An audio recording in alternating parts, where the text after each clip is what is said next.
What's going on, everybody? We are live. Fr8sK8R Trucking is live. Guys, we've been on a tight run today, and I have not had a lot of time to play around. We've got some new streaming software we're trying out. So if you guys can hit up the chat, let me know if you guys got good audio, if the picture looks good, what the real deal is. So let me know what's going on, guys. I see we got glorified yard jockeys in here. Got a few of you guys, and I really appreciate you guys waiting. I'm so sorry I haven't done a live in almost a year. I've got several guests coming in today. So got the creator of OTR on the revenue coming in to talk some about this. I got several of my guys coming in, and we're going to bring them in. So, guys, a lot has been happening lately. You guys have been growing the channel. Everything's been fantastic. This live is more to get back into the live with you guys, get more into the interaction with you, but it's also to introduce you guys to some of my close, what I would say my brothers, basically. These guys are the guys that I turn to. So, and we're going to do a little interaction with you guys here. Once things start winding down, we're going to kind of make it quick unless you all want it to keep going, because I've got to be moving here in about 30 minutes. So I got to be rolling. So if you guys want to keep the stream going, let me know in the chat and we'll do that. And these guys, if they're cool with it, they'll keep rolling until I get docked. I've literally got 12 miles to go, get checked in and get docked. But after that, it's fair game after that, guys. So let's go ahead and bring in our first guest here. This is going to be JDQ from JDQ Transportation. All right, and I'm going to try to get all these guys in here at once and see if you guys get in here and you know these guys, some of these guys, you've seen them. Ask them questions, guys. They'll respond to you, I promise you. So we got JDQ from JDQ Transportation. What's going on, JDQ? What's going on, y'all? Good to see you, brother. What's going on, man? Good to be here. We got Big Daddy Jayra. He's coming in. What's going on, Daddy? Not much, just being lazy. Hanging out with the pup. The only beard that I'm jealous of. Okay, right there. That's the guy. I don't think anybody isn't jealous of that beard. Exactly. So we've got one of my best friends as well. Brian Brooks is going by MacGyver. Let's see what we got here. I got to make sure because I didn't get a chance to get Brian's audio on. Hold on for 1 second here. Let's see. MacGyver, what's up, man? You got your audio? You good?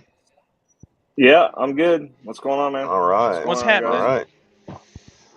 What's up, man? And we've got Shaggy, which you guys have probably seen his truck at the terminal running around Springfield. Let's bring him in here. He's Mr. Machine Trucking. What's up, Shaggy? Where you at, buddy? I guess not. Looks like he's got. Oh, he's got his mic disconnected. All right, we're gonna come back to Shaggy once he gets figured out. So let's see who's in the chat, guys. Let's see what's up. So we're gonna pull up some stuff about OTR here. We're gonna talk about some experiences. Carolina Trucker says, "Got you loud and clear." What's up, Carolina Trucker? Good to see you, brother. Guys, I don't know on your end because we haven't done much testing with the software. Can you guys see the comments?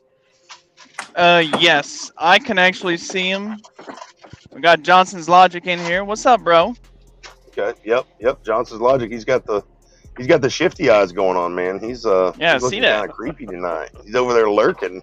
I need to mute this dang iPad because I got it playing on my iPad for the comments because I didn't realize till just now I can see him on StreamYard, so it's throwing me off with the sound because it's got like a 10-second delay. Right. Ross, the wife says hello, so she apparently nobody else is good enough to hear the hello from her, but yeah, she says hello. I can't roll my window down. You're gonna have to roll yours down. All right, so let's see here. What else we got? Shaggy ready yet? Shaggy, you might have to try again, but I don't know what's going on with you. Primetime Fits says, "What's up, y'all? What's going on?" Sean. Yep, Sean. What's up, Sean? You guys, if you guys haven't checked out Fr8s's channel, go check out Fr8s's channel. He's an instructor on the pad. He's a dedicated instructor on the pad at Prime. Go check him out, guys. He's got a lot of good information. Oh, Ross said, "Hey, Angel." He didn't say, "Hey, us," any of us, but he said, "Hey, Angel." That's ridiculous, Ross. You gotta be ashamed of yourself. You see who you send the love to, huh? That exactly, ain't right, bro. Exactly. Thomas Gray checking in from Virginia. What's up, Thomas? Backwoods. What's going on? Looks fine to me. Sounds What's going good. on, bro? Thanks, Backwoods. Trucking reviews. Hey, it's prime time. It's always prime time, man. That's what it's all about. And we got Dylan, Doc Reed, bunch of diesels up on my TV right now. What is he watching? Is he watching one of those trucking shows or something? There's no telling. That's funny. No telling. I don't know, man. I got some disturbing video of him the other day. We got some disturbing video from him the other day. I don't know. Should we bring that up? No, I'm not going to bring that up. Probably not on YouTube. Probably not on YouTube. He's so Brian, they're rubbing on his truck right now. Yeah, MacGyver, what's up, man? So, listen. So we've got. I'm running hard tonight, man. You see, I got my truck set up just like my house. I love the inside. I love the inside of your truck, Brian. Yeah. I really do. Yeah, you like that? The coffee bar. And I do. I love the inside of your truck. It looks fantastic. I love what you've done with the place. So let's get in here. Made it real homey. Exactly. Give me 2 seconds here, and I'm gonna get in here on. No, it's too late, Ross. You already messed up.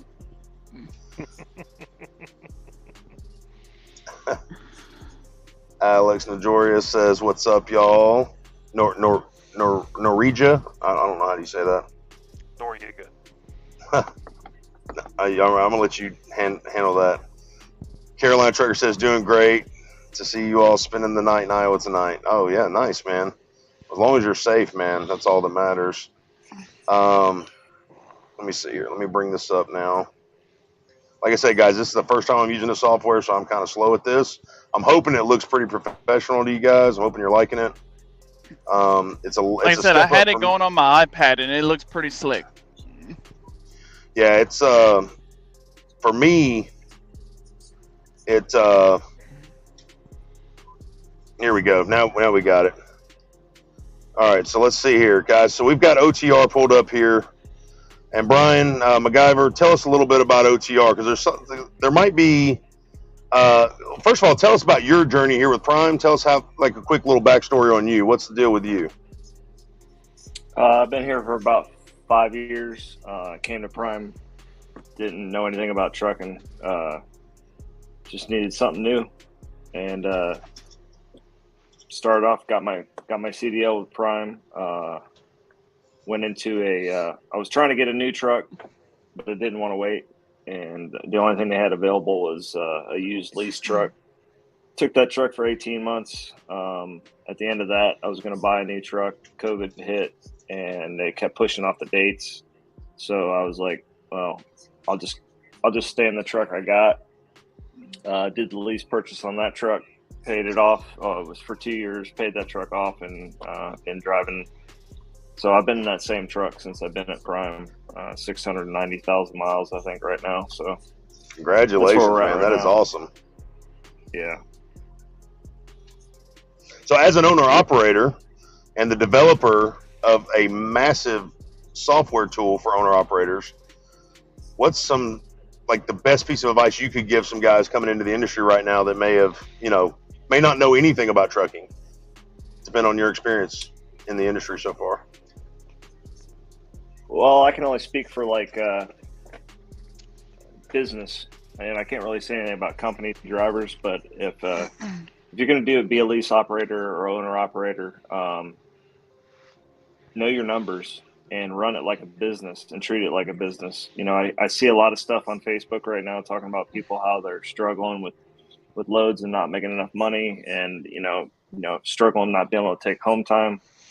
But you got to run it like a business, and you got to have that money put away. In the good times when we're making some money, you got to put that money away, have that buffer set up so that you can take home time, and you're not struggling going day to day. And some of these expenses might sound like a lot, but I mean, it's a business expense. I mean, when I take home time for a week, I have my household bills. If I had a truck payment, another $1,500 on top of that. Realistically, it could cost you $3,000 to take a week home time, and you can't look at it like a $3,000 bill. You got to look at it like it's a business expense. So just know your numbers, exactly. And know what you're making, where you're putting where you're putting your money, and how you're spending it. Okay.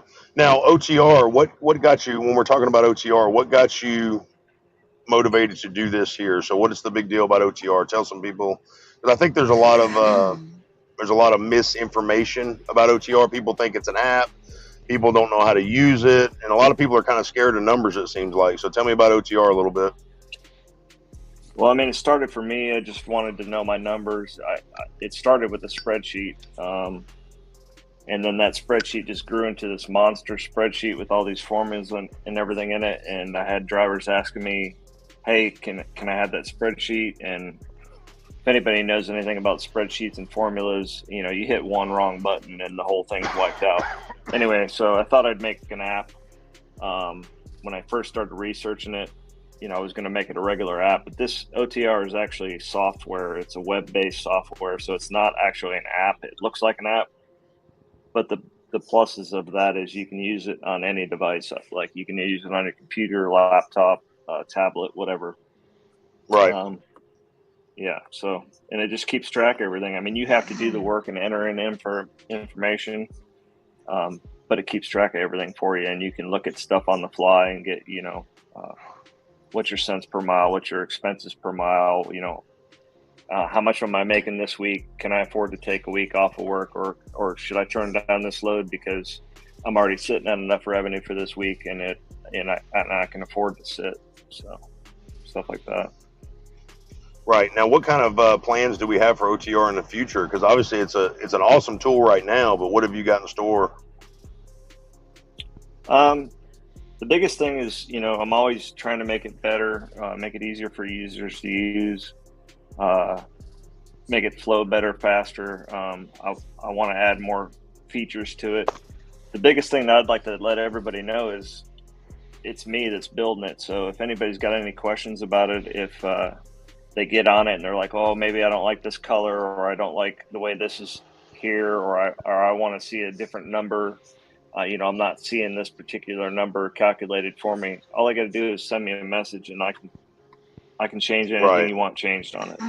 Customer support, I'm here. I'm the one that you'll be talking to. So exactly, and that's one of the biggest things I think is and like you said, is numbers. You got to be on your numbers. So, and I appreciate. I use this thing every single day, guys. If you're interested in coming into this industry and you're interested in being profitable and being able to make it in this industry, doesn't matter who you run for, this thing right here is not just for Prime. So it started out as a Prime Edition thing, but it can pretty much be tailored to anybody. So if you're watching this right now, or you know somebody that is an owner operator, lease operator, whatever, doesn't matter what company they are, if you guys are interested in this, this is a 30-day free trial. Okay, we're not, you know, I'm not pushing you guys. I don't get any kickbacks from this. 30-day free trial, you guys. I'm telling you, keeping up with your numbers matters. That's gonna, if you know your numbers, because the number one cause for fail in the trucking industry, small business, is what? Bad bookkeeping. You don't keep up with those records. Yeah, if you don't know what you're making, you don't know how much you can spend. And also, if you don't know what you're spending, you don't. I mean, I've had businesses in the past before I came into trucking, and I made it through them, but I wasn't really successful because I would just spend that money. It would come in, and I didn't know what, you know, how much was I putting out for other expenses and stuff. Sorry, the dogs are barking. But I didn't know. You know, if you don't know what you're spending, or you don't know what you're actually making, I think that's the biggest problem. Is a lot of these drivers don't even realize how much they're making. Right. Exactly. And they get that paycheck and they say, "Oh, I made $3,000." Well, you didn't really make $3,000 because you should be putting away so much money percentage back into the business. Exactly. You know, if people would actually do that, they wouldn't be on Facebook complaining that they're struggling right now. There you go. There you go. Okay, that's awesome, man. Yeah, definitely. And I think it as well too is it also allows you to keep a good idea and good watch on your average as an operator. So, because guys, averages are everything. Exactly. We're gonna have those great weeks, one week, and then we're gonna have those bad weeks the next week. And we're just, hey man, we want to give it up. But that's the thing about it is every week's not going to be a baller week. You're going to have issues that things change all the time. And let's see, J-Rug, he can tell you about that, man. Things can change all the time.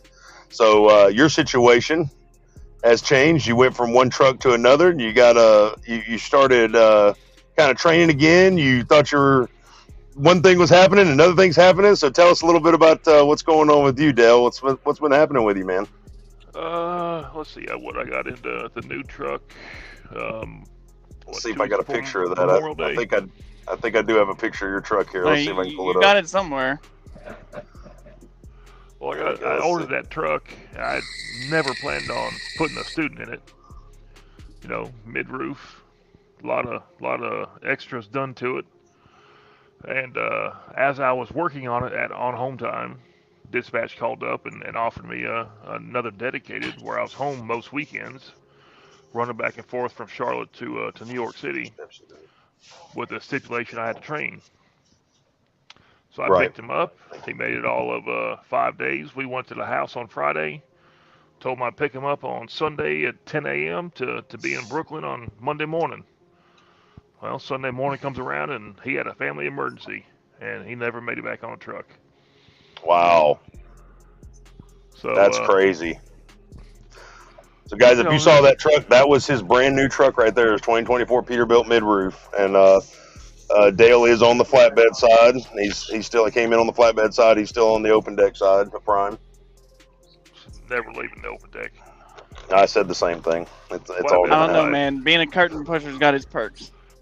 It's still flatbed though, at least. It's exactly. Thank you. That is true. I still say it's still flatbed as well. But I find it's not true flatbedding because you're not throwing tarps like you do on open deck. Yeah, but it's not a glorified yard jockey. So we've got a question here for Brian here. Yep. Let's see. He's actually two of them. Carolina Trucker here. He says, "Can you?" First one he says, "Can you use it outside of Prime, and can you use it on an iPhone?" So tell us how you can do it on an iPhone, there, Brian.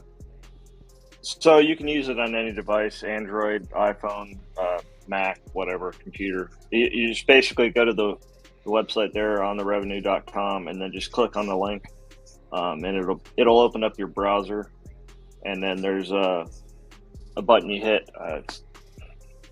Trying to think what exactly it looks like. It's a little square with an arrow coming out of the top, and then you can add that link to your home page of your phone or your computer or whatever. And then as far as outside of Prime, anybody can use it right now. The goal is the current app that's up there that everybody's using right now. I'm actually in the process of rebuilding it to make it better and perform better and everything. It's going to have some more features. Hoping to have that released here in the next month or so.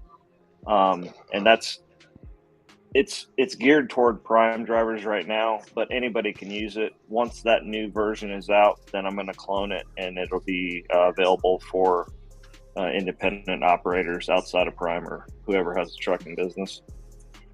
But as of right now, though, it still is an accessible tool for any owner operator, any lease operator, though, correct? Yeah, there might be some specific stuff in there that's kind of geared toward Prime settlements and stuff like that. But yeah, it's basically the same thing. You have your settlements and your fuel and your trips and stuff like that. So, okay. So there's a few things you might have to tiptoe around, but it's nothing that's going to stop you from actually using the software itself. Right. And if somebody gets on there and they're not with Prime and they've got some questions and they'd like to see something different, or they have, some scenario that works better for them, reach out to me, let me know, and I'll fine tune it and modify it and make it work exactly the way you need it to work for you. And that's one thing I can tell you guys about OTR and Brian. He is definitely in tune with this software here. So guys, if you're wanting to be a part of that, please sign up, give it a shot. If you got any questions, he's got links on the actual page. We'll put let me see if I can get a link for you guys right now, and I can put it in there for you guys. You guys can go check it out. Can you scroll off of there on that web page there and show them the rest of it? Yep. Let's see here.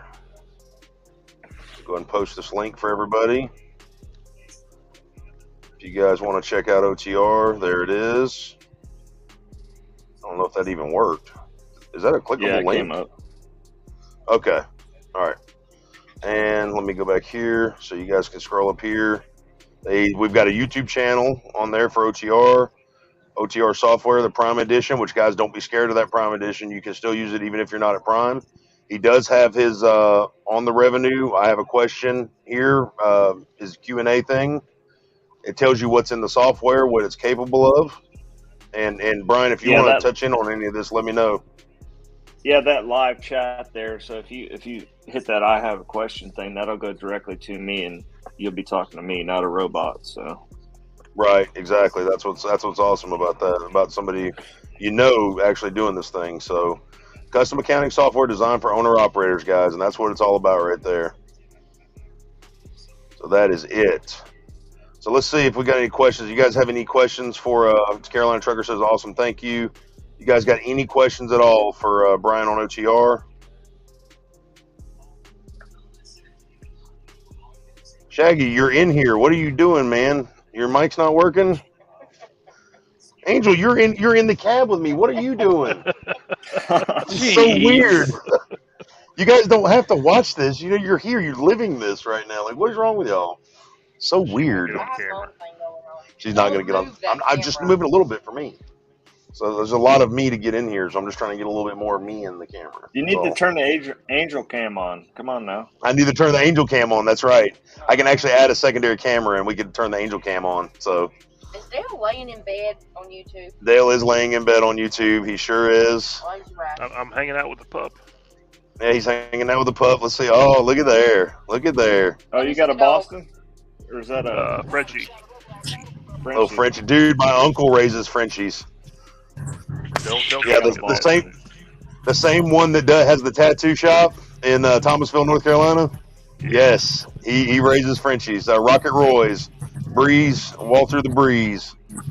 I need another one for the truck. You need another one for the truck? Yeah, Louie was supposed to be for the truck, but Jessica kind of adopted him. I got you. So, guys, we've got one more guest here that I want to talk to you guys. We've had some. He is he's a former Prime. What's that? He needs to put his headphones on. He's gotten feedback. Oh yeah, Greg, you got some feedback. You got to put your headphones on, bud. You got a lot of static. Oh yeah, it's really bad. Yeah, I can hear it pretty serious. Let's try it now. I had to mute him there for a second. So, guys, JDQ, and this is the part right here where I'm going to have to get down the road. So, if you guys want to keep... Oh, Zach's in the chat.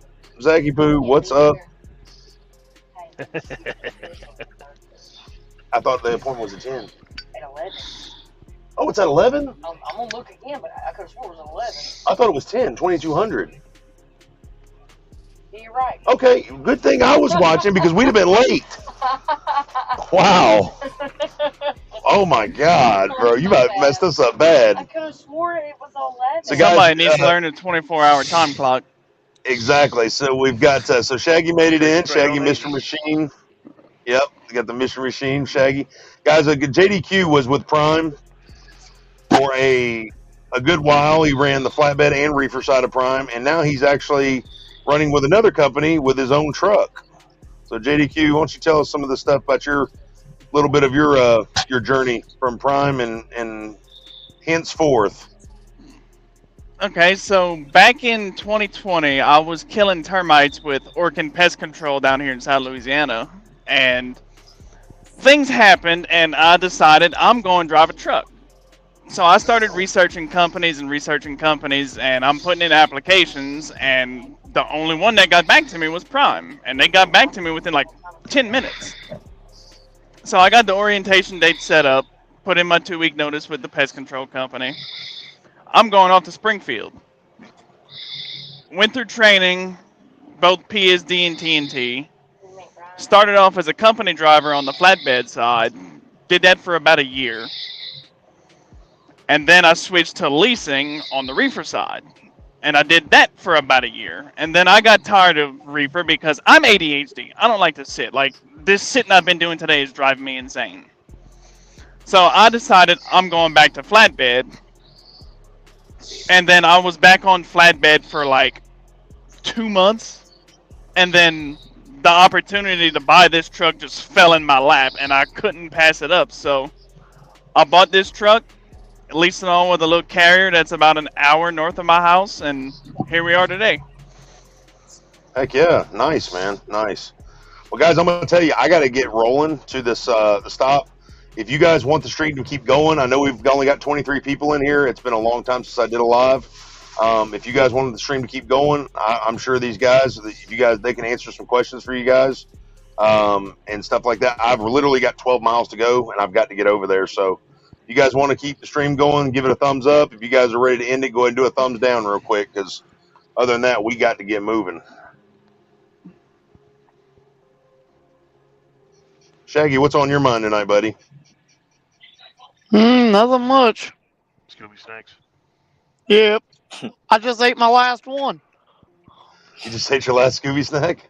Yep. You can't afford it anymore, or what? Oh, I'm broke. I can't afford Scooby Snacks. Broke. Yeah, those Oh my God. Gravy boats. I don't know, man. That Scooby snack I fixed myself earlier was pretty delicious. Right. Yeah, I think I'm guessing everybody's pretty much done with the chat, guys. So we're done with the live. Everybody, I hate it so short. I really wanted to keep going. Oh, there's Brad. Brad's in. Oh, What's yeah? up, Brad? Brad's Good in to here. see you, man. What's up, bro? Good to see you. Made it right as we're about to dip out. So Yeah. I was hoping to get a little bit more going on. And if you guys want to chop it up for a minute, I'm fine keeping it going. I'm good with it. It's up to you guys. Oh, yeah. I'm fine with it. I'm sure there's going to be plenty more questions. I don't know how much time you guys have, Dale. How much time you got tonight? I'm home. Oh, good deal. Good deal. What about you? What about you, Shag? Tuesday. Oh, sure. All the time in the world. MacGyver? I'm good. You good? All right. Well, guys, we're going to keep it going for a minute. I got Guys, a few hours.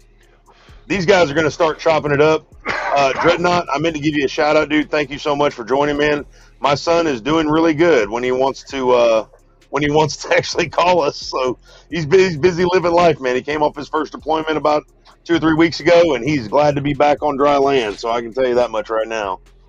So, guys, we're going to let the chat go on. I'm going to let these guys do their thing. I'm going to cut my camera off because I'm about to be rolling, and I will be back shortly. I'll watch the chat. Yeah, something Sean was saying. A lot of these guys, they get out here, they get in that TNT phase, not knowing what this lifestyle is all about. And it's a major shock. And even that guy, you know, with being home every weekend or most weekends, Hey, now. was no. This was promised to him. You know, when I did TNT, I started TNT right after Thanksgiving. I was home for 2 weeks for Christmas and New Year's, but then I ran my whole 50,000 miles out without going home, and then ran my truck another 2 weeks before I came home. When I dropped him off on Friday, he asked if there was ever going to be a weekend. We were home 2 days, and I already knew at that point that he wasn't going to get back on the truck. Yeah, like it's a big lifestyle change. It's getting harder to find students that are really about the over the road life. It's not for everybody. Yeah, and I'm not gonna lie, it was a struggle for me. Because whenever I left to come trucking, I had never left the state of Louisiana by myself, and then I'm renting a car to go up to Springfield, Missouri, and now I'm driving cross country. I think I only had 2 students that actually had been outside of the state they were born in.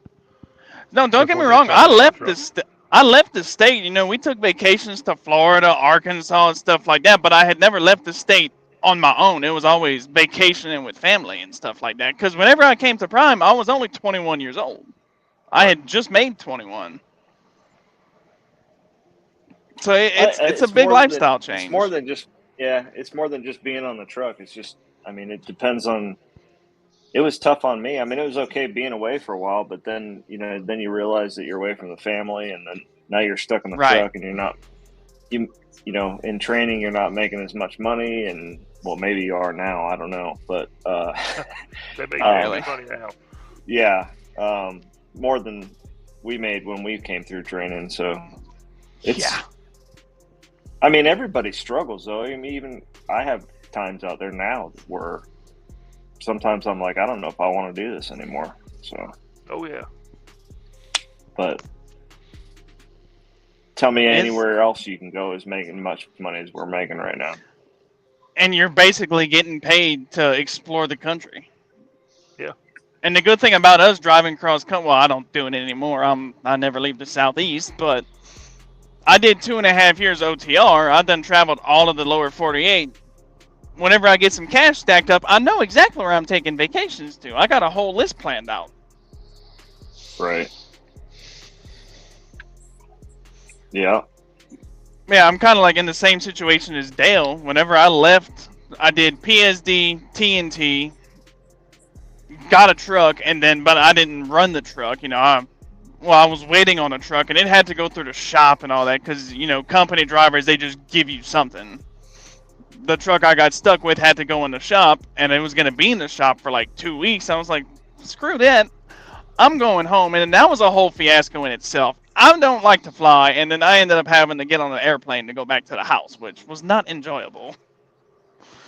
For the whole 2.5. I was at Prime for about 2.5 years. I started July 9th of 2020, and then I left of November of last year. Or late October, early November, something in that time frame.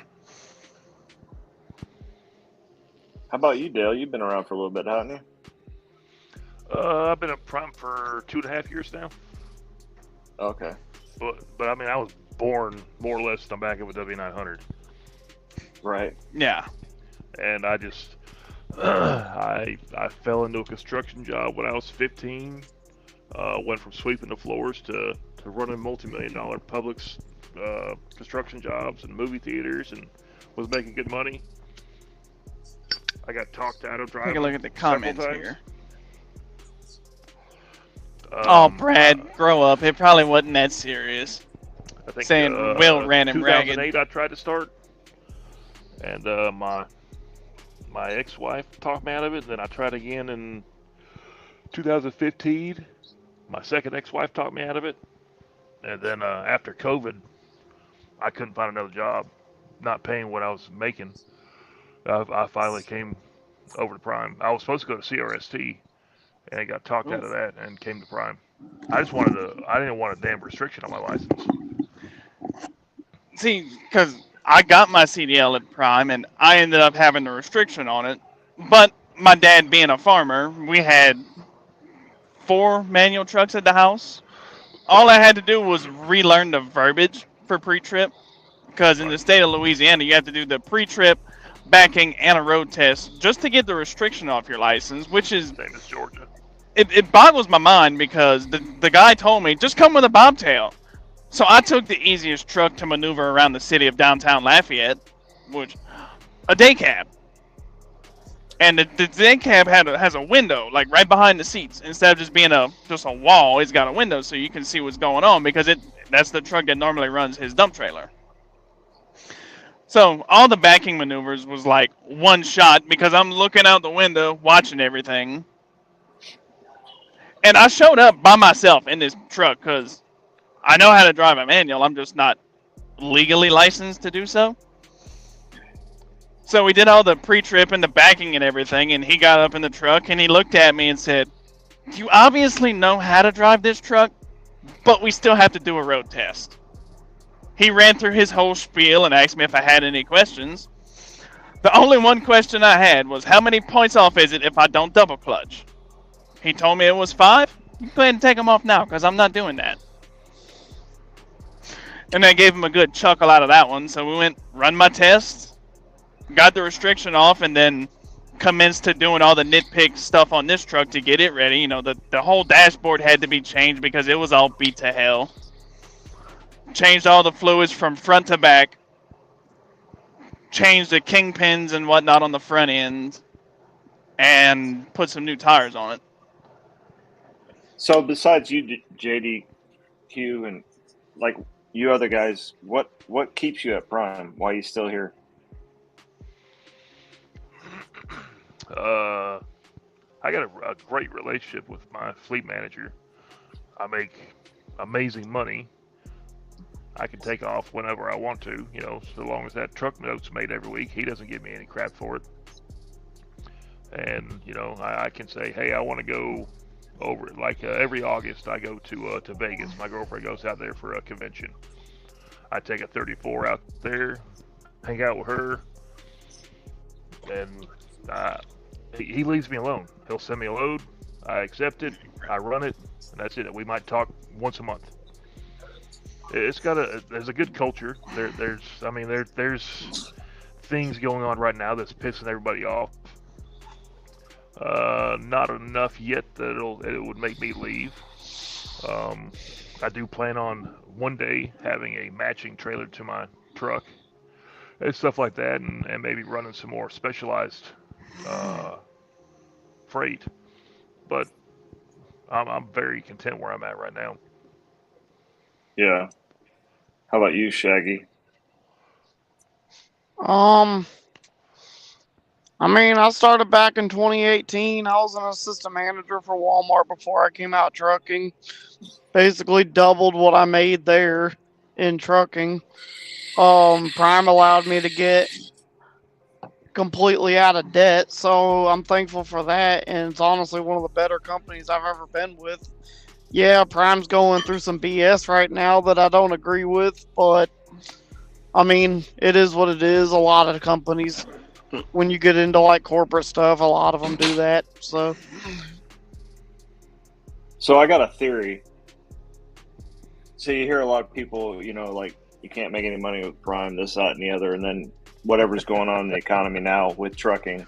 Yeah. But my theory is if you look at trucking from a 10,000 foot view, I would say besides maybe some specialized carriers that are hauling, some specialized freight, I think every truck, not the driver, but every truck out there is making roughly about the same amount of money. Now, we get a different percentage of that than some other people, but for the most part, every truck that's running on the road is making the same amount of money. So it just depends on how you're running your business. Hold on. I got a buddy of mine that is leased on with a company called Infinity, and he was mainly running all oversized freight because that's about the only freight out there that's actually paying worth anything. Well, what he was running in oversized freight, he was grossing quite a bit more than I'm grossing on this dedicated. But me and him end up net profiting about the same every week because he has a lot more expensives, and we get a lot better fuel discounts. So me and him were actually netting about the same, and or sitting more. Yeah. Right. So what about you, Brian? What keeps you at Prime? I don't think there's there's other places I could go. I could leave tomorrow if I wanted to, having to pay it off truck and everything. Right. But I know the devil I'm dealing with right now, and right. I don't really want to deal with anybody else. Plus, there's a lot of little. I don't drink the Kool-Aid, but there's a lot of little. Prime's got a safety blanket. There's a lot of little hidden features that some people know about, some people don't know about, but there's a lot of benefits. Like I've had situations with my truck, I don't have a warranty on it. A couple years ago, my one box went out on my truck, and this is in the middle of COVID. I get to the shop, and there was already 3 trucks sitting there waiting for one boxes. They had been sitting there for over 2 weeks. I get there 3 days later, I got a one box in my truck and I'm out the door. And that's because Prime's got so many trucks and so much pull with these manufacturers that they can find the parts that are on national back order. And another good thing about Prime with their safety cushion is with repairs. Instead of you having to pay out of pocket for it, like independent owner ops, like I've had to do. I'm scared to tally it up because I have all my receipts in my pickup truck. But with Prime, they can just put that on your settlement, and if you have a good relationship with your fleet manager, they can break it up into weekly payments until that shop bill is paid off. If I'm not mistaken, I think they can still do that. That one box was like $10,000 or $12,000, and technically, wow, they weren't supposed to break that up for me because I was in a lease purchase. But my fleet manager was able, and I don't know if they still do that or not. They were able to put it into payments. I mean, I paid it off the next week because I had the cash. Yeah. But I went ahead and just in case, hey, can you break this up into payments? They're like, yeah. So they're not going to, they don't want you to fail. I mean, if you say you're going to quit, they're going to be like, see you later, and they'll replace you in a heartbeat. But they don't, without a doubt. They want you to be successful. I mean, if you're in their truck, they want that truck to be making money. So.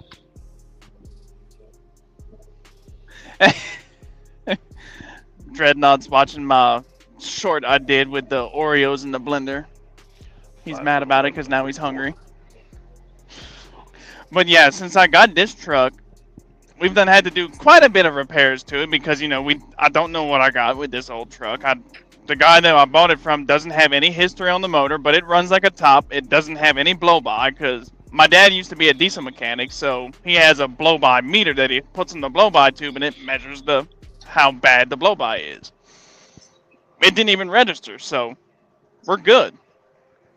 Started running it in November. I actually started with this company Thanksgiving week. Started noticing I got an oil leak. So we put it in the shop, put it up on ramps, and notice my oil pan gasket is got a cut in it, and that's where it's leaking from. And also where my air compressor bolts to the block. Those gaskets and O-rings, they got 5 or 6 different gaskets and O-rings on this air compressor where it bolts up to the block at. Those were leaking. So me and my cousin who got me on over here, we took the week off between Christmas and New Year's doing work on both of our trucks because we both needed work done. For just the oil pan gasket and all the gaskets and O-rings for the air compressor and Caterpillar is very proud of their name because just the gaskets and O-rings ran me like $650. And then had to buy 13 gallons of coolant because with these Bendix air compressors, the engine coolant runs through them to keep them cooled down and keep them from overheating. So, pull the air compressor off, you got to drain the coolant. That was another $200 or $300. I'm not sure on the exact number. I'd have to go back and look at my receipts that are at home in my folder. It's just all the nitpick stuff that you got to do. It adds up very quickly. What was the question there from Johnson? If you're considering it, the best way to leave Prime is to at least try and leave with the truck you're in. I mean, if the truck's paid for and you got the title for it, you can go wherever you want. And I've heard here recently, and I mean, in the past too, you know, drivers that are lease trucks it's not as hard as you think about taking a lease truck out of Prime either. I mean, as long as you follow the certain procedures and you have somebody willing to take that payment out of your check, so that whoever you're going to. I've got that option, but like you said, that safety net. I like the contract. Where are you going to go? Freight. I mean, everybody's somewhere around another. They're all going to. Yeah, they're all going to promise you.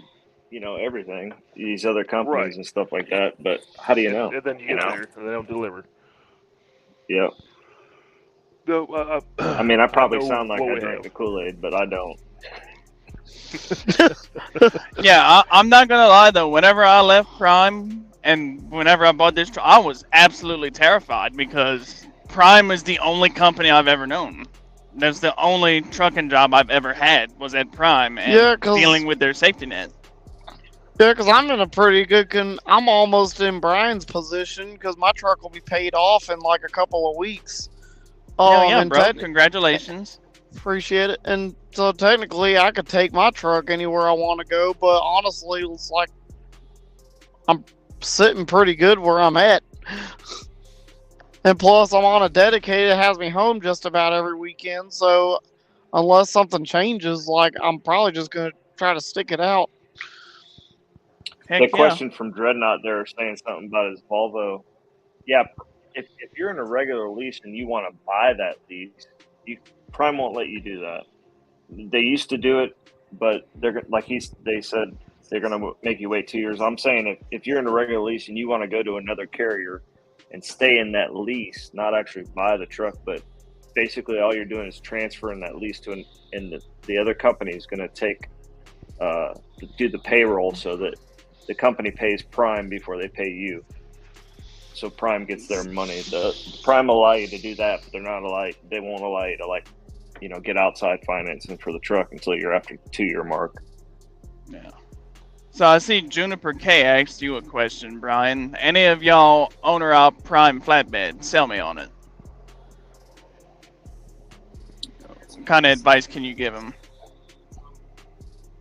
I mean, I'm not. I guess I don't really get the question. Everything we've just been saying. Well, yeah, like flatbed over reefer, or I wouldn't swing another door if you paid definitely me, not. Right. Even though this trailer has doors on the back of it, they do not swing because that's where all my dunnage is for when I haul veneer. I mean, I did reefer for 7 months. I'll admit it. When I first came to Prime, but that was probably the most miserable 7 months of my life. And yeah, I gave it a year, and it was craziest. Don't get me wrong, the money was good. I was in it for 2 years, and I switched over to flatbed. The crazy schedule was one thing, but probably the biggest thing was the disrespect of the shippers and receivers. I just couldn't handle it. It did get serious with that at sometimes. Flatbed, you'll get some of that, but also usually I just show felt up like they're happy to see you. Yeah, flatbed or reefer, I felt like I was just like wasting my life away sitting in the sleeper waiting for that light to turn green. So, it sucks rolling up tarps in the wind and in this heat right now and in the cold and all that other stuff. But fortunately, I got the gravy train right now pulling boats, so I haven't seen my tarps in about 2 years. I haven't seen mine since I started actually pulling this curtain side about 7 months ago. 6 months ago. I'm sorry, 6 months ago. I don't even remember. I don't even 115 degrees. I don't even remember how to throw a tarp. Yeah, because just yesterday you were complaining you had to move them into your headache rack, and you were complaining they got you dirty. I was complaining because I got my arms all dirty, like covered in diesel soot and all that. It's like some bullshit. Oh yeah, he was all mad about it. Let's see what other comments we got. Why, are you jealous because his truck's got stacks on it, or what? Wait. Who's got stacks? Don't you got stacks, JD? Yeah, I got stacks. Okay, yeah. I was saying Shaggy was jealous. Oh, he might be. But when I tell y'all that these stacks, because I did it from the turbo back, basically. I put a new piece of stainless flex pipe going from the turbo down, a new stainless 90, and some more stainless flex pipe going from the 90 to the 8-inch Y. It's 5-inch inlet, 8-inch outlet, and then 8-inch with the long drop 90s going up. Took me, my cousin, and his dad all day to put these damn pipes on my truck. And a good portion of that was having to pull on them. My cousin was up on the roof, bear hugging them and pulling on them to make sure that we got them level both directions, side to side and front and back, because there's a lot of trucks that's got these stacks on them. If you look, they're angled one way or another. So we spent like a good 2.5 hours pulling on these pipes, tightening them down, and looking at them to make sure that they were straight. Yeah, Juniper K or whatever. I'm assuming you're coming from another company that's pulling flatbed, coming to Prime, maybe. So it's flatbed from another company, flatbed. Yeah, that's what I'm guessing. I mean, I don't know what your situation is now. I mean, Prime's got pretty consistent freight with flatbed.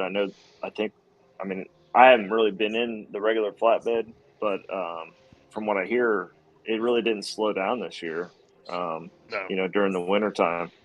And normally it's slow, and then it picks back up in March, and it seems like from the year before it just kept going all the way through.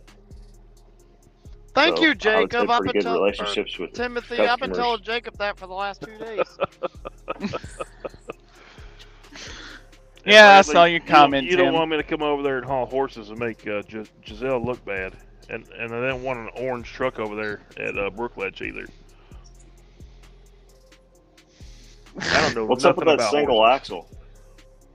Yeah, I don't know. He sure loves that single axle. That old single axle shouty.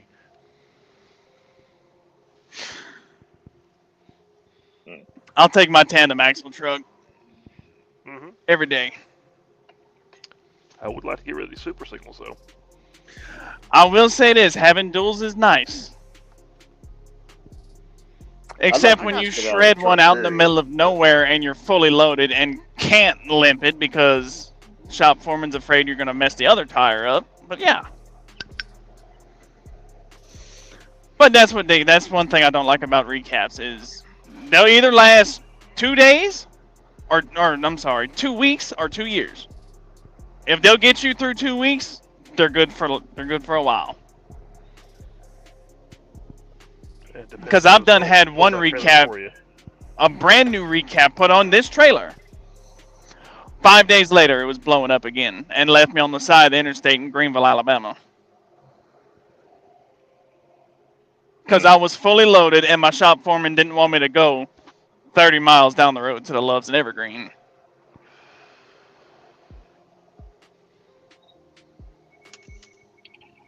Let's see what other comments we got in here.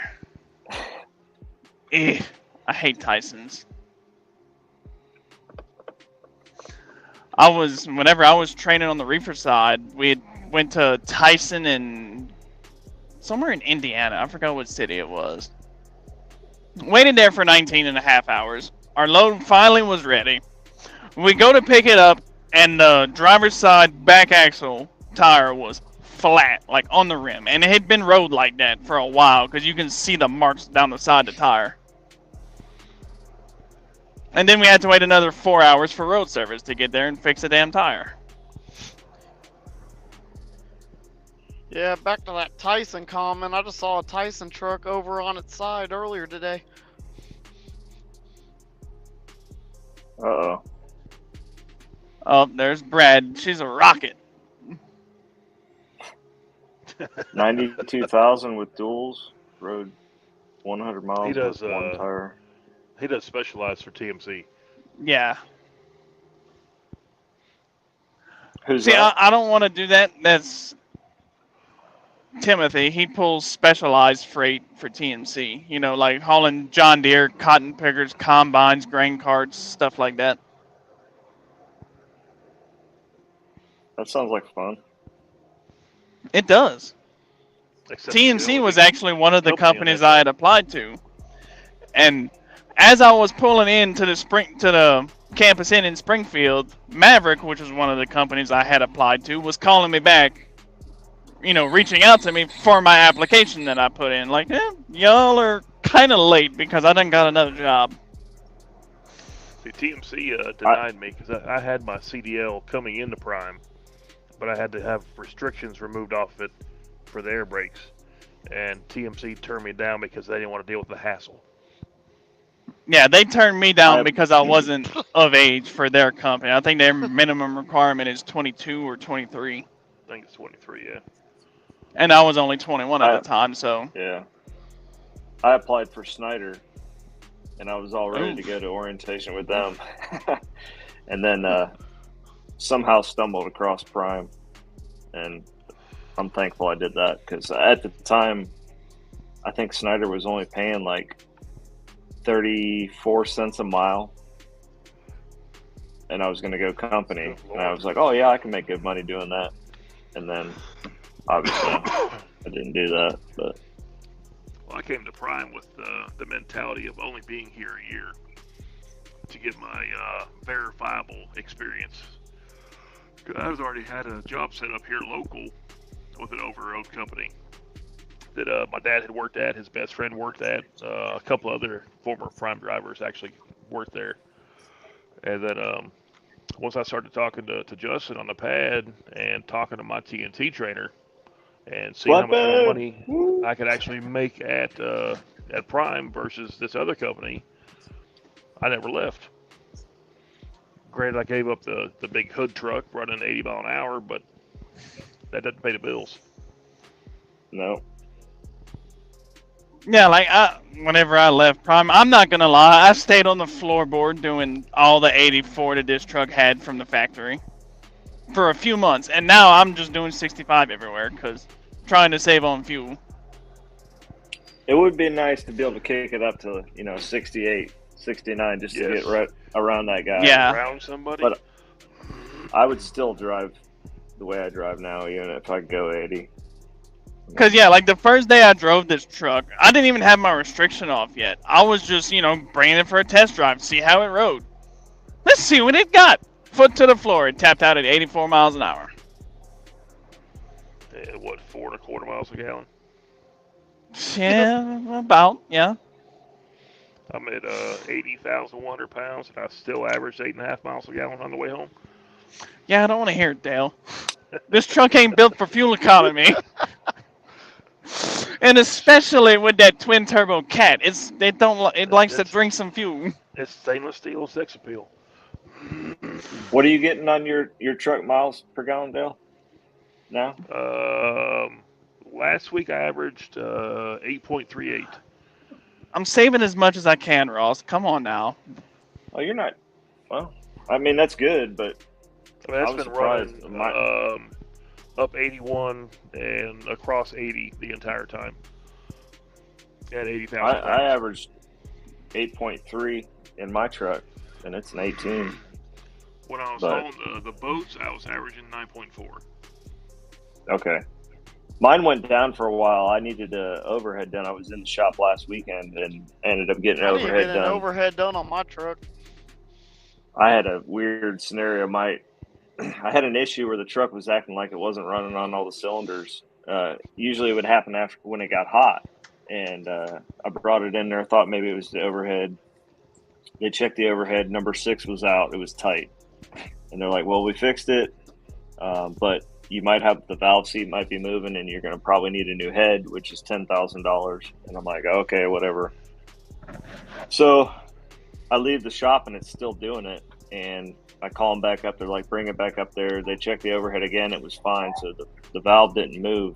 Long story short, it ended up being some programming in there. My truck was actually, when I'm driving down the road, it thought I was doing a parked regen.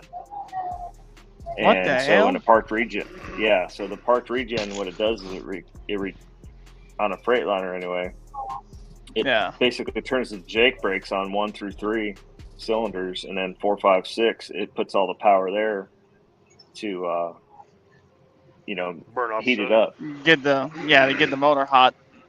So the truck was. I'll be driving down the road, and it was. The truck thought it was in a parked regen, so it was retarding 1 through 3.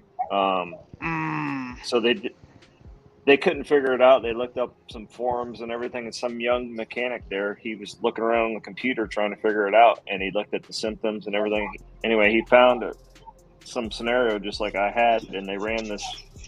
It was a DOC face cleaning, some part of the emission system, and it was supposed to be a 5-hour test. And they said, run that test for 20 minutes, abort the test, and then do a parked regen, and it should fix the problem. They did it, and that truck runs like it's brand new right now.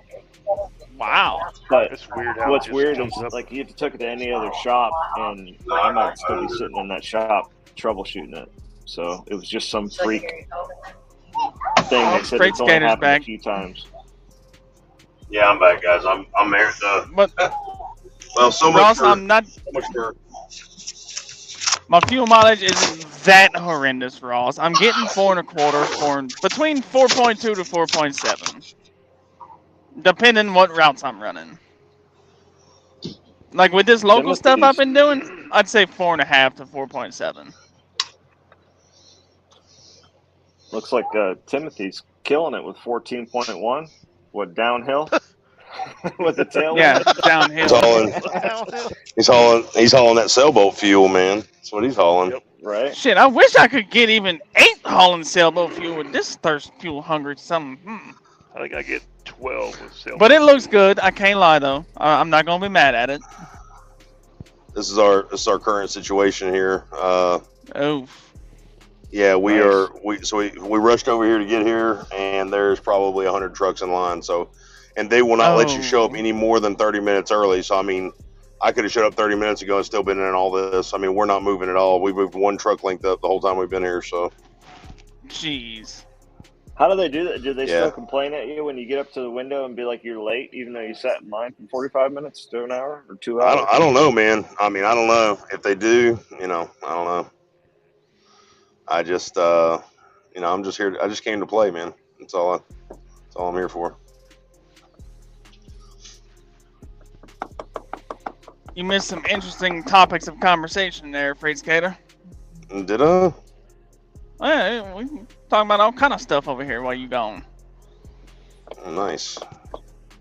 I believe it. We're trying to figure out a way to take over your channel, but you came back too quick. Dude, you guys are doing a fantastic job. I don't even think I need to be here anymore. Like, seriously, I think I'm just going to, like, log out and let you guys have this. Don't log out completely, because then the stream's going to end. Yeah, it's on. AC button's on. Sorry, guys. I had to You got to check in keep with it the going. baby girl. Yeah, and I appreciate you guys, man. I'm hoping everybody liked it. So far, it seems like everyone's liking it. Well, so far, 30 people are watching it. Yeah, it was down to like 16, man. 29. I don't know what my iPad's in the back. I can't see. Yeah, I'm not on the So I just did YouTube stream, so I was sitting in the bunk, but I decided to come sit up in this seat so I can put my phone on my mount on the dashboard. You're definitely on the YouTube stream because this is broadcasting to YouTube, Twitter, and 2 Facebook pages. No. So. I mean, I can't. No, I mean, he I'm on my wasn't watching the computer. YouTube stream. Yeah. Oh, I got you. That's the in case you guys are wondering, that's the background I just put up. So it was a custom background I made earlier of Invictus. So just something different. Hell yeah. So. Looks like R2D2. A Stormtrooper R2D2. Yeah, there it is. Yeah. Oh yeah, check out Ross's Cyclops comment, Invictus. Will. Pin that up. All right, let's see what we got. Hit the thumbs up, help the algorithm. Yeah, appreciate it, man. Appreciate it, guys. Okay, so I got to address this real quick. And I know I've got my camera facing that way because I'm you know, I'm doing my thing. But so Johnson Logic, thank you, man. Tap the thumbs up for the algorithm. I really appreciate it, guys. Yeah, share the stream, guys. I mean, there's a lot of good information. These guys aren't here, you know, just for funsies. I mean, they're here for you guys too. So any questions you guys have for them, they're in it to win it. So Pegleg says, Fr8sK8R, where are you? Right now, we're over in Frederick, Maryland, at an Aldi grocery store distribution center. And dude, I want to tell you, I did see your reply the other day about muting me on D's channel, and all's forgiven, brother. I want you to let you know I'm no hard feelings. So much love and God bless to you, bud. 100%. Hold up, I didn't hear I didn't know the more developed. No, well, so apparently Rich talked to D, and he said, man, you know, apparently it was a coincidence. He was keeping Tennessee Flatbetter from posting some kind of coffee bean link. So when I posted my comment, he said, I'm gonna have to time you out for a minute. And then Pegleg voiced up, told him, said, man, I'm sorry, dude. I muted him by mistake. I didn't mean to. So when I was posting my third comment, I got muted out of the stream. So I reached out to Rich and I was like, dude, what's up? What's up with D, man, and his channel, dude? He just mutes people, like, come in there and show him love? Like, what's up? And he's like, okay, he went to the bottom of it and found out Peg didn't mean to. It was a mistake. So it is what it is. Okay. Let's see. That Albert Hill says, can you convert super singles to doubles after you pay off the truck? Albert, you can do whatever you want right now. I mean, if you want the truck, you can go buy duals right now if you want to, but the problem is without you gotta buy the rims. Prime is not going to. Yeah, you got to buy the rims and the tires and everything. And Prime is not going to allow you to just put them on there when you get the truck. unless hearsay is correct, where you can get the Tire Smart system from Peterbilt, and I got if I you got an purchase update that, on that. okay, what is that? Go ahead. So I was in Springfield this weekend. I'm driving around in my pickup truck, and I saw a brand new Peterbilt with duals on it pulling into the Gotcha. campus. So I pulled in behind him like a creeper, and I asked him. I said, "How'd you get those duals on there?" And he said, I'm on the way to the shop right now. They're making me take them off there. They would not let him keep the duals on the truck. Really? So they are not. I'm gonna have to talk to. I'm gonna have to talk to my buddy because I'm the one that had told Will about this, because a friend of mine got a lease purchase Peterbilt, and we ended up meeting up because he at the Peterbilt dealer that I go to by my house, because he was having depth issues with his truck with the depth sensor and all that.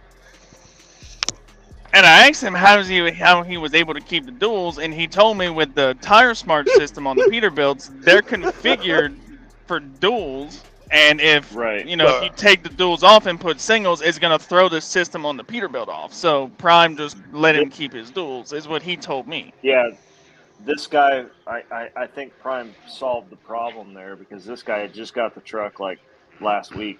He had bought it for the same reason, thinking he was going to be able to keep them, and they were making him take them out, and then they were going to be able to convert those sensors into single, put them on the singles so it would work with the system. Right. Let me ask you. I'm not 100% sure if that loophole is still going to work. So.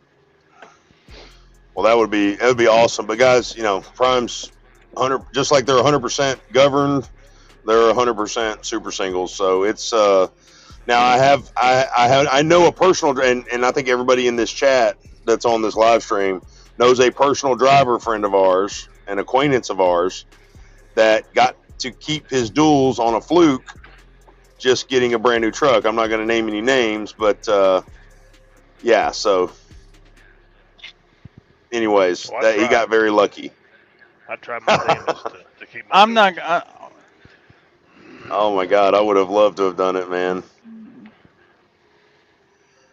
Super singles. Oh, so flatbed trucks. Pegleg says, "Me and my blind self just punched the wrong button," and thank you, sir. No problem, Peg, man. Much love, buddy. No big deal. And I was kind of worried, man. I was like, man, what did I do to get these guys upset at me? Like when they blocked me on their channel, I was like, came in there showing them love, like, man, what's up, guys? Good to see you. Yeah. What really sucks is that these trucks look nice with the duals. There's one parked right next to me that they're selling. They got brand new freaking wheels on that thing. Probably came off of my truck. Yeah, those are the ones that they come in with. Yeah, I mean, it looks nice. They're all, the pedigree trucks are sitting here at the terminal. See, the one thing I hate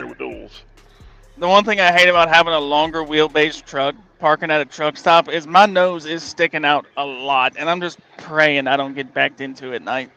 That's why you got to find those dive spots, brother. That's what it's all about. You got to dive in. Bro, I don't care what anybody says. With this loves I'm at, there's absolutely no dive spots. That is my favorite spot. Is a lot of people, new truckers, talk trash. They're so worried about what people think. Let me tell you something. If it benefits you and it's easy, screw what everybody else thinks out here. They're not paying your truck payment. They're not. They have nothing to do with the way you operate your truck. But if you could find a spot that you could dive into and back straight out in the morning with nobody obstructing behind you, do it. Because guess what?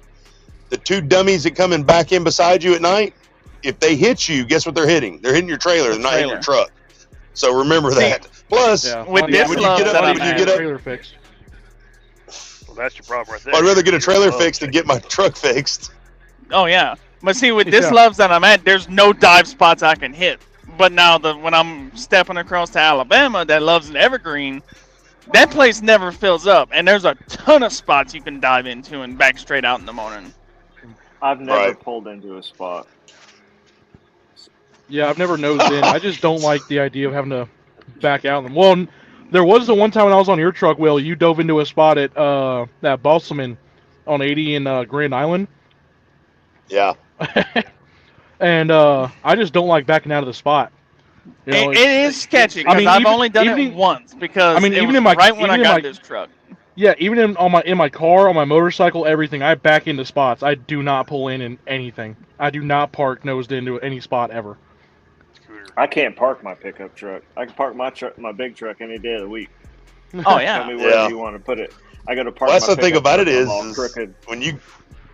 when you go home, like after driving your big truck for a couple weeks, man, you come home, you feel like we have a Denali at the house. I mean, hell, Dale's got a jacked up Excursion. You know, when you go home, you got a jacked up Chevrolet, Brian. You go home and feel like you're driving a go-kart. It doesn't matter what you're in. Yeah. I mean, I jump into my mom's F-250 and it freaking, I mean, the thing feels like a Corolla. Exactly. And then I jump into my dad's Corolla. That clip from The Incredibles where Mr. Incredible's sitting in the car and he's all scrunched up like this, that's what I feel like in my pickup truck after driving this all week. See what I'm like in the Lexus RX 300. Oh my God. Timothy Quinlan says I've got a smart car. Well, as long as it's not smarter than you, you're ahead of the game. That's a lot coming from a guy on a scooter there, Peaches. Oh! Yeah, scooter will do 130. Still a scooter. Oh, man. Peaches, you got a picture of your scooter I can get from you? You got a picture you can send me real quick? I do. What? Here, I can just fucking mute myself. It'll show up in my avatar. There it is. All right, let me see. You want to throw up on the screen? Here, I can send you. There we go. There you go. Yep. Here, I can. Yeah, you can send me a bigger picture if you want to. Need one with him on it. There's Peaches. Tell us a little bit about your scooter, Peaches. Yes. It's a 2022. Don't do him like that, man. Come on. I do. I only have one picture of me on the bike. Dale, you are ruthless, brother. Let's see. This is the day I bought it. Not sorry. When is Dale not ruthless? The only thing. Well, I tell you what. The only thing that would. The only thing that would look worse than Peaches on this bike is me or Dale on that bike. That's the it would look like I'm riding Dale, like a mini bike. Dale's actually tall enough he could actually clinch it with his inner thighs and like walk away with it, like like a crab or something. Yeah. It's Dale's a big one. Exactly. Yeah, I'm trying to. I forget what the seat height is. It's like 30. I'm about as wide as Dale is tall. So yeah. Yeah, I mean, I'm a little big. I'm a little big for that bike. You would be. Yeah. I mean, it would look like a fucking Sorry, it would look like I came straight from the circus. Like it would look like a grown. It would look like a grown man. It would look like me trying to ride a kid's tricycle. Yeah, I just sent you a couple pictures. Well, you can throw them up if you want. Well, from what I've heard, it was fun to play paintball with. Yeah. All I see is "Let me in the live, ho." Where'd you send them? I sent them directly to you. They're probably still sending. Yeah. All right. Okay. I'm at the terminal, so my service isn't amazing. But I thought they were supposed to fix that. Oh, it's Salt Lake. Yeah. I mean, it's not terrible, but Sean it's better than it used to be. Says I'm 6'5" and I drive a Chevy Spark. Oh hell yeah! Hey man, whatever floats your boat, man. That's all that matters. Pegleg says, I'm still waiting on those pics, Peach. I don't know what's going on. Yeah, they're Fr8sK8R, the last live of yours I watched was your hot chip challenge, bro. Let me tell you something. That right there, that was a nightmare. I don't know what the heck I was thinking. That was that was detrimental. I didn't know what I was getting into. And bro, of course, okay, Josh gets his box. He's got one chip. I get my box. I got two chips. Like that's the luck I have. Like, so my daughter asked me today. We stopped to get coffee. It was today or yesterday. I can't remember. Yesterday morning. That's a we're good swapping out. There's a little gas station. She goes, Dad. She says, if we bought all the lottery tickets in here, would we win? I said, no, babe, we wouldn't. I said, but that guy behind us over here, he would win. I said, you want to know why? Because that's Dad's luck. That's exactly the way it is. Yeah, he would buy the ticket. Whenever I did that immediately after you and win. Oh man! And then whenever I did the hot 400 chip miles after that. Yeah, whenever I did the hot chip, it tastes like ass. It is disgusting. And as soon as I swallowed the chip, my stomach just completely rejected it, and I puked it up. I ain't gonna lie. And then my co-driver at the time, He was laughing, and at the time I feel like someone's tasing the back of my throat. It's just that damn hot. And my buddy's laughing. He said, "Some poor bird is gonna go eat that and gonna shit acid." And it probably happened. Oh, it was miserable. Yeah, I don't see Sean in a spark. And either. with the stomach that I have horrendous acid reflux. I was completely an idiot for trying that because I was toe up for a week after doing that damn chip challenge. Dude, Josh was too. So the next morning, we had to stop like 3 times for him to use the restroom before he even got the first 50 miles in. It was no joke for him, dude. It was serious. For me, it wasn't using the bathroom. It was just heartburn. Like my stomach and my chest was on fire. Oh, it definitely got good brown. Like I need it whenever I go home. I have to go get some more Tums because I done ate the last 10 of them today. Oh yeah, Tums and Pepto. You got to keep that on the truck. So this is a beautiful bike, guys. Well, tell us a little bit about this. Tell us a little about this bike, Peach. Well, it's blue, as you can see. It's also got a little bit of black on it. It is. It is blue and black. Good deal. It goes real fast. I look like a dumbass when I tuck because, as you can see, it doesn't have a windscreen. So at 100 at 100 and illegal miles an hour, it I get wind hitting me directly in the chest. But it's a 2022 Yamaha MT-07. I spent a lot of money on it. Yamaha MT-07. Hey, and I'll tell you what, the tires do not have chicken strips on them. I ride that thing like a man. A man that looks like he stole a child's motorcycle. Okay. All right. Yeah. Oh my if you don't know what chicken strips are, they're like the part of the tire you don't use on a motorcycle tire. Right. And Timothy does drive a Timothy really does have a smart car. If you look at the tread on a motorcycle tire, you can see where it's worn. Yeah, if it's worn in the center and not on the sides, they don't lean it. And my bike does not have chicken strips at all. Nice. I've leaned that thing as far as it'll go. I don't think I could ever fit in one of those. Sean said, "Did that bike come with tassels?" Oh my god, I missed that. Oh, there we go. Wow, you guys, there's a bunch of meanie heads tonight. Like, geez, Louise, leave guy alone, man. He wants to ride children's toys, and let him do it. Johnson's Logic freaking tearing me up here, dude. Like a tall version of a Honda Grom. Come on. Oh, that man is ruthless. I want a Grom, but I'm not spending $4,000 on a little pup bike. No, hell no. No, I'm gonna get one of them. What was it? I forget what it was called. Tim, I'm like 7 inches taller than you are. Maybe.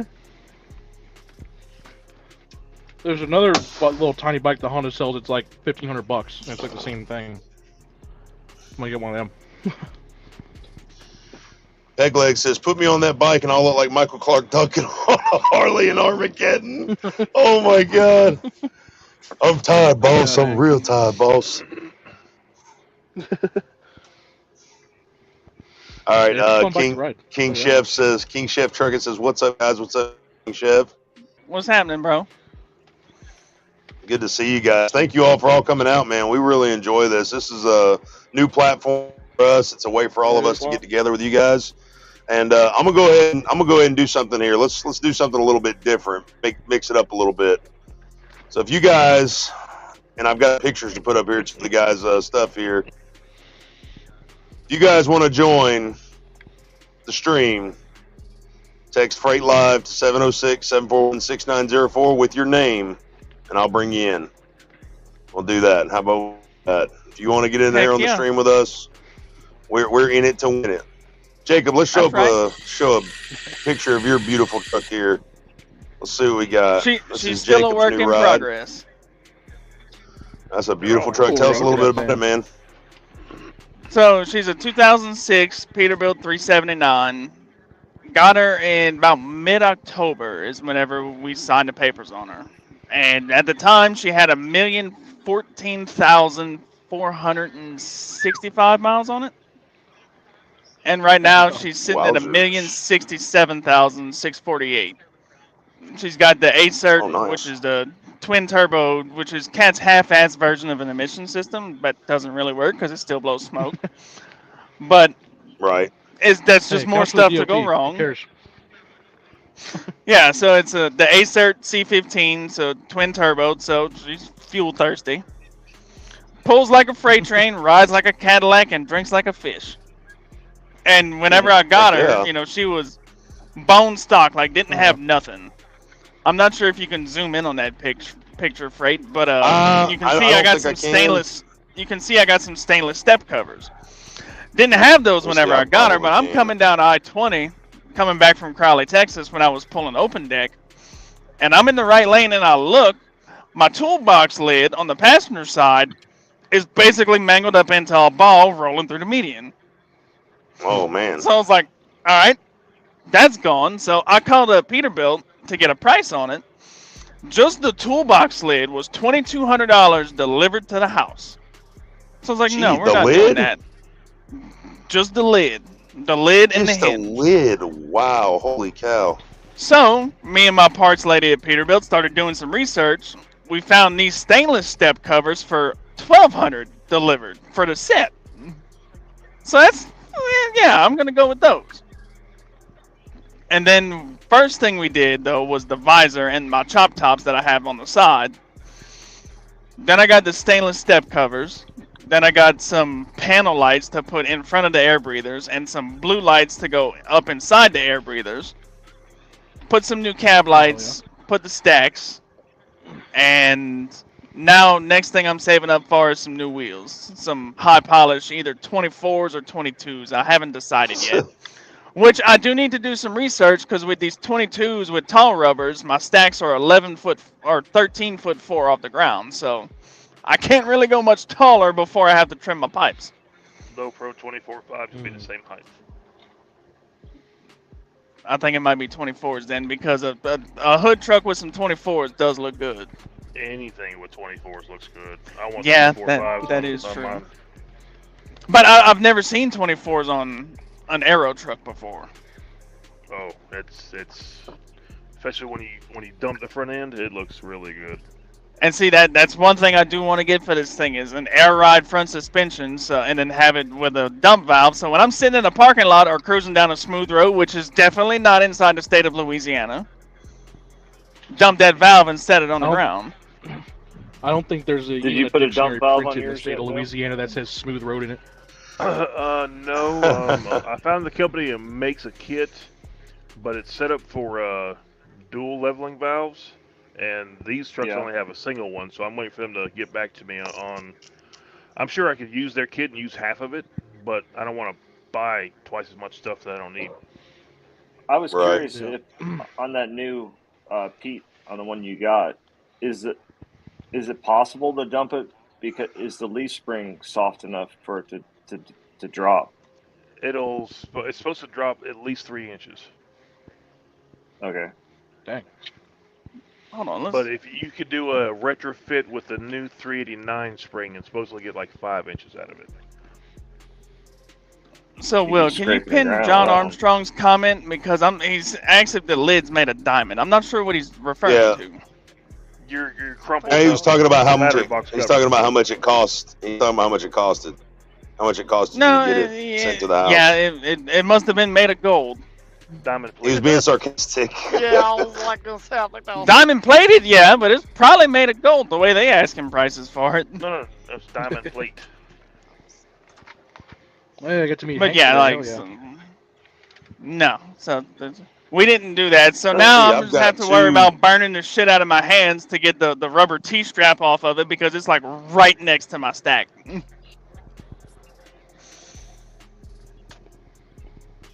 You got some people trying to get in here, but I'm not getting any responses from them. Sending them the links, and I can't get anything to happen. So, guys, if you send me a request and I send you a link, join. Don't sit there and wait. Don't dilly dally. We ain't got all night.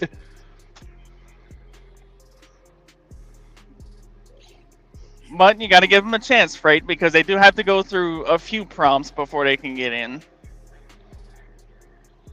Yeah, like one. Bro, this is ridiculous. I've never seen a place so damn busy. It's ridiculous. Have you moved yet? 10 o'clock appointment. Yeah. Oh yeah, I've moved like 4 truck spots up. A 10 o'clock appointment means nothing when you got a line for 3 hours. I mean. Oh, is that the check-in line? Yeah. All right. Let's see. We got primetime Fitz. Oh no, there he went. He's gone. Jeez. Oh hell. Is that the check-in line? Is it no? Yeah, this is the check-in line. That's it. That's why I put the camera outward so everybody can see like what I'm sitting in. Like, dude. This is ridiculous. I thought you were just that sounds a little sus there, Timothy. Oh well, see, we were in the line getting here, because they don't want you checking in early. So, and if you guys can look like way up here in the top up there, right of that trailer, that's more trucks just over the hill there. Oh my gosh! Yeah, it's ridiculous. That's why I'm not reefer. Exactly. That's Fitz again. All those washouts and stuff. All right, here we go. We're going to bring in Sean from Primetime Fitz. What's up, Sean? Armstrong said, what's happening, bro? John Armstrong. Test. Yep, we hear you. Oh, it's no test, buddy. We're live. No. You passed the test. You're here. He knows what that was. He's looking like he's lost. Like, holy crap! Why am I freaking dead center? There he is. Nice. Hey, we all had our turn at getting dead center. It's your turn now, bud. I was trying to get my microphone working, and I was like, "Good night, Albert." I was like, "Holy shit!" I just had to come in here and give some actual, reefer representations. It's because y'all want to keep ragging on door swingers. You got peaches. I ain't no ragging. I'm ADHD. I don't like to sit. No. Y'all was ragging. Y'all was ragging while he was driving because he couldn't defend himself. I'm here to defend the reefer side. Go replay it because I said I'm ADHD. I don't do it. I can't do it. Whoa. You guys were like while I was driving? Is that what it was? Yeah. Oh, yeah. No. Wow. I never rag on reefer drivers. I called you peckerheads, my brothers, when I brought you into this. This is ridiculous. We only ragged on Shaggy. It's all right. So John Armstrong says, so real question for our mosey up to bed, is buying a used truck from Pedigree worth it? Brian, what do you think? It kind of depends on your situation. I mean, how long you plan on trucking? I mean, I'm in the situation now, like say I would have bought my truck 2 years ago from Pedigree. I kind of wish I would have bought a brand new truck because really at the end of the day, yeah, I was banking on once that truck's paid for that. Later, Ross. Now I'm just going to flow through without having any truck payments for whatever. But with Prime, they're getting pretty tight on how long you keep the truck on the fleet. They're saying that, after 7 years, you're going to have to get another truck. So really, realistically, it don't matter if the truck's paid off or not. You should still be putting that. If you say you got a paid off truck, you should put that money away into an account to buy your next truck. It's not extra money that you're getting. Once the truck's paid off, you're not making any more money. You should be putting that money right back into the business. Unless you're planning on getting out of. You gotta have that. Exactly. You definitely gotta have that safety net for sure. Yeah. I mean, it's a business, and you're always going to need a new truck eventually, unless you're driving an old school Pete long nose. Then you can just keep dumping money into it. But right. Good night, Johnsons, man. See you, Ross, man. God bless, buddy. Have a good evening. Another thing I will say is, if you do decide to buy a Pedigree truck, get the full service history on it, so you can know what all's been done to it. Yes, they go through them pretty good. I mean, I do that even just picking my truck up from Success. Yeah. I mean. Oh yeah, I mean that's a good thing to do either way. Even if it's a regular lease, if it's a used lease, you want to get the service history on it so you know what you're getting yourself into. Yeah, because I picked this truck up with about 340 on it, and it's already got an engine light coming on. Yeah. Yeah. You like say if you go get a 6-month-old truck that's got a few thousand miles on it, but it's got a service history that didn't. You don't want that because that's just going to be. You got to realize too, like where that truck came from. There may be sometimes that truck may end up been a lease truck. which the lease guys are going to take care of their stuff because the thing is they're the ones that have to pay for it. Or That it is could have true. been attached to, I'm not saying all company guys, I keep my truck looking pretty dang good. But the thing is, there are other company guys that, I ain't got to pay for this, I'm trashing this crap. Yeah, So there's a lot of company drivers like that. Exactly. So you have to Yeah, I mean, when I was company, look at the reports, all that mess. Yeah, when I was company, I didn't trash my truck intentionally, but I was definitely a lot less particular about everything. I didn't have floor mats in it. I didn't have any of that. I didn't really keep it like super clean as far as just dust and dirt. And I think I got it washed like 3 times in a few months. You know, I mean, but now that I'm lease, I start twitching after 2 weeks if I haven't had a wash. Yeah, see? Yeah, like right now, my truck is littered with bugs, and I'm probably going to hand wash it myself this weekend. Yeah. Yeah, I mean, I vacuum it at least every 2 days. I got floor mats in here. Guys, we got another that hood, and you have to shine that Caterpillar in. Ask Will. He's heard me blow my floorboard out like 3 times today already. We got another peckerhead coming in. This is Bradley Morse, one of my other trainees. How new is that hatch, Buzz? Because that thing looks pretty damn new. This one? Bradley, we got the same thing, but mine's got a lot more miles on it. Oh, really? Yeah, mine's got a little blemishes here and there, but I'm not a flatbed anymore, so I'm not out there, playing in the dirt all day, every day. Guys, give me just a second. Let me check this audio on Brad. Brad, you got an audio? Yeah, can you hear me? Yeah, barely, buddy. You're kind of quiet. He's a little fella. Sounds like the audio's hooked up on his phone. You gotta turn the John Madden headset up. You Colin plays with that thing, dadgum? Not really. You're still really quiet. Sound like you're about 10 feet away. I think it's just these guys are really loud. Maybe. Yeah, I think so too. I mean, I can hear you just fine. Yeah, y'all are too loud. Man, if this don't look like an iron skillet roundabout, I'm telling you right now. Timothy, I'm currently in Frederick, Maryland, over here in Aldi Distribution Center. So there's 3 lines of trucks here. You guys can't see this, but if you look at this camera, all the way to the right, beside this truck here, where it says 85021, to the very right of that, over top of that hill, that's all tops of trucks there. This is an enormous line of trucks. I've never been in a check-in line this long. So it is in Aldi's. Yes, but I've been to several before, but never been to the one in Frederick, Maryland. And this one is just, dude. We had a 10 o'clock appointment. They won't let you show up any earlier than 30 minutes. We've been in this in almost, let's see. Oh yeah, 40 minutes. Y'all been in there for about an hour. 40 minutes. Yep. The one in I want to say it was Michigan was really bad too. Them and Associated Grocers can both. They're on the 7th circle of hell. Yeah, Associated's the worst, man. I hate them. I can't stand. Yeah, I am always loud, King Jeff. See you later, John. John says, "Thanks for the infos, guys. I'm logging off. Loading Kubota in the morning. God bless you, John. Man, be safe, buddy. Yeah. Later, thanks bro. for joining in. Appreciate it, guys." This man out here is 9:40 at night. It's dark. It's 94 degrees, and this man's working out, sweating like a hoe in church. I'll just sit I don't know if any of the viewers texted that number to join, but if you guys did, please do it again, because I've got 2 messages, but I can't figure out where they are. If you guys want to come on live and actually get in here and ask some questions or whatever you guys are concerned about, please shoot me a text and I'll get you guys in here. I'll shoot you a link. Get some more reefer drivers in here to push all these flatbed skateboarding people the heck out. Hey, boy, watch it. Disproportionate amount of representation here. John, you better watch your mouth now. You're going to get kicked.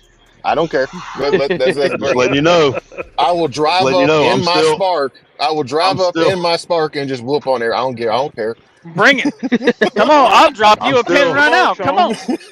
Hey, buddy, don't think I won't drop this box and go sling a tarp in a heartbeat. I promise you. I think you come down here and push the curtain is going to have something to say about that. Oh, they'll be all right. Yeah, I'll stick to my curtain pushing. I like my 5-minute tarp jobs. See, that's the other thing too. Everybody else was talking about how they're all big into flatbed. When everybody over here is like, you gotta You got a covered wagon. You also got boat guys over here that don't know what the hell tarps are anymore. I rag on Shaggy all the time for not throwing tarps. Were you watching earlier when I was making fun of him because he was bitching because his arm was dirty from his tarp? Dirty. I don't think anybody on this. Angel, you need to go to bed. See, that's what I'm telling you. She ain't going back flatbed. You need to go to bed. And she might. Hey, she might not be going back flatbed, but if I decide to, she might be going home. Angel. She gave I think it's to get ahead behind. And this is exactly why. This is exactly why Fr8sK8R's camera is facing that way, because Angel is fitting to whoop on him right now. She's probably behind the curtain right now as we speak with like a pan or something, like ready to hit me, like my old winch bar or something. That's probably exactly what she's got going on right now. I'm gonna get him. I'm gonna get him. She's getting ready to put the hook on you again, just like she did the other night.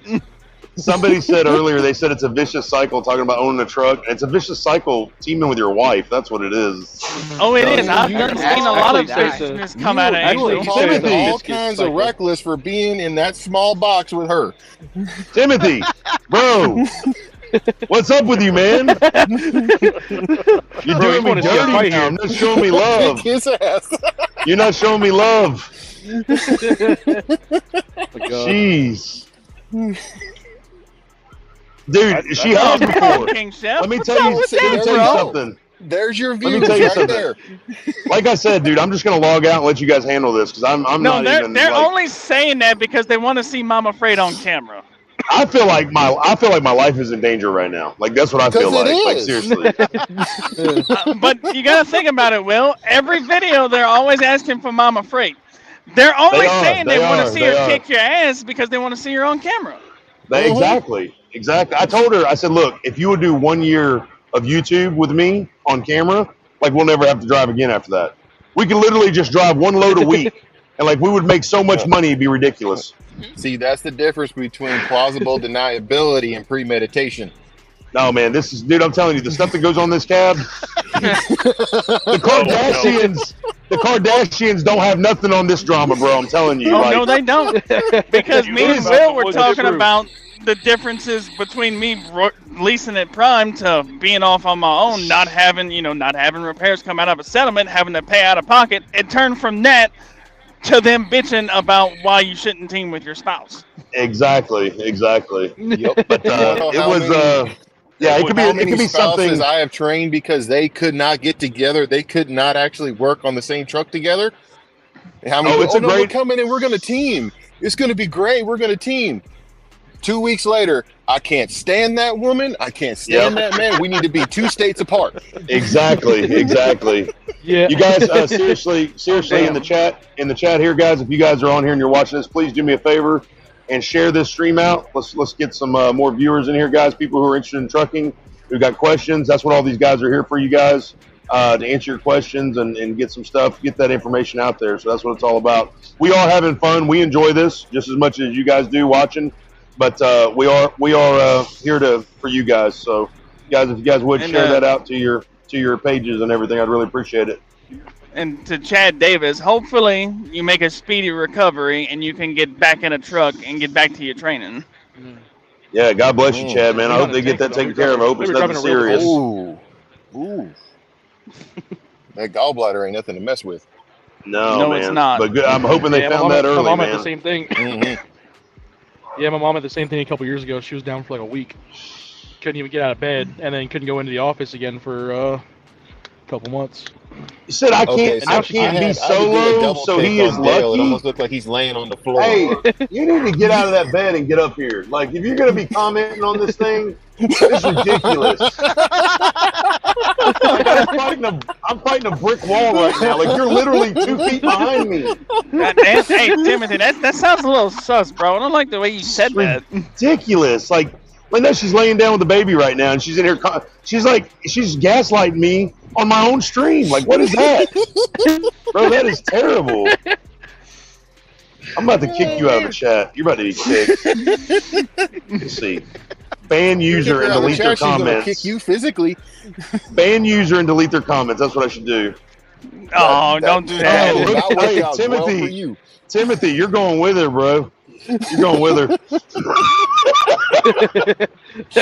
You're out of here. I'm just messing with you guys, man. I appreciate all you guys being here, man. 100%. 100%. Oh, So Shaggy, you got word has it that your truck's about to be paid off. What's next for you? I don't know. I got a big vacation later this year, but other than that, I'm just gonna kind of stick it out, stick to my boats. I mean, hauling boats, that's like a vacation in itself, right? And stop coming down to the pad posing like you're an instructor. I am an instructor.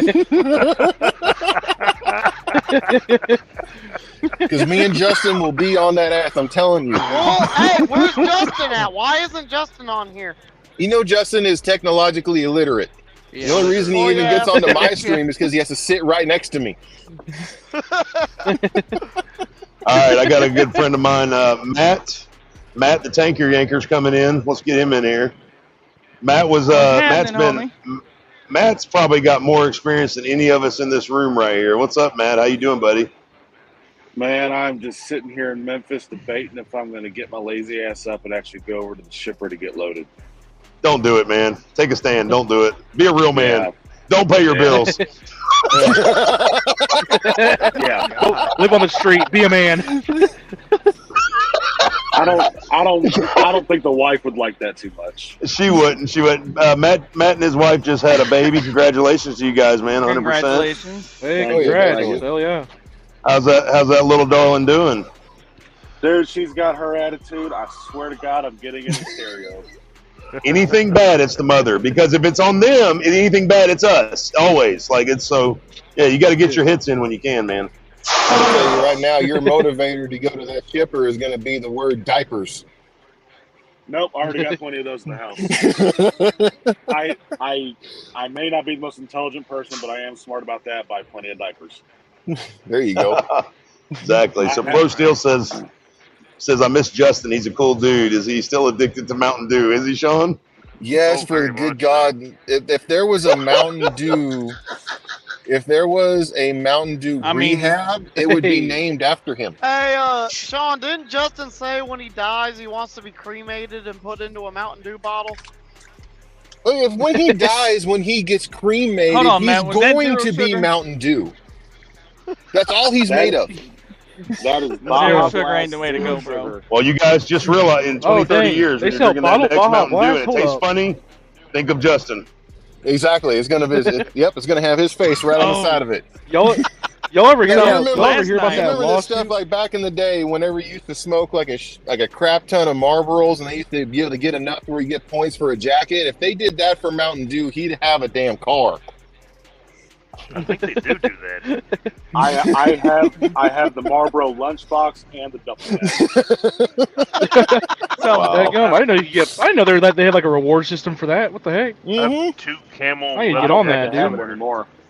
Yep, that was back in the day when everybody was promoting smoking. Like, hey, smoke all these packs, you get a nice leather jacket that they can put in your coffin. Oh my God! Yeah, that's one thing. That's one thing. If I wish I could go back, I never would have smoked. I really wish I would have never started. I do enjoy it though. I really do. Unfortunately. Yeah. I wish I had some more Oreos right here with me. I haven't quit. Everybody's smoking. Smoking's bad. Chad says, guys, I had pancreatitis from it and developed a cyst on my pancreas. I spent 5 weeks in the hospital. Appreciate the kind words, fellas.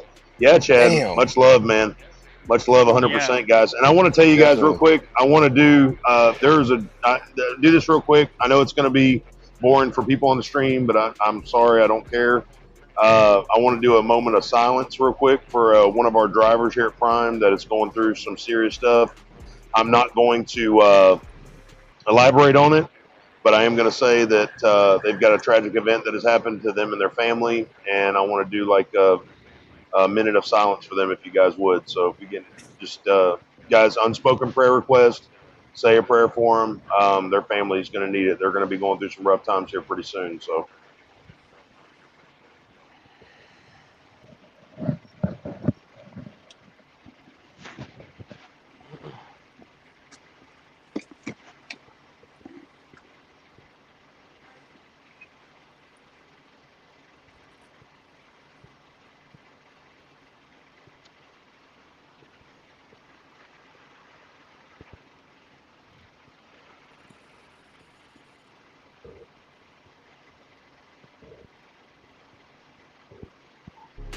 Thank you, guys. I really appreciate it.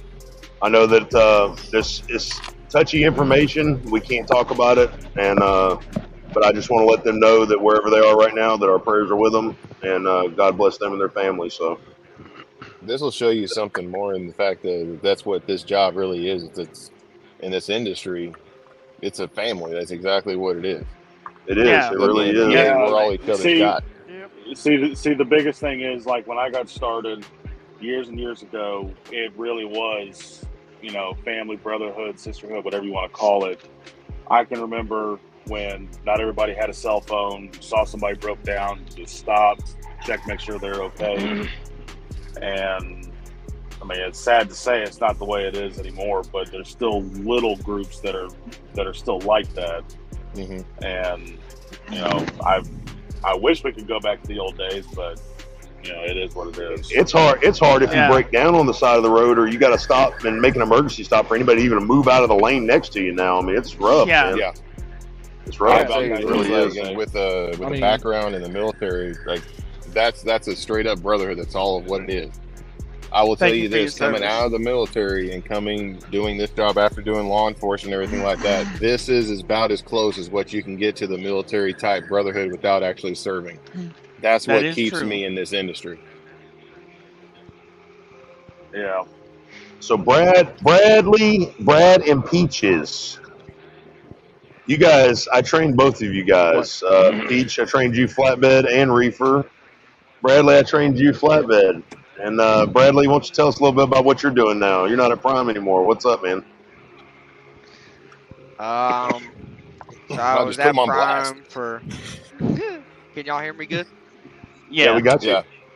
Yeah. So I stayed at Prime for a few months after Will got done training me, and I decided that I was gonna go haul horses. So I did.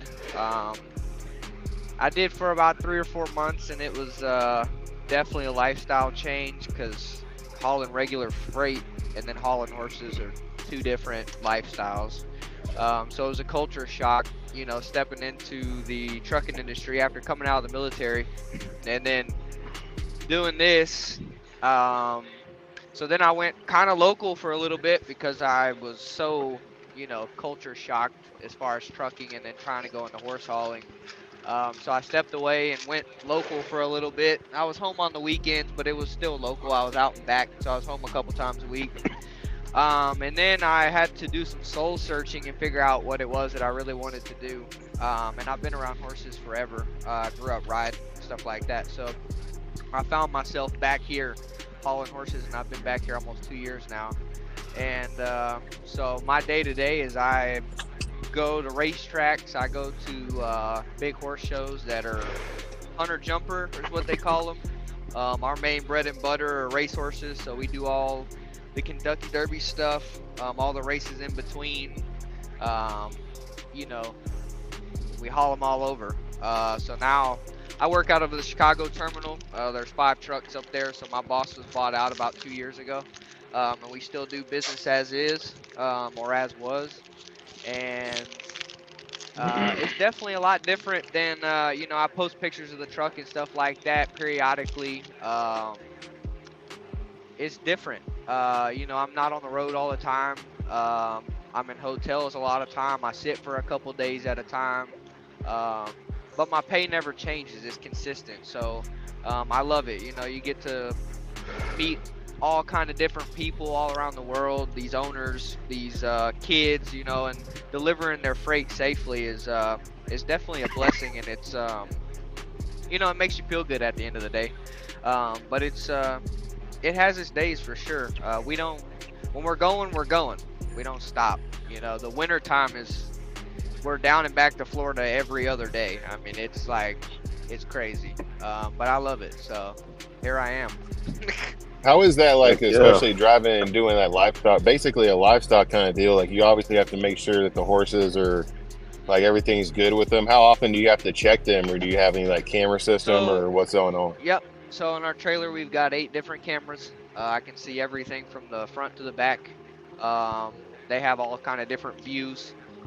So we like to say, rule of thumb, like every 4 hours, But with the cameras, you know, you can see if they're low on hay, water, stuff like that. There's a lot that goes into it. You know, there's certain truck stops that we go to, you know, that have water, that we know will have water 24/7. So all we do is hay and water. We don't do anything in between. We get them from point A to point B, and that's it. I got you.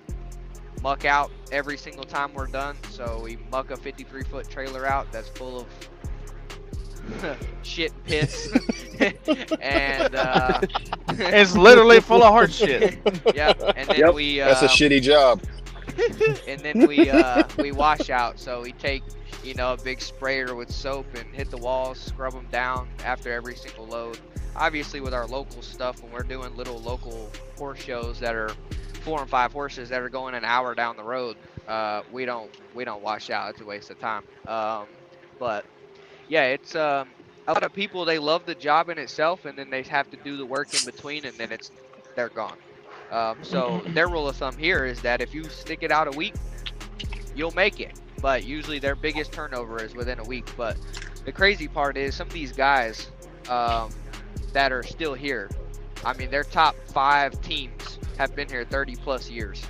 Oh, wow. And they still are out here running. I mean, they tear it up. They run way harder than I could ever. I mean, they're doing California turns every single week, and so that spoke volume to me too. But I mean, it's hard on me being 24, and I can only imagine these guys, but they're still here. That's all they know. Pro Steel actually has a good question for you, Brad. Do you have unlimited drive time because it's technically livestock? So per DOT, yes. So Brookledge, back before it was exempt, they went ahead and spent millions of dollars, put logs in their trucks. So for insurance purposes, if I have to say so myself, they still run one, but it doesn't. They're not super strict on it. Yeah, I bet so you can do outlaw trucking. Have logs. Right. So up in Chicago, I use a different system than the actual Brookledge fleet does. Oh yeah. So they don't technically.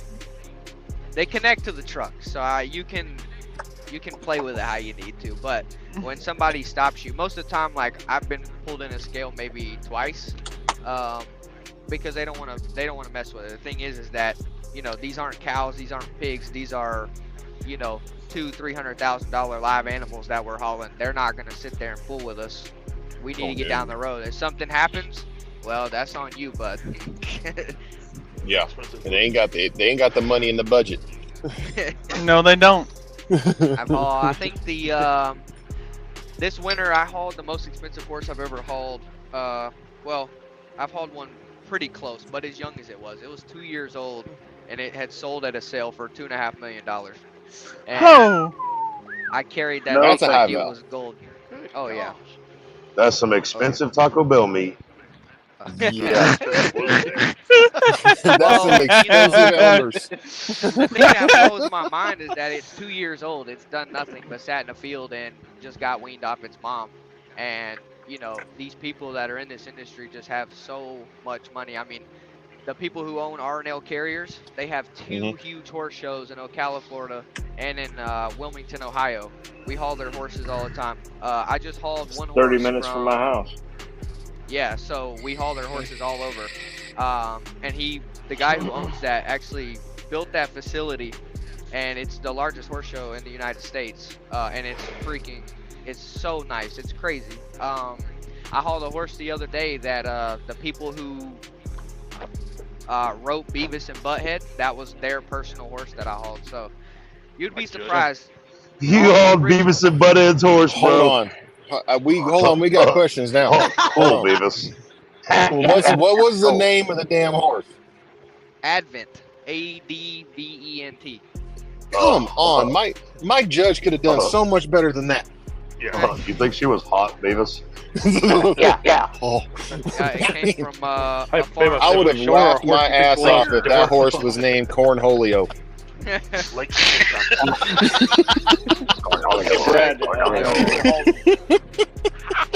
Yeah, that would have been fucking epic. That would have been epic. I would have named that horse Cornholio. Could you imagine that horse running like the Kentucky Derby or something like that? Cornholio coming around the corner. No, it's crazy. It's enjoyable, but it's not for everybody. Shit. It's like I said, you know, it's different. You know, you drive, but we don't consider ourselves, and I don't mean this in any cocky way, we don't consider ourselves truck drivers. We consider ourselves horse haulers, because we're not. I mean, we drive, but we're not out there doing what y'all do all the time and running as hard as y'all do. I mean, like I said, we run hard, but I just got off the lake after 2 days. And now I'm doing this load tomorrow, and I'll go back to Michigan. I'll sit for another couple days, and you know, it works for some people and it doesn't. But I love it. So, man, that sounds like Dale's life. Shit. No, that sounds like Shaggy. That sounds like Shaggy. Shaggy. If he has to come down to the pad and talk about his damn boat one more time, you ask.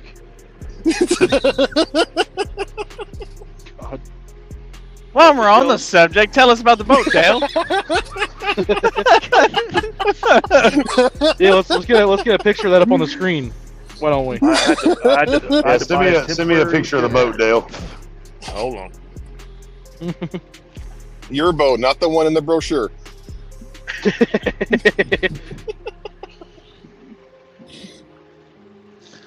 Oh God! See, this is a good stream. This is fun. I want to go walk my lazy ass back into the truck stop to get some more Oreos so I can make my fat ass a shake again. Go do it, bro. Your little diabetes smoothie. Diabetes smoothie. I've been up for 26 hours since my little portable blender. 16 Oreos and a bottle of milk. Peach, you got a picture of you got a picture at all during your training, Peach? On the yellow truck? Yeah. Yeah. All my stuff is locked up in cloud right now. Let's see. Yeah, bro, that Oreo shake was delicious. So while we're doing that, okay, before Brian rolls off, he's got a roll here, but I'm gonna show you guys some toys of his here. Oh, I like that. That is not a scooter. Yeah. That is a man's chair. That's a man's horse there. That's a man's iron horse. That's a flying couch is what that is. Get a Road King. There's a couch on wheels. I put 75,000 miles on that black bike in 19 months. That boy was moving, son. That is a big ass seat. Pro Steel, yeah. Prime is still running the Qualcomm for now. That is a huge seat, man. Good night. You're not that big of a person. Jeez. I love that. I only sit on the front part. Well, I know you do, but see how much of an indent there is? Yeah, you want to sit down in it. That's too comfortable. You'll fall Yeah, they asleep. call it couch on wheels for a reason there, bud. Yep. Yeah. Let's see. That was a good bike. All right. Brian, thank you so much for joining us, man. I know you're you got to get off, man, and so. You're good, man.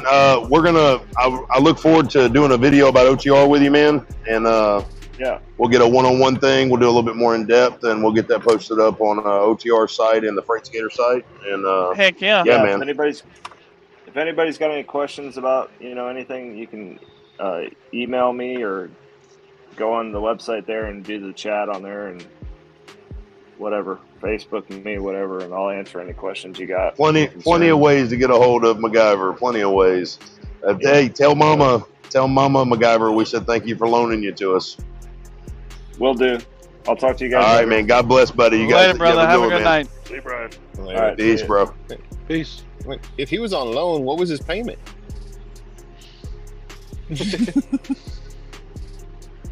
Nothing. Nothing, apparently. Just don't piss her off because she won't let it happen again. Let's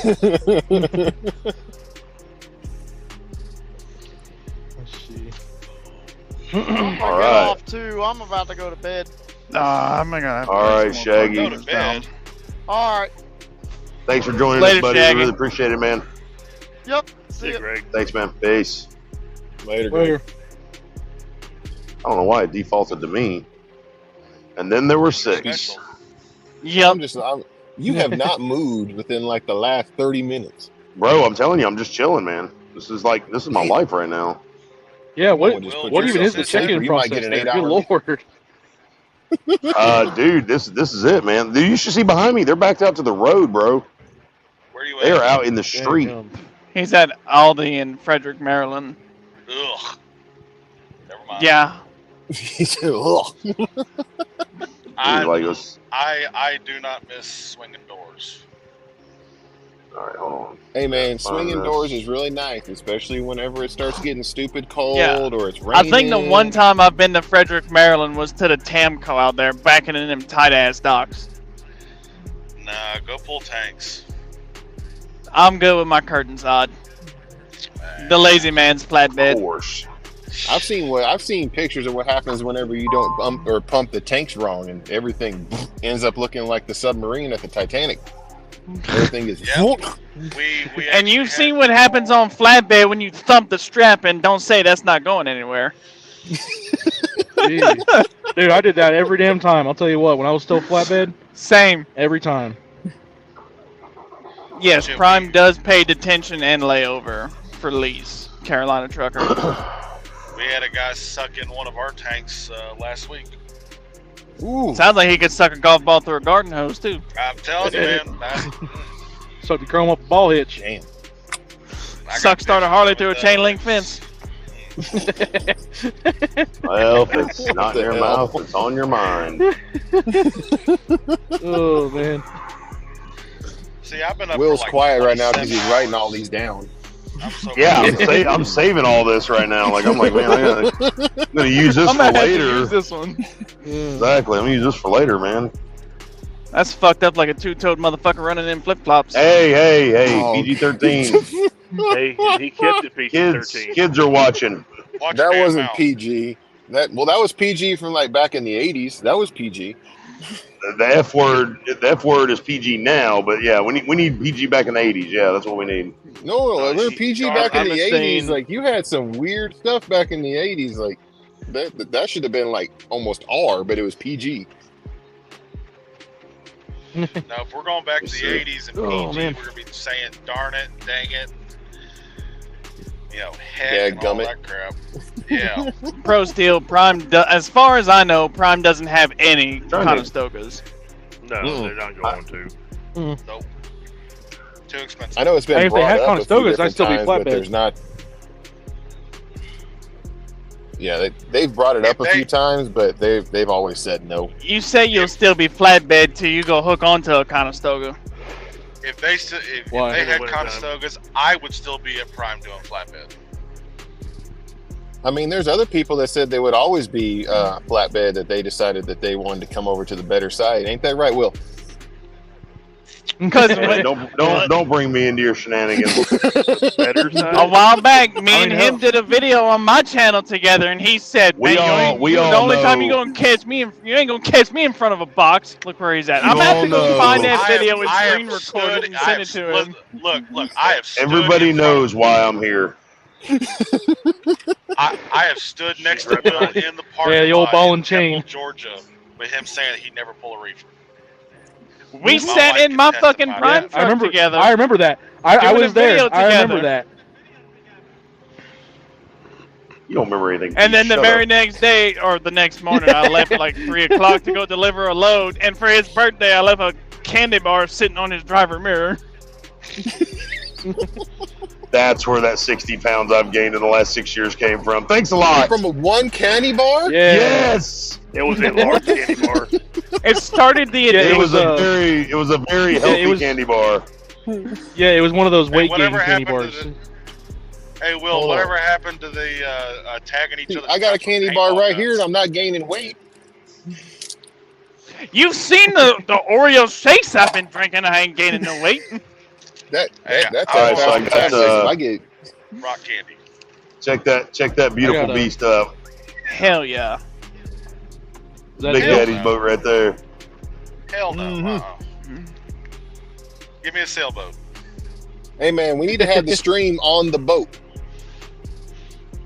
Well, Dude, that That's is not Dale in the picture though. These are, hey guys, I just want to remind everybody, these are Prime drivers that own this stuff. So you guys think we don't make any money? I'm just telling you, Yeah.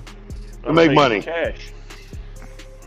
Well, like, some of us make money, but then they also have like ex-wives that take a lot of it. So I have two. That's true. You have two boats? Damn! No, explain. I know what you meant. Two very expensive ex-wives. Two very expensive ex-wives. When I was a prime, the wife and I lived on the truck. Yep. I don't have one yet, but I can tell you this: if I ever do get one, there will be only one. An ex-wife. If I ever end up with an ex-wife, there will be only one. Comment now, Angel. In your future. Comment now, Angel. If you even say the word ex, like there's gonna be a funeral in your future. Nah. No, there she'll be like, she'll tell you. Yeah, she'll tell you straight up. Don't threaten me with a good time. Hey, be careful, Bubba. She's only sitting like 4 feet behind you. Exactly, man. Man, I'm ready. I'm ready. But you gotta think, whenever she's driving, he's also 4 feet behind her. And we've seen the outcome of that already. Yeah, that's true. Yep. Waterboarding. I welcome the sweet release of death. Oh, look at there! Look at a young Bradley there with a freight skater. Look at that. Yep. That's an oldie but a goodie. That's also a young freight skater. That is a young freight skater. That was about 2 or 3 years ago. Yeah. That was an active I just freight sent you a skater. picture I took when I was on your truck. Yeah, that's also. I got it. There's a lot more gray in that beard now, though. Big time. Yeah, Will's got a picture of me and my wife when we met up at the pilot, and I'm pretty sure he deleted it. No, I've got it, bro. Bro, you gonna call me out like that? You gonna call me out? Bro, I got you, fam. Yeah, don't call me out. My fat ass. I don't give a shit. I got you. Oh no, don't act like you don't want it. You want it. You want it. You're getting it. That's what she said. You can't back out now. Yeah, I ran across that just a minute ago when I was all quiet. I ran across that picture and I was like, "No, I'm not gonna throw that up for Matt. I don't want him to be like, man, why'd you do that?" Like, no, you got it now. It's on you. It's all you, buddy. Yeah, that was back when we had the rats on the truck. Yeah, that was when I met y'all out that pilot in Temple. Yep. Yeah, that's when we deadheaded home. That's when they tried to give me that one load going to Nashville that didn't pay crap. I'm like, nah, I'm good. So, Will, the picture I'm sending you, I just jacked that off of your live from your Facebook that we did. Yeah, on YouTube. I had that. Tell me I don't have that damn picture. Give me a break. Yep. And those were brand new. Those were brand new 4X white tees that weren't shrunk yet. So that's why I had a dress on. I was like, "What in the white trash, Jerry Springer is going on with your attire?" That was a brand, like literally. I just took a shower, brand new T-shirt. So I always buy one size bigger so it'll shrink. So I should have tucked that in, but I didn't. So it they is what don't it is. explain like the almost like a half untied boots. Yeah. Hey. Those Timberlands. At least he wasn't wearing the Crocs. Hold on, we gotta zoom in. Those might be the boot Crocs. Or are those Hey Dude boots? That was That's after some he sat in the Sabras. They shower ain't no for Hey Dudes. They might be He sat Hey in the Dude shower boots. for like an hour and a half. Angel, what are you laughing about? She's back there going ballistic. Like, Yeah, well, the picture I just sent you, I just jacked the thumbnail from the live that we did on yours whenever we met I up. remember this. Yeah, And then we went and go spend a shit ton of money at the outlet malls we for did. Black didn't Friday. we? Angel, what are you watching back there? Oh yeah, hey, I don't have no shame in my game, bro. I will cut myself down before I let somebody else do it. 100%. Like, like I got everybody was like, "Well, Fr8sK8R's big ass shirt," and I'm like, "No, bro, I got this first." Yeah, that's why I love wearing a dress. It wasn't shrunk yet. What's up? Like, I ain't got no problem, bro. I do have a question though. You could have bought the polo the same size as the T-shirts. Yeah. Well, here's the thing, Sean. I don't get to buy my own clothes. I have a woman that buys my own clothes. No. Don't blame this on her because I guarantee you She blames everything on him, so what's the difference? Baby, when is the last time I bought clothes for me? When is the last time I bought clothes for me? When you were 17 years old. Probably. When I was 21. When I was 21. No lie. I have not bought any clothes for me. Well, she handles everything. It's not because she wants to. It's just because she ends up doing all of it. Like, I'm always busy working. I'm always busy handling stuff. So she will handle everything, bro. I'm telling you what, God forbid something happens to this woman, like, obviously my life's over, but my kids' lives are over too. Because I'm not going to be able to pay the bills. I don't know who to pay. But we're going to be evicted like the first 30 days. It'll be over with. Like, we're done. With a big-ass bank account, not knowing where the money goes. I guarantee you she'll find a way to take it.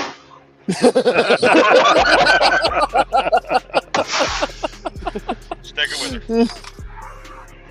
All right, so this was JDQ and I. What was this? When was this, JDQ? 2 years ago for Thanksgiving. Almost 2 years ago. Yeah. Wow, that's crazy. Time flies. Yeah, it'll be 2 years this Thanksgiving because I had just switched to reefer. And right after I finished that 34, I took off to Columbus, Ohio to pick up that FedEx load. Going to Virginia. Right. Ooh. Man, those are the days. They can keep them FedEx. And it was on that video, he said he'll never be in front of a box with the one we did from my channel. Oh, I see. I see Brad. I remember. Okay, Brad just took off. Okay, that's cool. You ain't never gonna catch me in front of a box. Yeah. No, we can bring. No, I really want to call Justin because he said it to us many times. Oh, he texted. He had to take a call. Okay. I also distinctly remember Will saying that he'd never drive a Peterbilt, or he'd never lease one. Yeah. No, he would die hard. And now he's buying one. Oh man, dude! I'll tell you what. This thing will have to blow up 1,500 times for me to have to go back to a Freightliner. Y'all can have that crap. See, here's the funny part. What y'all may not realize is his first Pete, the blue one, was a carbon copy of the one that I had. Oh, Kryptonite. Hell yeah. Oh, the only difference was the strike package on it. I got one coming in August. I got a small sleeper Freightliner now, so it don't matter to me. I'm getting out of the Freightliner finally.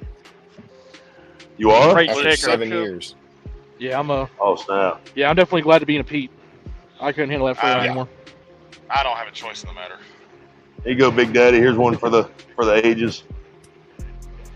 Hell yeah. Why does Dale look like y'all's dad?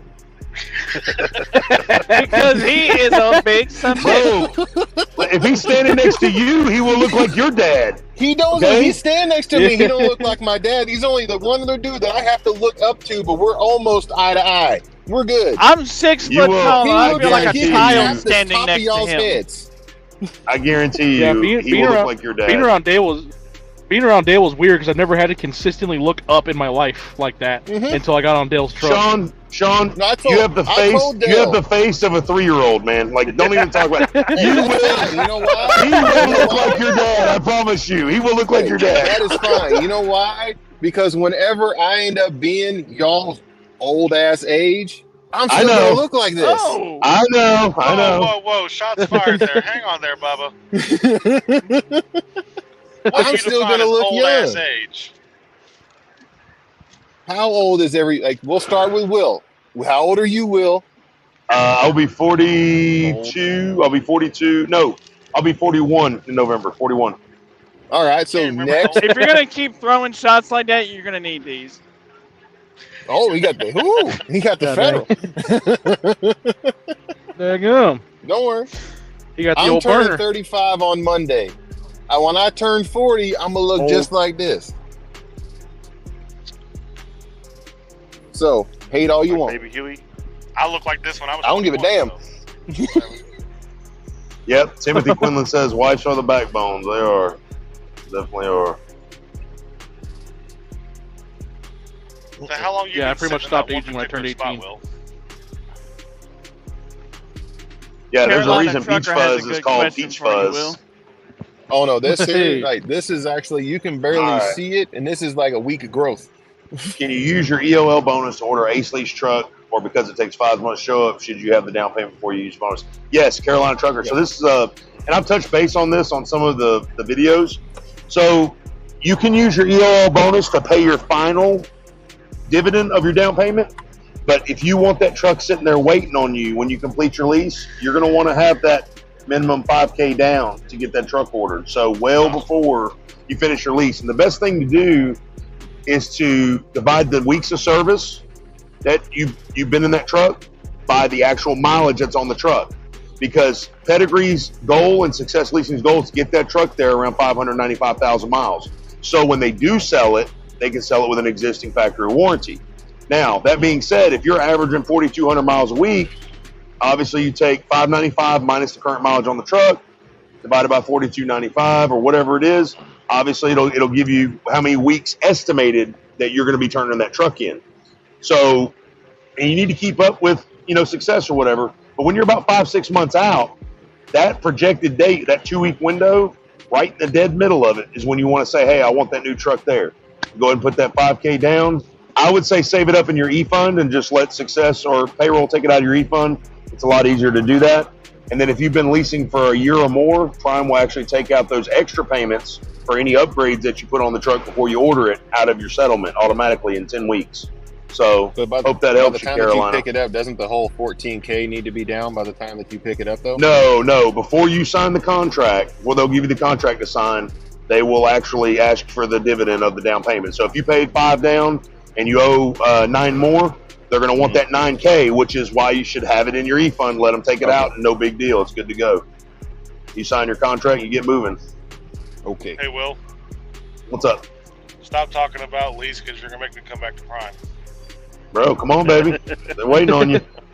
Shit, I should have never left. I'm facing bankruptcy now. Y'all are old. Y'all are old, and Dale could be my granddad. Well, listen, let me tell you something, Timothy.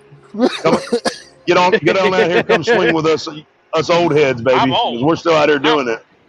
I think I'm the youngest really bastard quiet right for all now. these shots that are being hit at you, man. I still run around all these fucking young guys out here. Yeah, no problem, Dale and Will are both old enough to be my fucking dad. Good question. Neither one of us want the job though, so back off, bud. Neither does my dad, so that's cool. Here you go, Will. You're gonna need these. Oh man. Yeah. They were old enough to be JDQ's dad, Bradley's dad, Zach's dad. It's not well, the good my thing is, fault. I'm as young as Zach's I am. like 30 damn near. Who's the oldest one here? Oh yeah. Speak for yourself, woman. And all these damn gaslighting comments coming over through the chat. Give me a break, bro. Don't make me say the words you don't like, Angel. I ain't as good as I once was. I'm as good once as I ever was. You just mad, bro. You just mad. You just mad because I wasn't singing the song, Sean. I was singing my life. That Toby Keith is calling right now and saying you need to have him stop because he's ruining my song. Hey, Toby Keith better be glad I even included him in this chat. There's 17 people watching that just witnessed that, and I'm not paying for those copyright infringements. All right, so there was something I was gonna put up here. Carolina Trucker, what's up, bud? OTR says Carolina Trucker, what's up? King Chef says I'll be 53 this year. Damn. Keep on trucking, King. I'm 38. You're not too much in front of Will. Sean, you will get old. You're gonna get old, Sean. I will. It's gonna happen. It's gonna happen. You're over there talking that smack. I know it's gonna happen, but I'm still gonna look good. I'm still gonna look young when it happens. Yeah, so you go. I still look good. Yeah. My old lady loves the silver hair. Yeah. As you look over, that's silver fox. Tom, you got a question? Yeah. I got a question. What's up? Yeah, he looked. From Pro Steel, he's asking if you're still on the pads. Yeah, still on the pad. I am on the pad right now. That's why. That's where he stays. He doesn't leave the pad. He doesn't drive. No. I will say this: I'm actually taking a load tomorrow to Little Rock. So y'all can kiss my butt. If you guys get trained, big miles. Look at this guy. If you. I'm all about. Hey man, I'm telling you right now, I am all about open and transparency. I've had this truck for 3 years. Oh, all right there. I've had this truck for 3 years, and it's got only 80,000 miles on it. Damn. That's sad. Good Lord. I've had my truck for like 4 weeks. You are doing That's the less company running than no I favors. You're doing the company no favors. Yeah, dude. I'm still good. You got 80,000 on a 3-year-old truck? I got 80,000 miles on a 3-year-old truck. 27,000 miles a year. I used to do that in 4 months. Here you go. Here you go. You ready for this? We picked up Invictus June 6th. 19,215 miles we're sitting on now. Nice. God dang. Not even a month. For what, 4 or 5 weeks, and I've got 17,000 on my truck, and I've only had a student on there for 1 week. Yep. Hey man, I'm telling you, look, this is putting out to all you lease operators. This truck is going to be put up to where probably it's going to be switched over to the lease fleet here in August. So if y'all want an 80,000 mile, 3-year-old Freightliner, no thanks. Hit them up. Nope. Basically, if you guys want to ride with Sean for about 50 miles down the road to go get a cup of coffee, he's your man. That's everything you need to know about 50 miles. Here's if you want to run the road test route in a dinky old Freightliner, he's your man. 3-year-old. Exactly. I go up to Kansas City. I come back from Kansas City. I go to freaking St. Louis. Big miles. Here's the real question. Does anyone want that truck? How many hours you got on the engine? I refuse to answer that question. Oh, come on. Yeah, let's see the idle hours. Truck got 80,000 miles on it. It got 4 million hours on it. I'll tell you right now. Hold on. Yeah, truck's got more hours than miles. I'm gonna guess. 1 minute. I'm gonna guess about 30,000 hours. Big Al says, "Hey, Fr8sK8R, would you recommend coming to Prime now to get my CDL? Is it worth it?" Let me tell you. It's probably gonna be more than 40,000 hours. Let me tell you guys something. If you're coming into the industry for trucking, you guys need to really ask yourself a question. What are you coming in for? Okay, seriously, with the market being down like it is, and this is like life-changing stuff here. Don't get me wrong. When I came back in 17, everything was great. Okay, I had a good kickstart. Freight was booming. 18, it just shot through the roof. And even during COVID, we saw a huge increase in freight at the beginning of COVID. It was nuts. And I'm going to tell you guys, if you're coming into the industry now, make no mistake, it's either ride or die. Okay, so you're going to have good times, you're going to have bad times, but come in with a plan. Don't just come in and say, I just want to be a trucker because I saw this YouTube channel, I really liked it. Guys, know what you want out of this industry. And I'm going to tell you right now, the number one target demographic to come in is not going to be the guy like me that's 41 years old, got 4 kids, trying to start a lifestyle change and a career change. No, it's going to be you young bucks. If you're coming in 20 years, 21, 22, come in, do your 10, 15 years, buy a truck, come home. Don't be out here for 40 years on this road, man. I'm telling you, people do not know what it's like until you actually get out here. It's a totally different experience. It's a whole lifestyle experience. So yes, it's worth it. It is worth it, Big Ounce, if you have your goals set. If you have your goals straight where you want them, yes, it's definitely worth it. But you got to live this life, man. You can't. It's not a job. So no. And the thing is, when you get people that are coming into this industry too, and this is going to him as well. I deal with these guys all the time. 21-year-old, 22-year-olds are coming in this industry, and all they're hearing is all this negative stuff right now. Oh, freight's down. Oh, freight's down.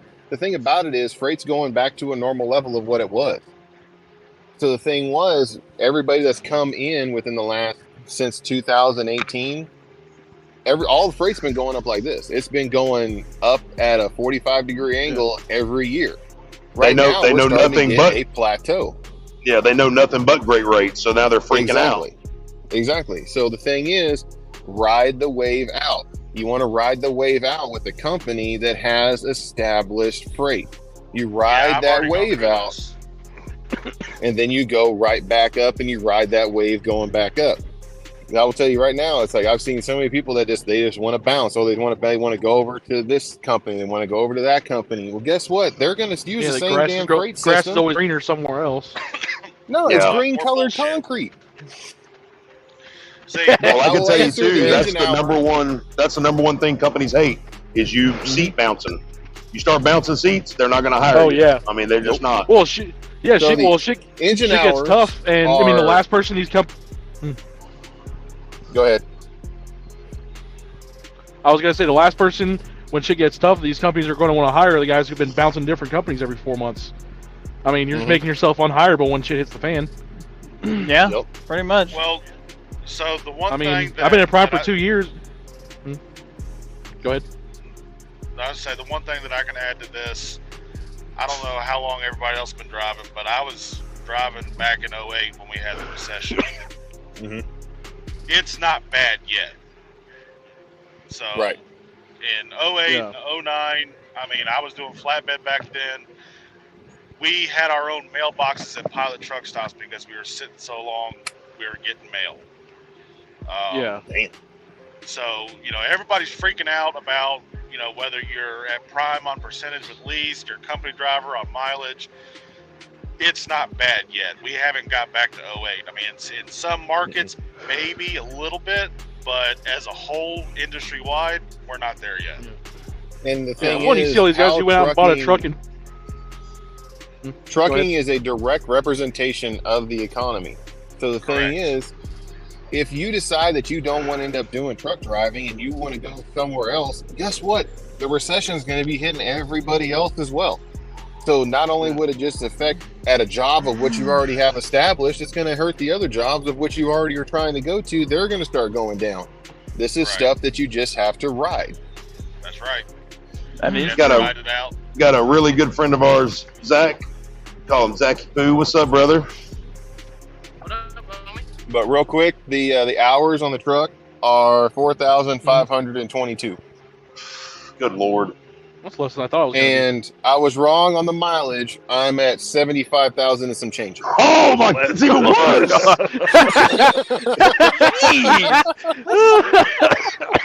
It's even worse. Oh my God, bro! I'm not hurting. I'm good. Good Lord. Everybody upset. People found a hustle. That's 500 miles a week. Yep. Let's see. Wow. 500 miles That's a an week, hour. John. That's an hour of idling for every 16 miles of driving. Does Mr. Lowe know how bad you're abusing his equipment out there? I'm sure he does. I saw him at the truck driving championships. I talked to him. I almost see him on a weekly basis. He know me. He know you. Really appreciate y'all's input. I'm super stoked to come to Prime. Just trying to decide on a 5-year, 10-year plan. Exactly, Big Ounce. That's what you need to do, man. Is decide on that plan. Find out what you're wanting to do. If you're just coming in to do your year or two and go home and get local, go company. If you're coming in to own eventually, you know, and you want to just start off slow, go company. Once you get used to everything, then go lease. Once you get used to that lease, finish you out a short lease and buy you a truck. Don't wait. That's pretty much where I'm at now. Yeah, it's pretty much what I did. Only the lease that I jumped in was a brand new truck, and then did my 1.5 years leasing, and then ended up in this truck. Yep. And then I'm getting ready to. I only left Prime is because Prime would not allow this truck running under their DOT numbers. Right. Well, this is one thing too here. This is one thing too here. Carolina says the truth is the boom of owner-operator that came in after and during COVID. There's not enough freight for the amount of trucks, and that's one thing I can say too. Is there's not. People talk about a driver shortage. We don't have a driver shortage. We have a quality shortage out here. We have a quality shortage. And another thing about that is all those owner-ops that just came in during and right after COVID, they're all going to end up getting out of the game eventually because they can't make no money. Well, they don't know how to. So it's all going to level out. They all jumped in because they saw that crazy $8 a mile freight, and they were like, "Oh, I can make a ton of money." And then now they're getting their truck repoed. They paid $100,000. Like with the load I'm waiting, I'm going to pick up first thing in the morning. It's going 41 miles, paying $410. Yeah. The thing is, anybody who's been in this industry longer than 5 or 7 years, and guys, especially people that have like 20 some odd years, they know that it does this. You have it's a wave. This stuff happens. Yeah. It's almost like a cycle of self-cleansing. What goes up must come down. You know, it's got to. Yeah, I mean, it's got to renew itself. So I see the door swingers to quit pulling my open deck freight. Well, then you should come on over to the side.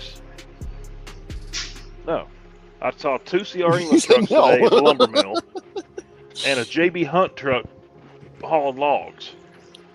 Oh God! Yeah. Scary. Good. That is got their scary. own flatbed division. Scott Ingersoll says, I'm waiting for Freight to go back up before I even get my own truck or lease to own. Scott, let me give you a piece of advice, brother. If you're waiting to get to where you want to be, you're going to be waiting for the rest of your life. Because if you can't hang with this, you're not going to be able to hang, bro. I'm telling you. Got to jump in head first. You have to know. Freight going up from here is just going to come back down anyway. Right. Exactly. Yeah. You have to know how to run your truck when times are tough. Because if you don't learn how to do it when it's bad times, it's going to be awesome in the good times. And on the other side of top, you're coming back down, and all of a sudden you're living off of your fuel points at the truck stop because you have no money to pay for food because freight's shit paying, fuel's high, and you still got that truck note and that maintenance cost to pay. And whenever you're in the good times, put your money away. Yep. Yeah. Exactly. I'm maxing out my e-fund. I'm maxing out my e-fund right now. I'm taking like $600 a week. Make yourself recession hit to my settlement, proof. go in my e-fund. Well, the thing about it is too is like expenses don't stop with just the road. You got expenses at home. You got to think about what it costs for you to live at home too every week. You know, that's all a big factor, and that's one of the reasons why Brian developed OTR, so everybody, these owner operators, lease ops, can keep up with that kind of stuff. Scott also comes back and he said, well, let me go back to this. Timothy Quinlan says, Dale, get onto an RGN. I don't know if he wants you to step on one or if he wants you to steal one or what he wants you to do. But Timothy, we don't run RGNs here at Prime, unfortunately. I wish we did. I pushed while I was on the dab board. Sean can attest to this. I pushed for oversized freight and Conestogas for the longest time and never got a bite from the heads of management. So they're not interested in that. It's a lot more liability than they're willing to take on. So we don't have the bandwidth of people to run RGN and oversize. Right. Yeah. Right. And I'm pretty sure maybe 20-25% of our flatbed fleet could actually do that reliably. Exactly. And you got to look at from the Prime side, and I know Will's heard the same speech of what I have. Oh shit, we got no hippie in here. He said now is always the best time to get into business. That is correct. Yep. This is always what ends up happening with, like, they're going to say this. Prime is also a company that starts CDL school. So it's based on that CDL school, but starting from day one. You have to have a certain type of insurance to actually, and it's more expensive insurance to have a CDL or a pre-CDL program.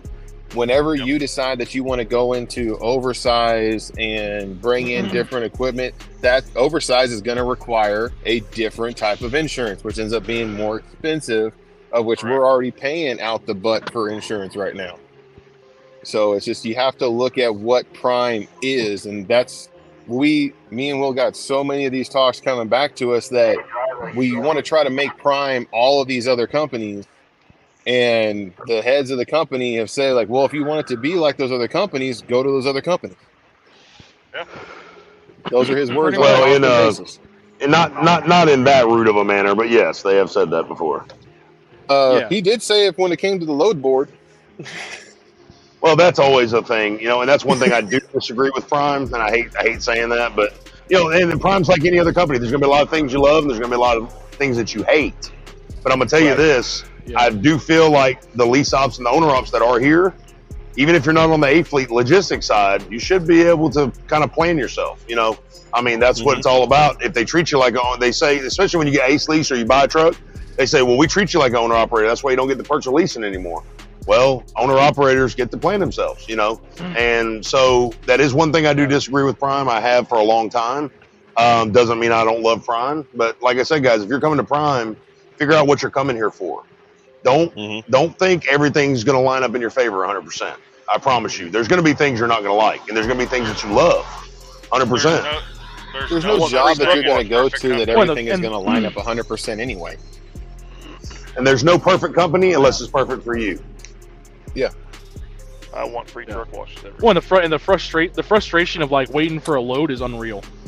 I mean, that's one thing that is definitely a major adjustment going solo, because, you know, for TNT and everything, you're team driving, so most of the time you're not really waiting more than maybe once every couple weeks for a load. But I mean, I'll be right back, boys. I'm checking in. All right. Finally, oh, he's finally checking in. Holy crap! Good job, Will. Hey. Yeah, I've waited. I've done 34-hour resets waiting on loads that don't even pay enough for being on them for a day and a half, let alone 3 or 4 days. Yeah, like yesterday, I was waiting on a load all day. Yeah, I mean, all afternoon basically. Like okay, picking up this load on Monday right now. I sat at that dock for 8 hours. Yeah, like today, after I delivered the load I was on, ran a local hop, came over here. I don't know what I need to do.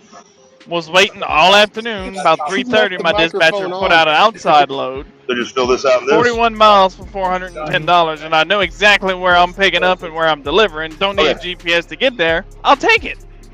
Right. Yeah. 100%. And so this is coming obviously from a company driver. I know not a lot of people in here are company drivers, but still, you're a driver. Input exactly is input from a driver. I look at it this way, right? Freight is obviously down even on the company side as well. If I was out running solo, I'm gonna try to look at what I can do to make my money end up going up. And with Prime, because Prime is a training company, you jump into training for enough to compensate what you're losing. But this is what I'm talking about on the company side. The lease guys, I understand. With the company, you're having a new driver on there. That truck is your baby. You're not wanting it to get messed up and all that mess. I completely understand that. I get it. But from the company side, it's not our truck. Right. So looking at it like that, it's like, why not try to maximize my money? Exactly. Yeah, I mean, you're not the one that's gonna be you're not the one that's gonna get stuck with your wallet getting emptied out when your warranty runs out. So man, and like with the maximizing the shit, we have local veneer runs that we have pick up out of 2 different mills around here and bring it to the mill that I just delivered at this afternoon. Mm-hmm. It's open to all the drivers. One of the owners of the company sends out a message every day of what they have at each mill and what needs to be shipped out. Right. Like I'm going to pick up that one outside load tomorrow, go run that down to Pineville, Louisiana, and then I'm probably going to go run a couple of them little local hops just to get me an extra $600 for the gross week, to put towards my gross this week. Right. So see, that's what you got to do. It's all the money is made within the hustle. You got to find your hustle. Yeah. That's right. Oh yeah. Well, it's gaming. Normally, my hustle is I'd get a load, pick up in North Louisiana, either go to Castleberry, Alabama, or Milton, Florida. Then I shoot up to Chapman, Alabama, run loads between Chapman and Thorsby, get a load coming back, and if I have enough time, do a couple little local hops, and then take it to the house for the weekend. Right. Yeah, like I mean, as Lyle says, if he's still in here, I never leave the Southeast, and I'm perfectly okay with that. Yeah, right. I mean, I'm coming off the back of a spectacularly mediocre week, but I gained my fuel cost. Waited till after 4 o'clock on Wednesday to fill up again, so I was still able to take home a paycheck, even with truck note, fixed costs, all that stuff, deferred costs, all that. It's like, heck yeah, right. Yeah, I mean, figuring out the tricks goes a long way. Without a doubt. But I got to get off of here, guys. I got to go to North Little Rock tomorrow, so I got to do one of those really long runs. Yeah, you may actually have to spend. I got to get stretches in. Yeah, you may actually have to spend the night on the road. No, I will not. I'll tell you right, I will not. He said, "Don't you put that bad juju on me." Don't you put that evil on me, Ricky Bobby. Don't you do it. Oh man. Hey, I'm going to reel a bow on your ass. The name of my truck is Voodoo because it's what I do best. Thanks for joining, Sean. Really appreciate you, man. Hey, not a problem, guys. Hey, I'll be out of here, but I will be on with my show tomorrow. I know we're doing, me and Justin, we're also going to do kind of a mixture with trucking and music, but come check it out. Primetime Fits, it's in the name. I'll see you guys. It'll be like probably about 6:30 or 7 tomorrow evening. Shit, yeah, brother. All right, buddy. Have a good night, homie. It was nice talking to y'all. Stay safe. Make sure y'all stay safe. Peace. Bye. Hey, man, do some work tomorrow. Later. How about that? No, I'm pretty sure he had an allergic reaction. I was gonna give him a shout out, but he kind of did it himself, so I don't have to. So. Yeah. Shameless plug. Oh. Oh man. Oh shit. Hey Zach, where you at, buddy? Or not? I guess he's not here anymore. Yeah, I don't know. He probably took another call or something. Dedication. It's a serious lack of dedication right there. Can y'all not hear me? Coming up on. There you are. Yeah, I'm in Wyoming. Oh, okay, so we'll be here like middle of the night then. Yeah, I'll be there at 3:30. Oh, daggone. All right. Yeah, I'll get you some I'm breakfast sitting in in the my morning. truck 18 miles from my house. Oh, I hate that. I said I'll get you some breakfast in the morning then. Yeah, I'm sitting in my truck about 70 miles from the house. What? I gotta run a local. And you cut out again. He's running a local load tomorrow. Yeah, I got to load yeast in the morning and take it to Denton, Texas, and then turn around and deadhead back to Memphis.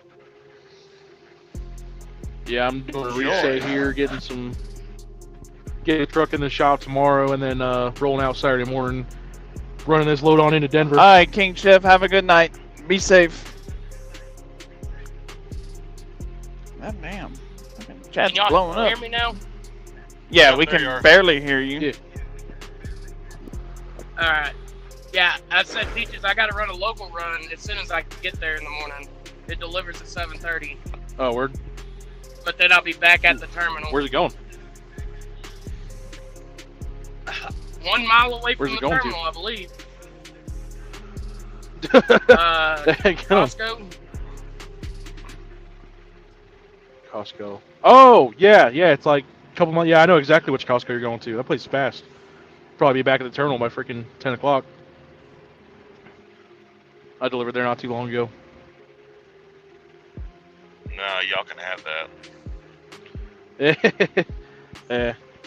Look, Costco loads or local runs?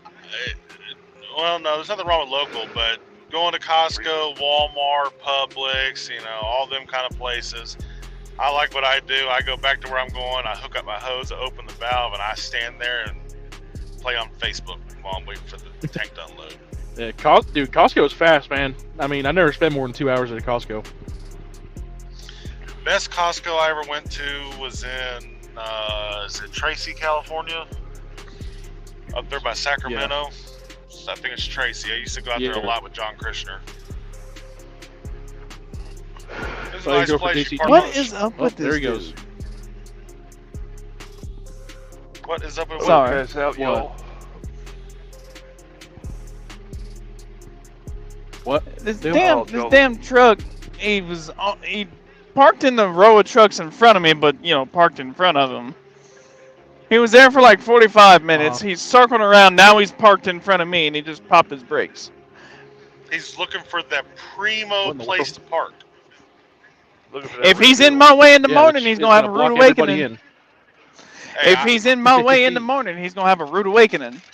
Well, see, that's why you got to drive at night and into the morning. So you look for a place to park about 9, 10 o'clock in the morning, and you get to solar choose powered. Which one you want. Solar powered. I ain't afraid to admit it. I can run nights, but I'm solar powered. I'm gonna keep my comments to flatbed myself. guys run in bankers hours. And it is flatbed, so. Well, shit, I did flatbed at night. It's the best way to do it. Yes, it is. But again, I don't get me wrong. I ran nights. I can run nights. I don't mind it, but I'm solar powered. I prefer my days. Well, I mean, I prefer to run nights when I can, but okay. So for me, I'm a nighttime driver predominantly, but it also depends on where I'm at. Yeah, that is true. Yeah. Like, I have made loads deliver late because I would not go through an area in the daytime. Like South Louisiana, you don't want to be sleeping in the daytime because it gets fucking hot. Oh yeah. Like right now, it's almost 11 o'clock at night and it's still 90 degrees outside. Dude, with probably, let's see. Oh yeah, it's humid as shit. I just opened the door and it felt like I got sprayed with a mist. I just ran from Missouri. I ran a load of vinegar down to Florida and then brought concentrated orange juice back up. Sitting down in Winter Haven, Florida, This truck's got an APU. You know, close the curtain. All right, have it Dale. blow on you. Go get you some rest. Could not keep me cool. I called him. I said, "Y'all are about to get pissed off at me because idle time's gonna shoot through the roof. I ain't gonna sweat for nobody." See you later, Dale. I don't fucking blame you.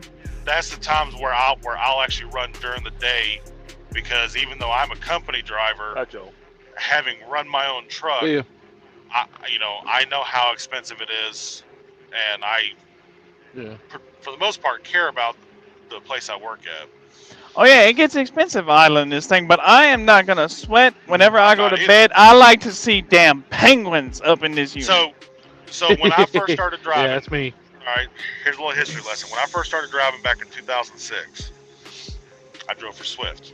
Because I live in Memphis, they got the school here. I had to go to school to learn how to back up and double clutch. I grew up driving trucks on the farm. I don't double clutch. Oh, I don't either, but of course I don't have a fucking. I mean, nobody does, but they still tell you have to. But so, whenever I did my CDL test, I asked the guy, "How many points off is it if I don't double clutch?" He said 5. You can go ahead and take them off now, because I'm not doing that shit. That's basically what I did. So back then, you know, nobody gave a shit if your AC didn't work in your truck. You know, back then companies didn't care. And I got stuck for 2.5 months in the summertime of 2007, running between California, Arizona, New Mexico, Vegas, running sheetrock back and forth in a truck with no AC. Oh, it's a big old bag of nope. And I ain't no skinny fucker either. I'm a big old boy. I did that, and I'm at the point now in my career where I could straight up tell my company, if my AC does not work or my APU does not work, that's a major breakdown. Like, I will shut this truck down. I don't care how bad the load's got to get there. I'm not sweating for nobody, and I ain't freezing for nobody. Period. I'll be cold. That don't bother me. I can bundle up. I just don't want to sweat. I don't mind being cold, but I also don't want to wake up, you know, with icicles dangling from my curtains. See, it don't get that my last cold truck, down the here AC in fully went Louisiana, out. so I'm good with that. It don't get that cold in my Louisiana. How long you been in Louisiana? I sat in Shreveport for 7 days because the country, the South was shut down in the blizzard. Tell me it don't get that cold. Yeah, my last truck, the AC and heat completely went out during the winter, and I got stuck in Iowa during that cold snap in December around Christmas. You know, it was negative 45 degrees at the wind chill. I got stuck there with pumping loads off. Yep, I got stuck at the TA because I shut my truck off because if I idled the truck, I wouldn't have heat, and the truck wouldn't start, so I got stuck at Iowa 80 for 2 days. And then woke up and it was 18 degrees in the bunk. I don't play that game. I was doubled up thermal base layer. You know, freaking I was wearing 6 layers just to go inside, and I ain't doing that again. If that happens on this truck, this thing is going straight to a shop. And then found out when I turned the truck in, it was actually out of the the time and service warranty that Prime puts on these trucks. My last truck shouldn't have even been leased to me because it was out of that warranty within, I think, 3 weeks after I leased it. Wow. So nothing got covered. The dev pump went out. I had to pay for that out of pocket. Wait, just wait till you're sitting up in northern Alberta in January and you're broke down. No thanks. I'm good. I ain't going to Canada. Oh, come on. I want to go to Canada, but this company doesn't go that far. The farthest this company goes, they have loads that go up to Buckhannon, West Virginia, and then they snag a backhaul to come right back. Furthest north I've been is Yellowknife. But that was in the summertime. Yeah, I mean, I would open myself up to run Canada, but Yellowknife is where the original Ice Road Truckers was filmed at. Hell yeah. Okay. Yeah, I'll have to. But don't get me wrong, I do want to go to Canada though. Yeah, I've been thinking about seeing like where we run in Canada, because if it's just like the Quebec area, I'm not doing that. Really? I ain't doing Bro, all why that. didn't you ask Shaggy while he was in here? Oh, does he run Canada? He's been hauling boats to Canada. I didn't know that. I didn't know that. I've never met him. Oh yeah. I don't know him. Yeah, he's been hauling boats to Quebec. I'm not sure where at in Quebec, but I know he went. Yeah, I'm not going boats. up there. I'm not going up there. I'm good. If we run like Alberta and BC, then I'll do that. No, you I want think they do have flower loads that go into Alberta and BC though. I think they only get those teams. the best parts of Canada to run in is going to be like Alberta, Manitoba, Saskatchewan. Because you get over towards BC, you're getting into a blue area, and you go over towards Ontario, you're in a blue area. That ain't my thing. Yeah, well, it's just I hate the Northeast, and from what I've heard and from what I've seen, Ontario and Quebec is just the Northeast Part 2, and I don't play that game. I don't go up there. I'm Western Regional. So, Scott, I see Scott Ingers. Yes, you do need a passport to haul into Canada. I just saw that comment come across. But about the horror stories about Prime and the bad stories about leasing, I don't think any of us in here has had a bad experience with leasing with Prime. I know I've had a bad experience. Can I say something? I've had a bad experience, but it was, Okay, so. Can you elaborate on it? I came to Prime in September of 2021 after driving for 15 years. Right. Hey, we were going through orientation at the same time then. Yeah, my wife wanted to get her CDL. She wanted me to train her, so we had to go to a training company. Okay, fine. I talked to Will. You're gonna ask I talked to Will for a couple of months before I decided to come over. And I will say, I have been one of those guys that will sit there and talk shit about Prime. You know, Prime driver, everybody make sure your insurance is up to date. You know, all that kind of stuff. That being said, if I ever found myself in a position where I had to lose my CDL and then get it back and do training again, Prime is where I would be going to do it. As far as large scale companies, Prime is the best one to go work for. Oh, most definitely. I mean, if I had to do it all over again, regret going to Prime one bit. Yeah, I mean, if I had to do it all over again, I'd still come to Prime again to get my CDL. Without a doubt. Without a doubt. But I can tell y'all why the hell it took so damn long. My first lease was such. Why? They're not doing nothing. The guard shack doesn't do anything, bro. The drivers have to get out of their truck, go get this clipboard and all this information to fill out. They have to go back to the truck because they're not allowed to stand there, fill it out, get back out of their truck. They don't tell you need your ID until you come back. Then you have to go back to your truck, get your ID. Bro, they literally do nothing. They just sit there. Hey, Will. Wow. What's up? Good exercise. Oh, I don't mind the exercise. I mind the sitting in line for 2 hours. That's what I mind. I'm all about getting out of the truck, bro, but that's ridiculous, man. I tell you what, if I manage this place and I looked at the overhead that it costs to pay drivers to sit here, somebody be getting fired at the end of the month. Oh yeah. Oh yeah, you're already hitting the freaking detention threshold before you even get through the gate. Yeah, an hour and 56 minutes is what I've been waiting for, bro. I just now made it in the facility, like into the parking lot. As soon as you hit that dock, you're collecting detention. It's like, Jesus. But yeah, no, the reason I was saying that I've had a bad experience leasing is just because my first lease was one of those ones that just slips through the cracks. Like, they never should have leased me that truck. They shouldn't have even been in the lot. They should have gotten rid of it. But they leased it to me, and I got to deal with the problems of running. Yeah, and I got to deal with the problems of running a truck out of warranty without even knowing it. And then at the end of it, they wouldn't even talk to me about reimbursing me the cost of fixing the shit that I had to deal with, because they were like, "Oh, you signed the lease." I was like, "Yeah, uninformed, because nobody knew about this date and service lease, or this date and service warranty, and nobody tells me." And I didn't know that my truck was damn. I mean, like they shouldn't have leased me that truck at all. Like, period. They shouldn't have been leasing anybody that truck. And so I had to deal with the problems of. So that black Pete that I had when I met up with y'all in Temple. Yeah, the mid-roof. They tried to take that back from me about 2 weeks after I got it. I said, "Really, why? Sir, you're not qualified to drive that truck." I said, "Why not?" Well, what does that even mean? Well, because it was a 10-speed manual. Oh. Just do you have the coming automatic into restriction? Prime, they did. Hell no. Oh. Well, yeah, I guess you have driving, your CDL there were long 2 enough. sticks coming out of the Yeah. floor. Hell. So, and it turned into a big argument. They're like, "Well, you're not qualified to drive." I said, "Lady, when I got my license, you could not train, or you could not test out in an automatic. Automatics were not acceptable for that."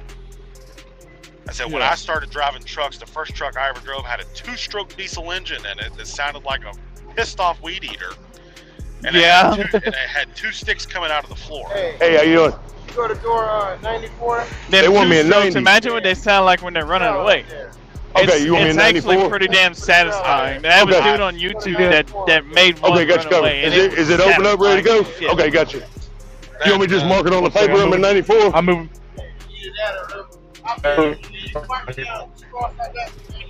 Okay, got you, man. Sorry, guys, I've got to mute my mic. That's all right.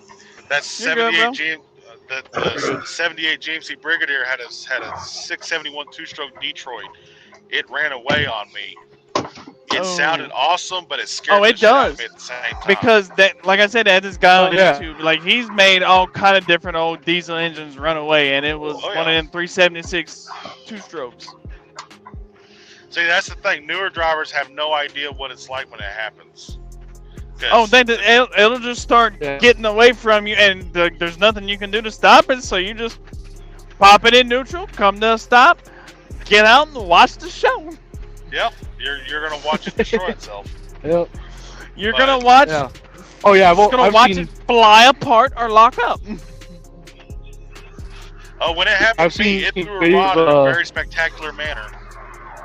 Oh, I bet it did. Dude, it blew so the old GMCs, you know, had a pretty stout hood on it. It blew the hood clear off the truck. I believe it. It finally burned itself up and seized up. We towed it back to the shop, had the motor pulled out of it that day, and about 2 weeks later had the truck up and running again. Sweet. They're like, well, it's got a big ass hole in the block. Yeah, well, I got a welder. We can fix that. Man, the guy I'm talking about is a KT3406E on YouTube. Like just search that name and run away. You'll see a bunch of different videos. Yeah. Timothy knows who I'm talking about if he's still in here. Yeah, but I miss the old two-strokes. Yeah, I've seen a bunch. The only engine that you needed earplugs drive. The first one of his that I came across was he was trying to see how much ether or brake cleaner or whatever a truck can take before it just explodes. Yeah, I've seen a bunch of trucks running away, and all the mechanics in the comments will shut fuel pump off. It's like, dude, it was that. Well, yeah, a diesel engine that's not made to go over 3,000 RPM. This bitch is spinning at $7,000. Okay. I don't want to be nowhere near it. Yeah. All right, the old mechanical motors, when they're running away, they're not running on fuel anymore. Yeah, they're running on oil. You could drop the fuel tanks off the truck and it'll still run away. Yeah, I've heard people. It's like I've never had a truck run away on me. Well, yeah, more likely you never will. I mean, I don't even think the new ones can even run away anymore. Yeah, I don't know. Oh, but you ever seen one turn backwards? I have not. No. You want to talk about going fast? Going backwards? Because it happened to me hauling load of beans to the elevator. Oh shit. Yeah. That was a long trip to get that damn trailer unloaded before we can tow it out of there. Because all you have is reverse. You ain't got high reverse, nothing. Just one reverse gear. That's all you got. Good God. Thing. Yeah. I mean, just think about everything in reverse. Your motor's turning backwards. Your transmission's turning backwards. Oh man. Yeah, I was driving for a long time before I got my license at 21. I mean, I was too, just on the farm. Well, that's what I was doing. You know, running 120-something thousand pounds down the road to go to the mill. Load of beans. I was 2000 harvest in 2001. I had a load of soybeans that had enough moisture on them in a swing door trailer. 131,500 pounds on 5 axles. It must have had a lot of fucking snails in that field. We were harvesting lima beans. They had so much moisture on them. Oh yeah. See, because a couple years ago we had some soybeans that had a lot of snails in it. Yep. The moisture content was so high. Whenever we were dumping them into the bazooka to dump it into the grain bin, I had to get in this trailer with a damn, a pick to fucking break the clumps. Yep. So it'll actually fall in, so we can hit it with the dryer. I've had my fair share climbing into hopper bottoms just to squeeze my fat ass out at the bottom. Oh, I don't do that. I do because no, I climb. Okay, well I'm too fat to do that, so I'm going I got bottom. fucking big ass orangutan arms. I can reach for shit. And then getting in the grain bin to level it out. Yeah, because the bazooka wasn't placed correctly. Yeah, I looked into trying to do hopper bottom for a little minute when I got real frustrated with Prime, but yeah, restore the on-company driving. I remember one year we were cutting Milo, and I was running the grain cart like I do almost every harvest season. You know, whenever we're hauling out the mill, I help run the trucks, but if we're actively cutting, I'm running the grain cart. Yep. I'm loading the trucks first day of the Milo harvest. I load one of the hopper bottoms up, and it's hooked to the old day cab with a straight pipe Detroit. The driver gets in to go take off to go to Donaldsonville to the mill. This bitch is just fucking screaming, and it sounds gorgeous. He gets back, he gets back at whatever time in the morning. I grab the tickets out the trucks and I go bring them to my dad. And I laugh. I say, I figured out why that day cab sounded so good last night. He said, why? I gave him the scale ticket. Yeah, he about hit me right there because that truck weighed in at 131,000 pounds. Yep. With Milo, that the moisture was like 12%. I've hauled loads of Milo. I mean, it's like with that Milo, that shit's so heavy, you'll split a trailer in half if you ain't careful. Well, that's like canola. You ever harvested canola? No, we don't grow canola down here. We grow corn, wheat, soybeans, rice, Milo. Rice. I think that's it. But rice isn't heavy though. Rice is light. Yeah, it is. But it also depends on the trailer that you got it loaded in. I've hauled some pretty heavy loads of rice. We have what we call rice trailers. You know, they're wide and tall. Me and my brother done in the day camp. No, I'm sorry. In one of the lighter sleeper trucks, 126. We had 80-something thousand pounds of rice in the trailer. Yeah. Yeah, you get you one of them Tempty super hoppers, you can fill it all the way up. Yeah, that's what we had, a Tempty super hopper. We just call it a rice hauling trailer because it's wall to wall and treetop tall. That's all useful. Yep. Alright, well, get something to eat, go to bed, so I'll talk to y'all later. Alright, homie. Take it easy. And then there were 3.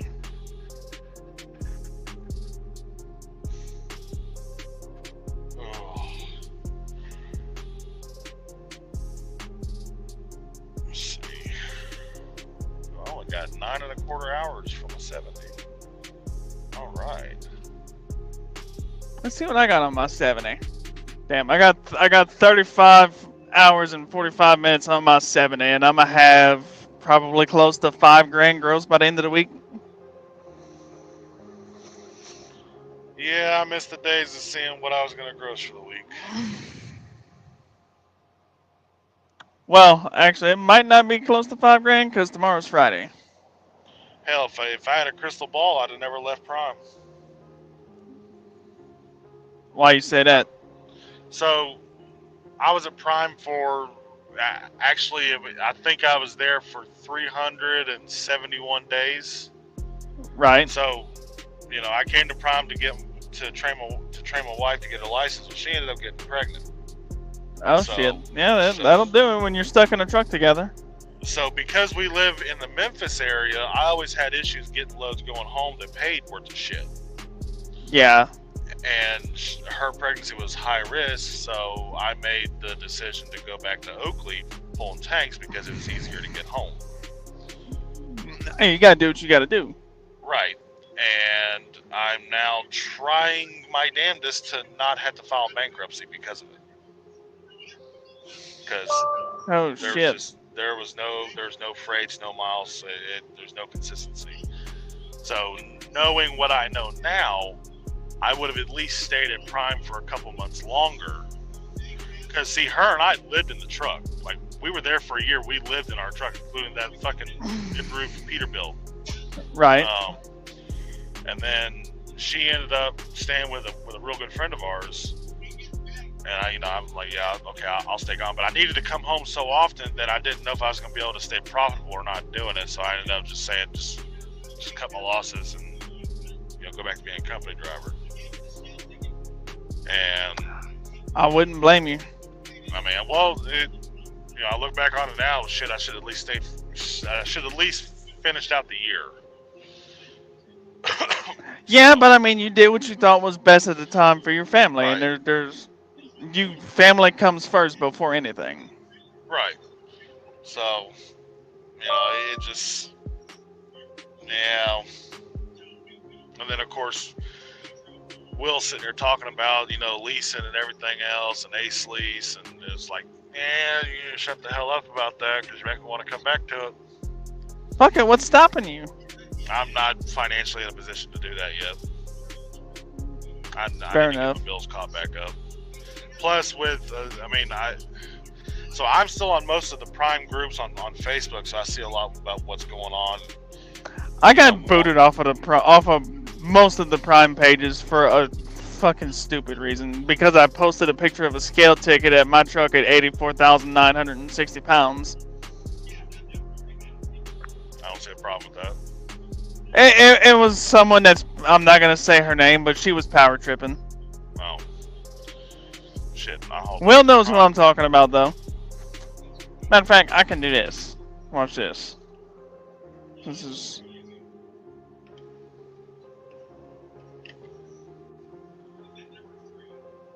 There you go. Check the chat.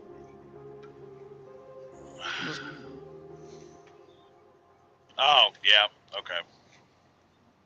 Her. Now it makes sense, right? Mm-hmm. Never liked her. Me either. But I am convinced if you put her brains in a duck, it'd fly backwards. Probably. That would not be surprising at all. Alright, not at all. I've been awake. 8. A long time. 24, 26, 28 hours and... I've been there a few times. Sometimes it ain't no fun. Oh, it just makes you miss the old days. Right. Like that one time I was up for 50-something hours and then commenced to dive for 22 and a half. Went to sleep at night and woke up at night. I worked at a tanker company out of Florida years ago. Not going to name them, but they drive white Peterbilts. And they deadheaded us from Florida to Washington State. Jesus! $500 bonus if you can do that 3,011 miles in 3 days. Oh, I can do it. Yeah, get up there, wash out, load, and come back to Florida and gotta be in Tropicana and Bradenton 3 days later. Jesus. And did that, go to the yard, sleep, do a reset, whatever, and go back and do it all over again. I think I did 8 turnarounds like that. Yo. Oh, sorry, bud. Yeah. Oh, Will's back. Yeah, sorry, guys. This has been a nightmare, bro. So I went in there and asked them. So I had to dock, and they're like, "Well, we don't care about the seal or nothing like that." I'm like, "Well, I want it signed, seal and tack." Yeah. So the guard check told me, they didn't care about it. So I come in here to ask them. They'll just, circle it, initial it, seal and tack, whatever. No, we can't do that. You usually get the guard to do that. It's okay. She goes, "Well, sign this for me."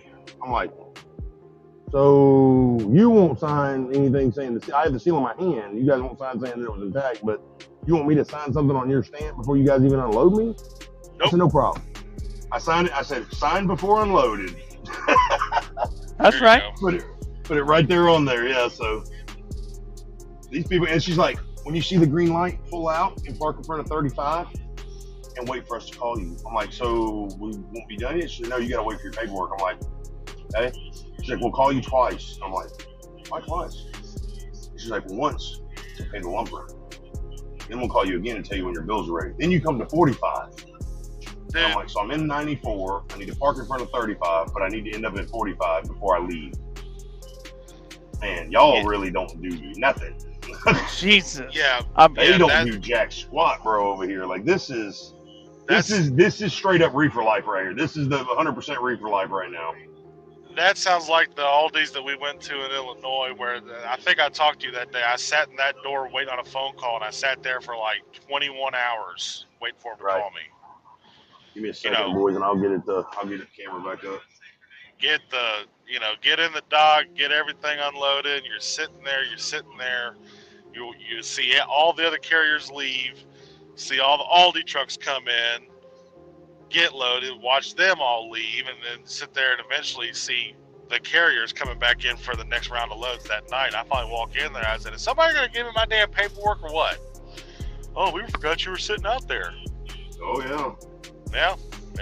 Well, I think this is Will's easiest live stream because he hasn't had to do a damn thing for it.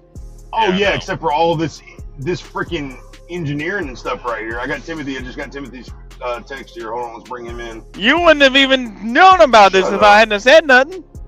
Oh, well, thank God you said 2 words to me. Yes, and you made 100% difference. Hey, I'm surprised he let me in here. I'm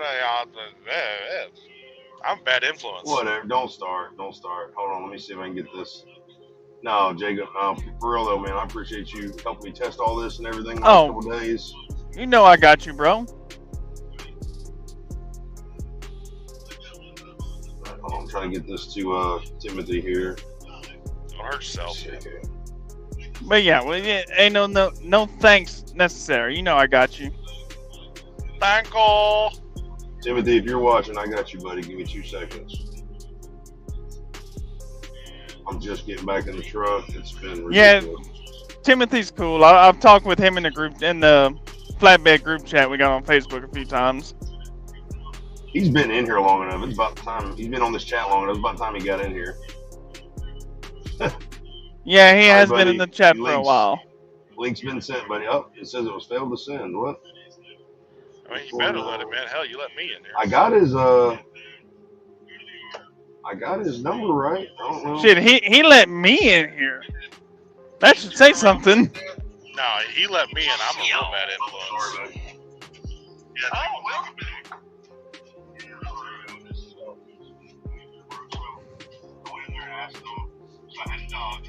Alright, I see it sending. Someone's watching the live right next to Will. I don't have. This is dying and this is dying, so I'm gonna need a cord somewhere. I have to find a USB-C cord. Both of them are dying. Low battery. Yeah, man. We don't. This has been a long stream. We're at 3 hours and 12 minutes right now. What are you doing, babe? Yeah, it's been good though. Man, me and Will were talking. I don't know what's going on. You know how many times I shut my truck off this week? None. 2. And they were for 5 minutes apiece to get fuel.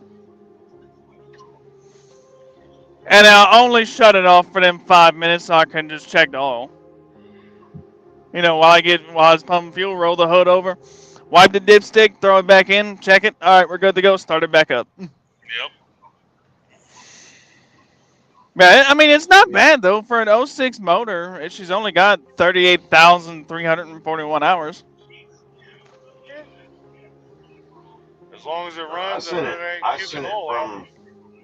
I sent it from the computer and... I don't know, buddy. I don't know if it's your phone or what it is. It's not sending. So, hang on, Will. I'm going to try and send it from my iPad. Yeah. If you got him on there, yeah, send it. Yeah, I got him on Facebook. Bear with me for a second. Can you copy the link and send it? Yeah, bear with me here. All right, you're good. Copy. Twice. I can't get him. Oh, I think he's in. Is he? I just heard the beep. Yep. I just heard the beep. I gotta get to him. There he is. Oh. What's happening, Timmy? Nothing much. Just chilling. What's up, brother? Nothing much. Just, can you hear me? Yeah, we can hear you. Loud and clear, buddy. Yeah, just finally made it home after like a month. So. Sounds like you've been trucking good. Yeah.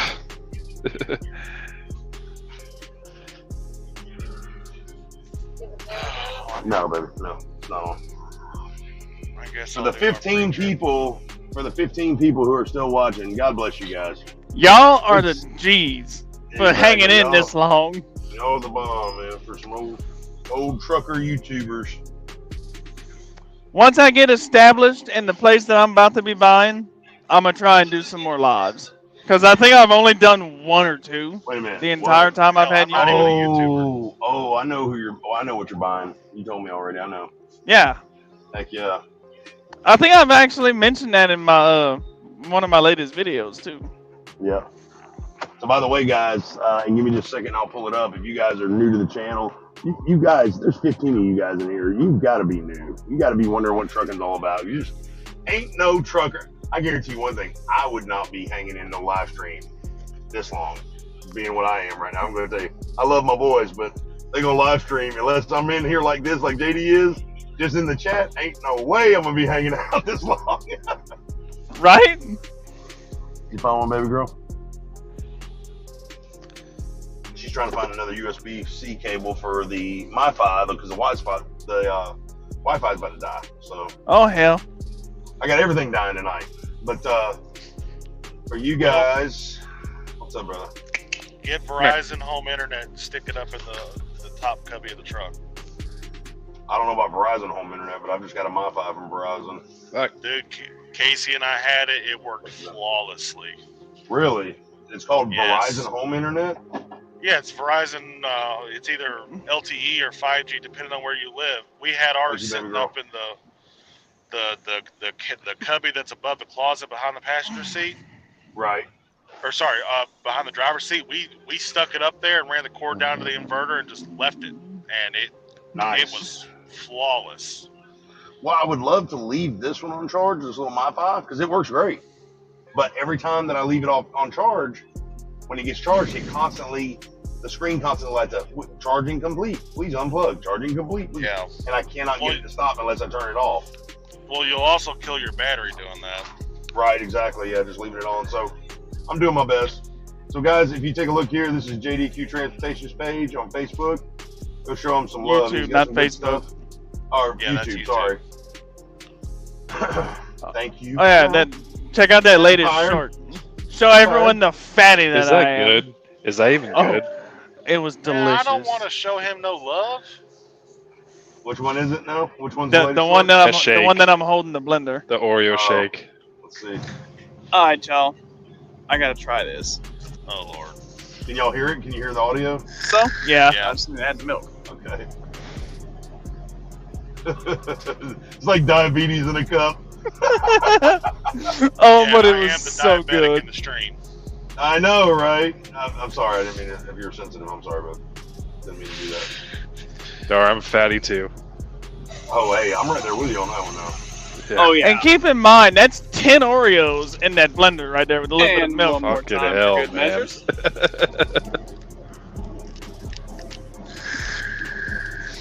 So delicious. Yeah, I'm the diabetic, and I got a 5-gallon bucket. I gotta full try of this. Rock candy. Dude, straight up. So, I just need to add the milk. Straight up. Just he needs some milk. Dude, Casey's been on my ass for like 3 months now. Man, this is the blender I was using. Yeah, I've seen those before. It's pretty good. It is amazing.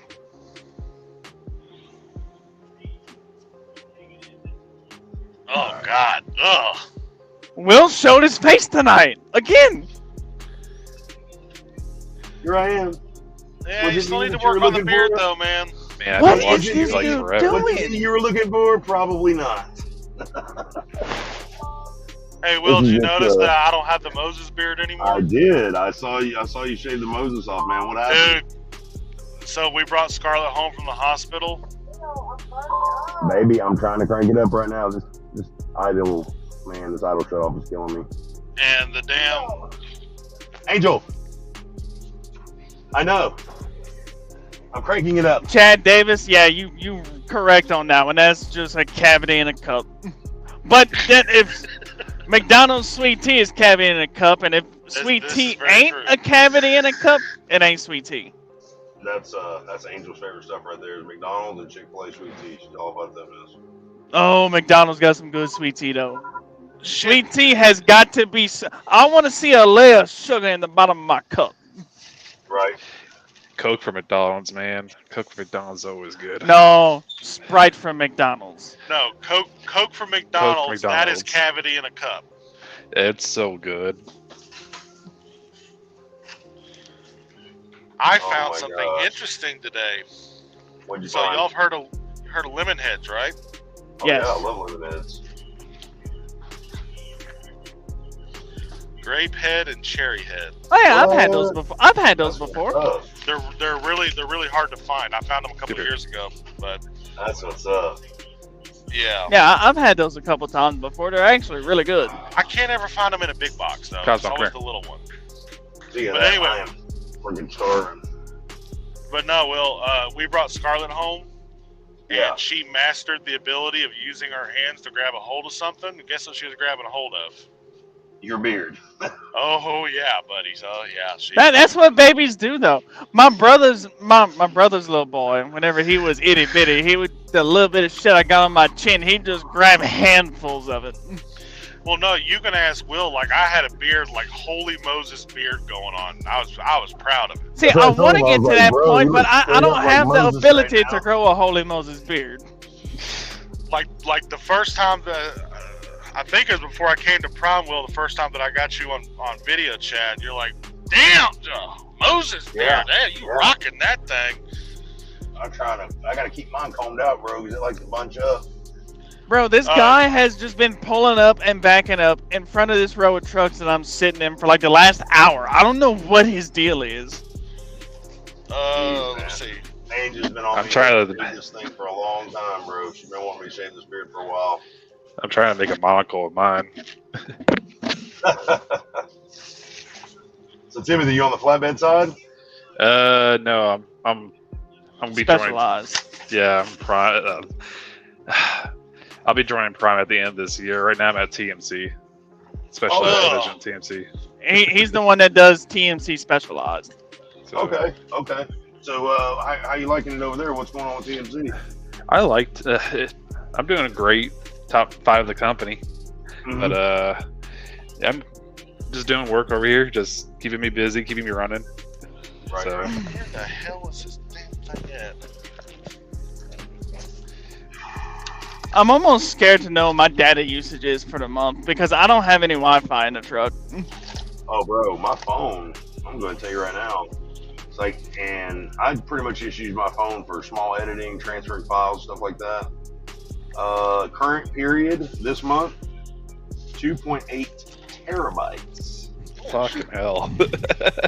Terabytes. Thank God for unlimited. Yeah. That is a T, people. That is a T. I don't even want to know what I'm at. Bro, like, no wonder we don't get any discounts on Verizon. Like, nah, man, you just wait to get there now. William, you want to work on the beard? Get you an I've got one, bro, but I don't like the feel of it. Bro, what is that? I don't. It's a wooden comb. Yeah, it's a real comb. Yes. And I just don't like the feel of it, dude. I like it when this plastic one just grabs it and just pulls, man. It just I tell you what, this thing started growing when I started doing that. That's what I used to do. Man, just all the time. Angel hates it. She just wants to cut it off while I'm sleeping. I'm like, man, I've got too much invested in this. I can't get rid of this thing. Plus, like I get hungry like in the middle of the night. I'm just like, well, what's up in here? Speaking of editing, do you want to show what you've been working on?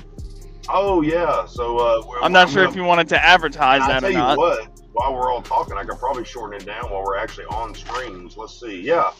So JDQ's been in need of a new intro, something fresh. Let's see. And for those of if there's anyone here that follow me that's been with me for a while, y'all notice something similar with the one that Will made. Yeah, I like that one too. I like that one. Dude, that one is the best one. This. That's great. That's great for like the real shorts up here. Oh, I just need to find fucking get the ability to actually grow a beard. Cause right here on my cheek is all patchy. Right here is okay.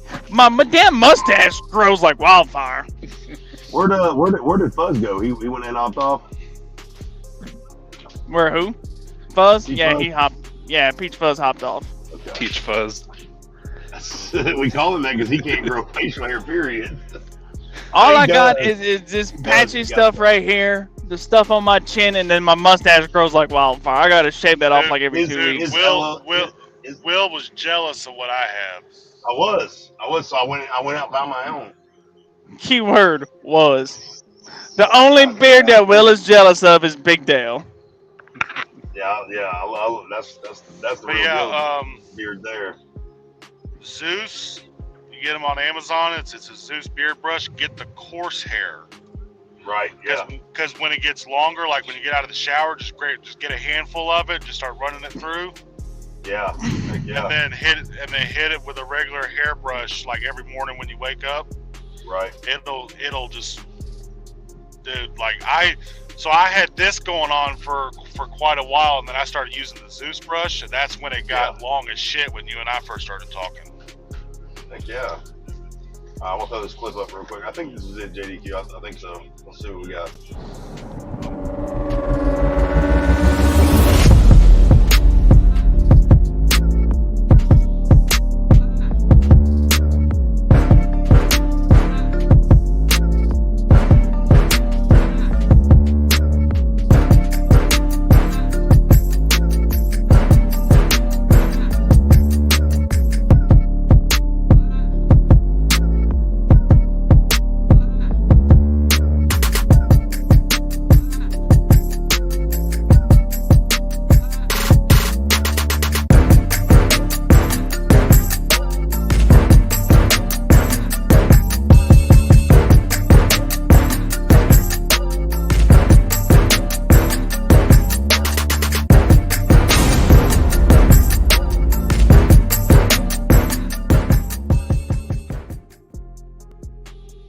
Extra long intro.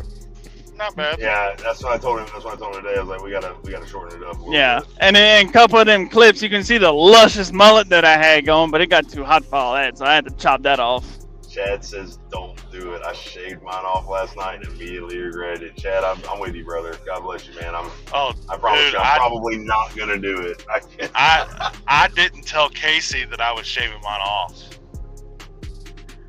Ooh, she was madder than hell. Was she? So I did it once after I came to Prime in like June of 22. We stopped at the Loves in Jonesboro, and for whatever reason we took separate showers. I didn't tell her nothing. I went from the Moses beard down to just a little mustache and goatee. She about had a conniption fit in the middle of the damn C-store. Was she mad that you shaved it, or was she? It was more she was mad that I didn't tell her I was going to do it. I got you. Because I wasn't going to. I was just trimming it up and everything, and it slipped. Oh man. So yeah. All right, dude. Camera on or camera off? Which one are you gonna do? Hey man. I got things happening, okay? Look, I don't want to know what you're doing. I'm actually playing with the software. This is my first night actually doing this. So, JDQ and Peach Fuzz and Zach have been helping me test this stuff, man, for the last 2 days. Extensively testing. Yeah, extensively testing for sure. And, I think we've got 20-something hours in the past couple days. It's been a lot. Yeah, it has been a lot because I was so scared to actually go live with it. We did a test live. Yeah. We did a 3.5 hour test live that he has unlisted. Yep.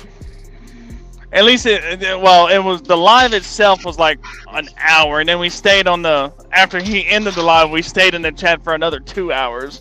Right. So Timothy, how long you been driving, bud? Oh, he left. Oh, well. Damn it, Timothy. Stay at TMC then. Truck of Marine Corps.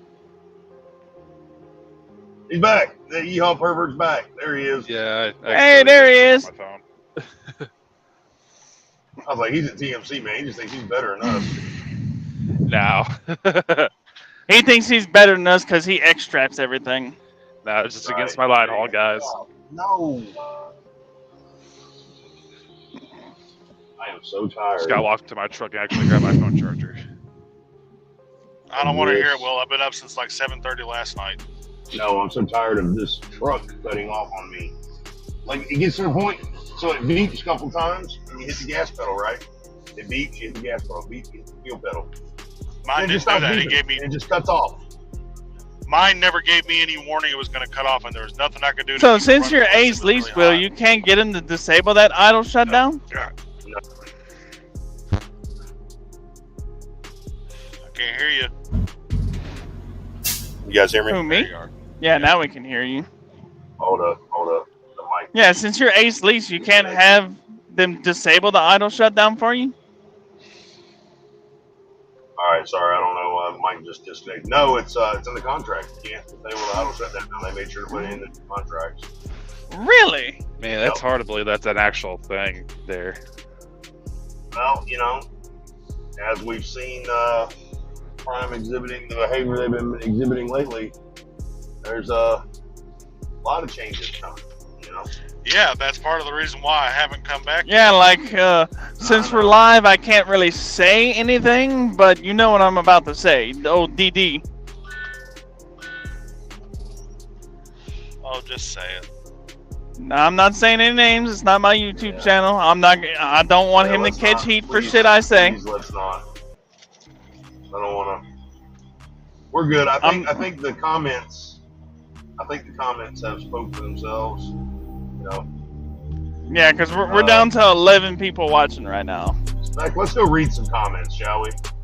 Yeah, I'll read comments on old past videos. Let's do that. Let's see what's up. Let's make a little and shed some light on them. Since my 11 people aren't commenting here, let's see what's going on. Good. I can pull up on my iPad now, so I can actually get up close and personal with it. And what I'll do here is I will actually I will heart this and like it, and then we'll get it out of the way here. Let's see. Happy as hell. So NF Coley 1357 says happy as hell for y'all. Nothing like having your own. I'm a new owner operator pulling containers out of the port, and the freedom is like no other. That's awesome, bro. Heck yeah, hell bro. yeah. Hell yeah. What's up? Good luck with the new truck. Put mama on and I'll subscribe. Angel, you cost me a subscriber. This guy will not subscribe unless you're on camera. It's ridiculous.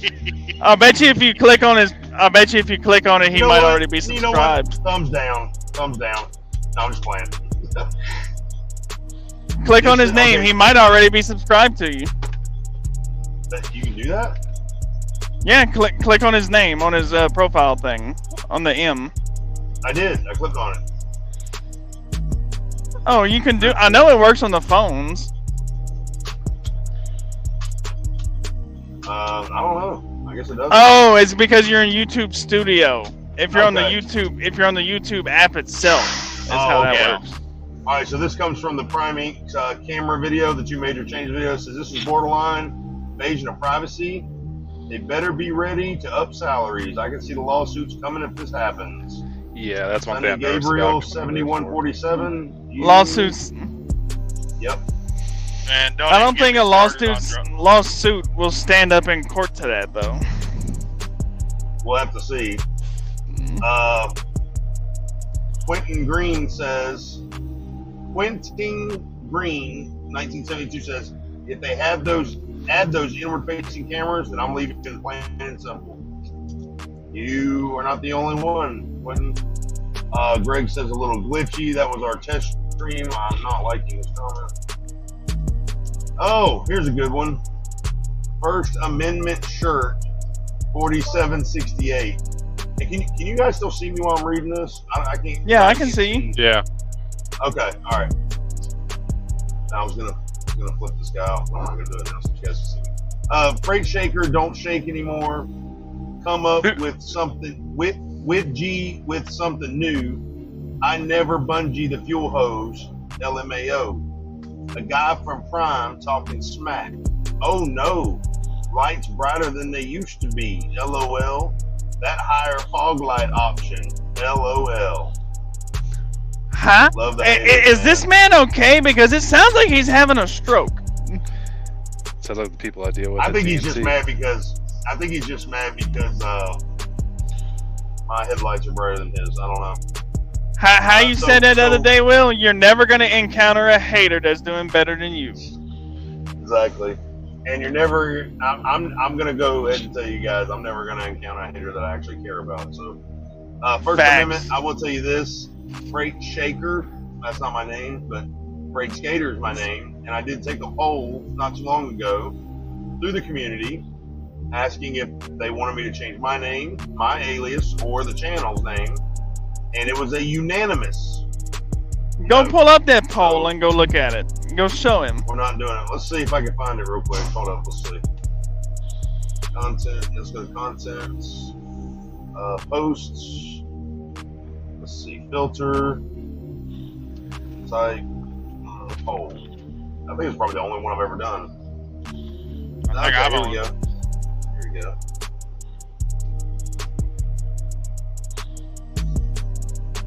I've been kicking this idea about for a while now, and I want to know what you all think. Should we change the name of the channel from Fr8sK8R Trucking to Big Wheels, All Freight, Freight Nation, or nothing, because I like it the way it is? Yep. So I apologize. I did not do the name thing because I started with the channel, and it was unanimous to leave it the way it is. So that's why we left it the way it is. All right. Thanks for your rude comment anyways. I appreciate it. He's helping the algorithm. Exactly. It gives good content. The company I used to work for tested driver-facing cameras, and they quickly eliminated it. Only require forward-facing now because they were seeing stuff they just don't want to see. They had one driver that decided to drive in the nude. That would see, it's just like I told you to do, Will. Yes, that's how I'll do it. Oh no, I told Will to do something that's a bit too explicit to say on the YouTubes. Thank you, Chris Collins. I think a lot of people feel the same way that you feel. It includes a one-hand gesture while you're driving. Yeah. Here's Leslie Adams, 4747, 10 hours ago. Hey, man, keep doing what you're doing. You do it well. You're the mother trucker for priming. I appreciate it, Leslie. God bless you, gal. Thank you so much. John Evans, 7800, says, I had an angry bumblebee flying my truck while driving through Utah this week. I presume that swatting it away from my face will set off the distracted alert. How about when I was picking my nose and flinging the booger out the window? Distracted driving in robot voice. Wow. Oh, I love these comments.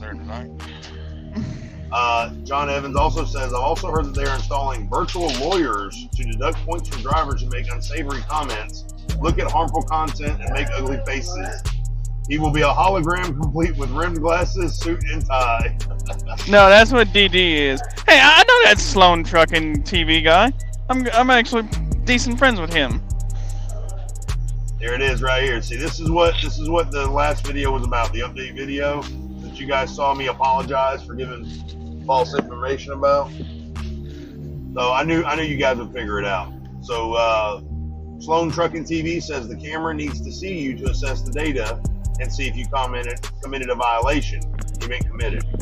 They can say all day long there's no inward-facing cameras, but that's a lie. You do have a point there, bub. I'm glad everybody's figuring it out. So I don't have to think for you. You guys are thinking very well on your own. POG Veteran 9415 says, quick question. Did you already do a video on switching from flatbed to reefer? Had some questions I didn't want to waste your time with if there's already a video on it. Well, POG Veteran, yes, I did, and I'm going to post that link to you right now. Wasn't he the one that made a comment about stupid singles on one of your CQ&As? Because he was in there. I don't know if it was him or... No, I don't think it was POG. POG's been really good. He's been a real good sub. That guy's he's been a real good dude. Okay, where's the rest of the videos there, bud? I want to see all content. Select all. What? No. Alright, let's do playlist. Let's see what's up. Trucking info advice. Maybe it's that one? No. Oh, to heck with it. I'm just going to YouTube. Sheesh. Where's it at? I'm not good at this, guys, so I apologize, please. We're all learning here. Yeah, I don't know anything about the software. I don't know much about nothing, period, so. Here we go. I don't even do any of this stuff. I just drive a truck. Share. Same Z's. Copy link. Let's go back to YouTube Studio. Let's Shit, find my company gives me POG. think I can read. Jesus, I don't need right hurricane here. speed.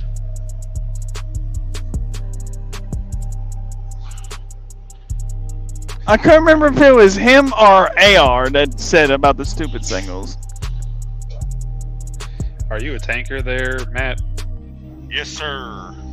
Were you a tanker at Prime? No, I was not. Actually, I was flatbed and reefer. I went to Prime after, what, Will, 15 years of driving when I came over? Oh, yeah. Oh, yeah. Decided I wanted to see if I could still do flatbed. And I could, but started having problems with my shoulder, so I followed the great Fr8sK8R there and switched over to swinging doors. Yeah, he, So it's all your fault. Oh, jeez. Give me a break. Yeah, I'm looking. Brian Paris says, I'm just watching. I used to be with Brian Flatbed, but I went on my own. Brian, I think I've seen you on Facebook before, but thanks so much for checking in, brother. Much love and God bless. Guys, Prime is not a bad company by no means. No, but they're all not. About what, there's really no company that's a bad company. It's only a bad company if it doesn't work for you, you know. And like I said before, there's a lot of things about Prime you're not going to like, but there's a lot of things you might love too. But it's all about what you're using it for, you know. Take it from the most experienced driver in here. Prime is a good company. It's, you get what you put into it.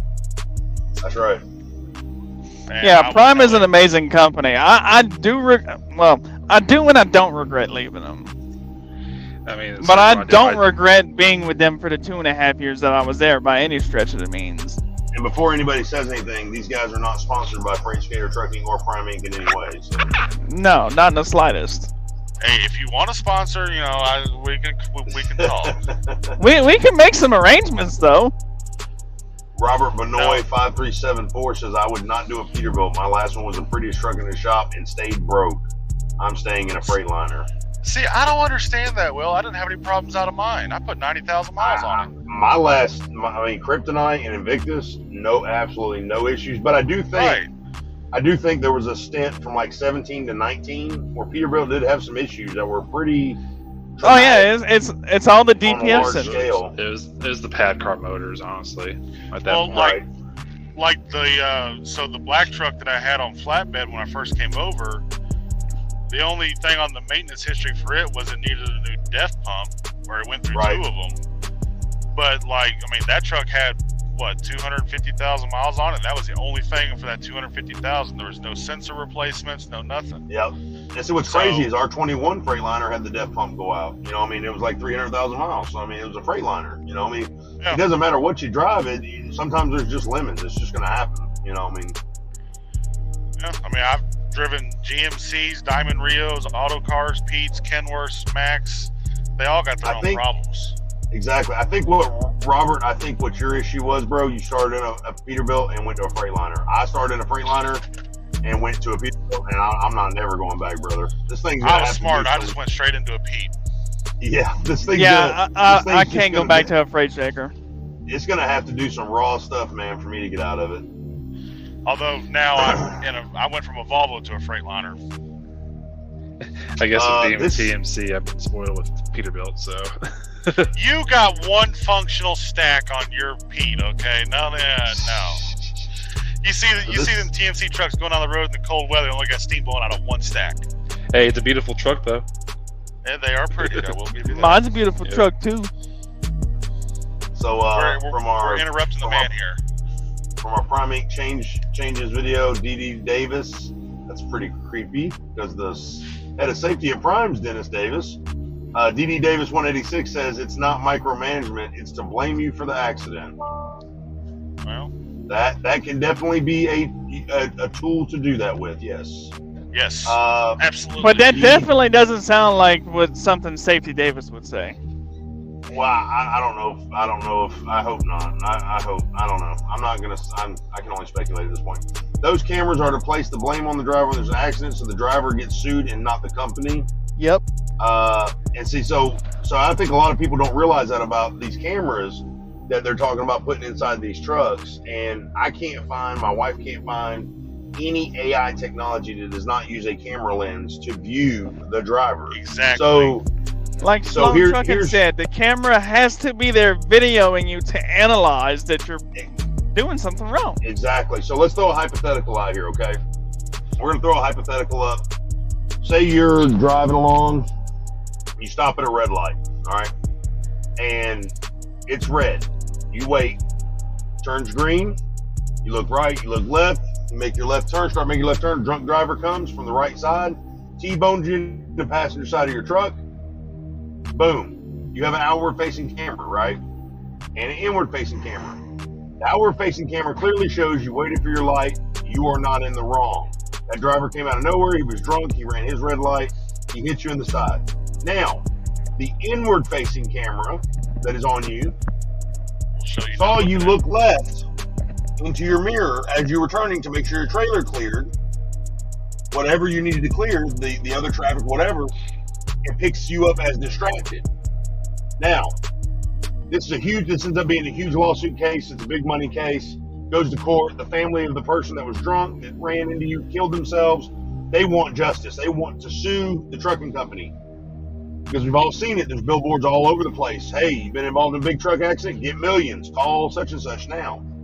So trucks are a target. Big carriers are a target. Anything that is bigger than a regular passenger vehicle is always a target. This case goes to court. Okay, this said hypothetical case goes to court. Everything seems to be free and clear to the defendant, the person that is defending, because obviously the family of the drunk driver is suing the carrier.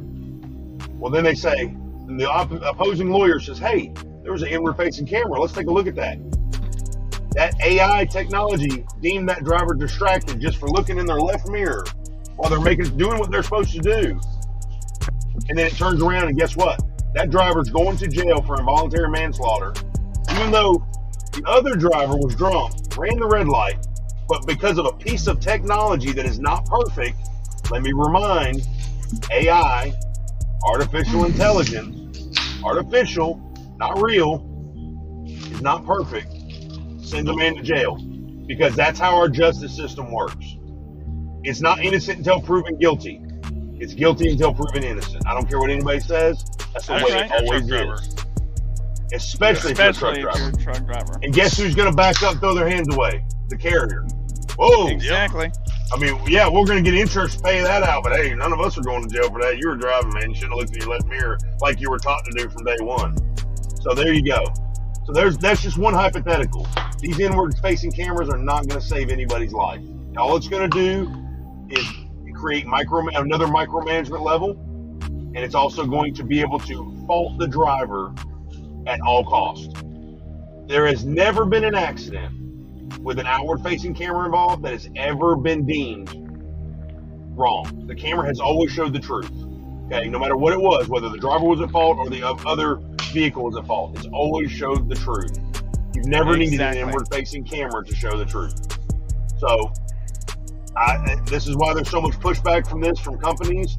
There's so much pushback from, not just prime drivers, but I mean other companies.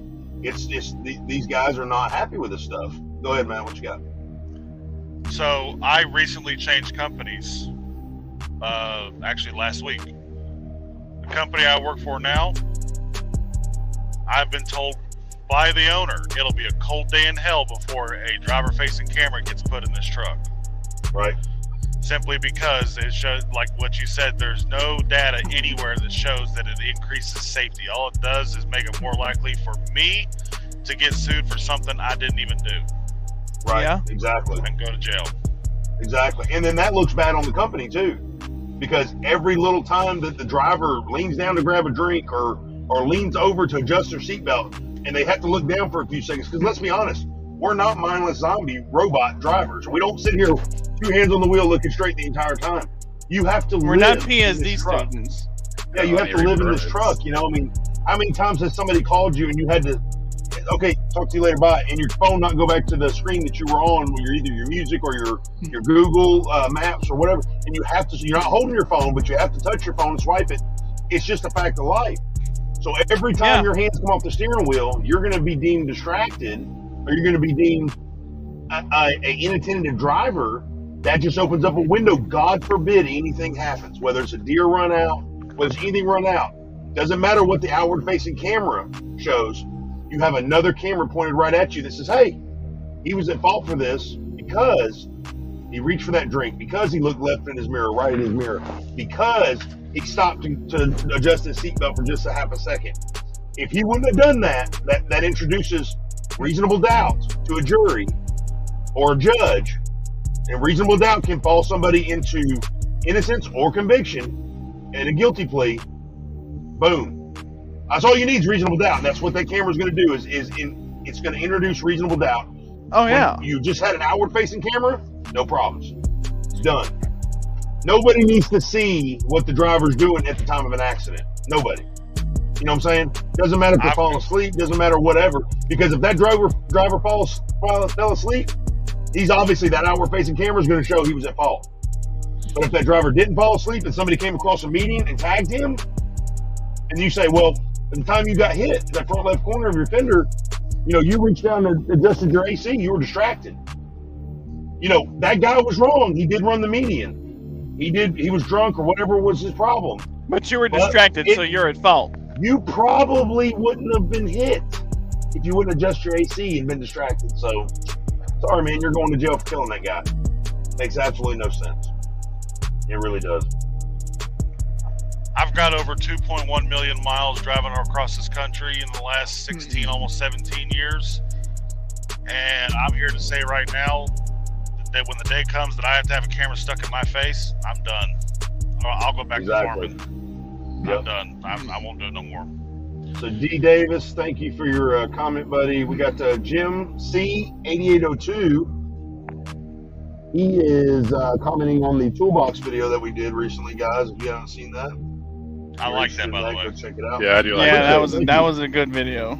Thank you. And that box was, of course, Mama's taste. She bought the box, and I just. But I don't think Will has ever put out a bad video. Well, that's one of the beautiful things about the Pete. There's some pretty bad ones. The Pete's that Prime orders, you got such a long frame, you can square dance on it and not even touch the roof case. Oh yeah, definitely, most definitely. Shit, with my truck, I got a 265 wheelbase. Whenever I'm hooked to a trailer, you can two-step with a fat woman on that catwalk. You go ahead and keep your long-nosed Pete. We don't want to hear about that crap. So Jim C says, he says, Jim was here. Jim, thank you so much for watching, man. Jim's always commenting and stuff. He's an awesome sub. I guess he's gonna try and say is, isn't it gonna all get wet in the box now? Jim, actually, that box, now there is a possibility that in that back right corner where I cut the notch out for that bracket to sit, because I did not re-weld a cover on the inside of the box to cover that hole up, which I don't have a TIG welder at the house, so I can't weld aluminum. But there is a possibility some moisture will get up in there, but there's nothing in it that can be hurt. I mean, I don't have. And it's gonna fall right back out anyway with the hole. Yeah. Everything I've got is hard plastic and everything, so I mean, I'm not worried. And it's aluminum, so I ain't gotta worry about rusting out. But yeah, it's like I've told people over the years: if you're gonna put something on an exterior toolbox, whatever you put in there, be mindful that it's not gonna care if it gets wet or not. Exactly. Yeah. Now the top, I will say, Husky did really well with the top of that box, because it's like it's a double formed, so there's actually a form on the inside and the outside, so it's not just the outer shell, and it does have a rubber lining strip seal around it. So exactly, so the weather seal will keep most of the big stuff out, Obviously, it's going to sweat here and there. It's going to have some ambient moisture get in it. Guys, it's a toolbox, man. I mean, it's, I'm not worried about it. But, yeah, thank you so much, Jim C., for your comment. God bless you, buddy.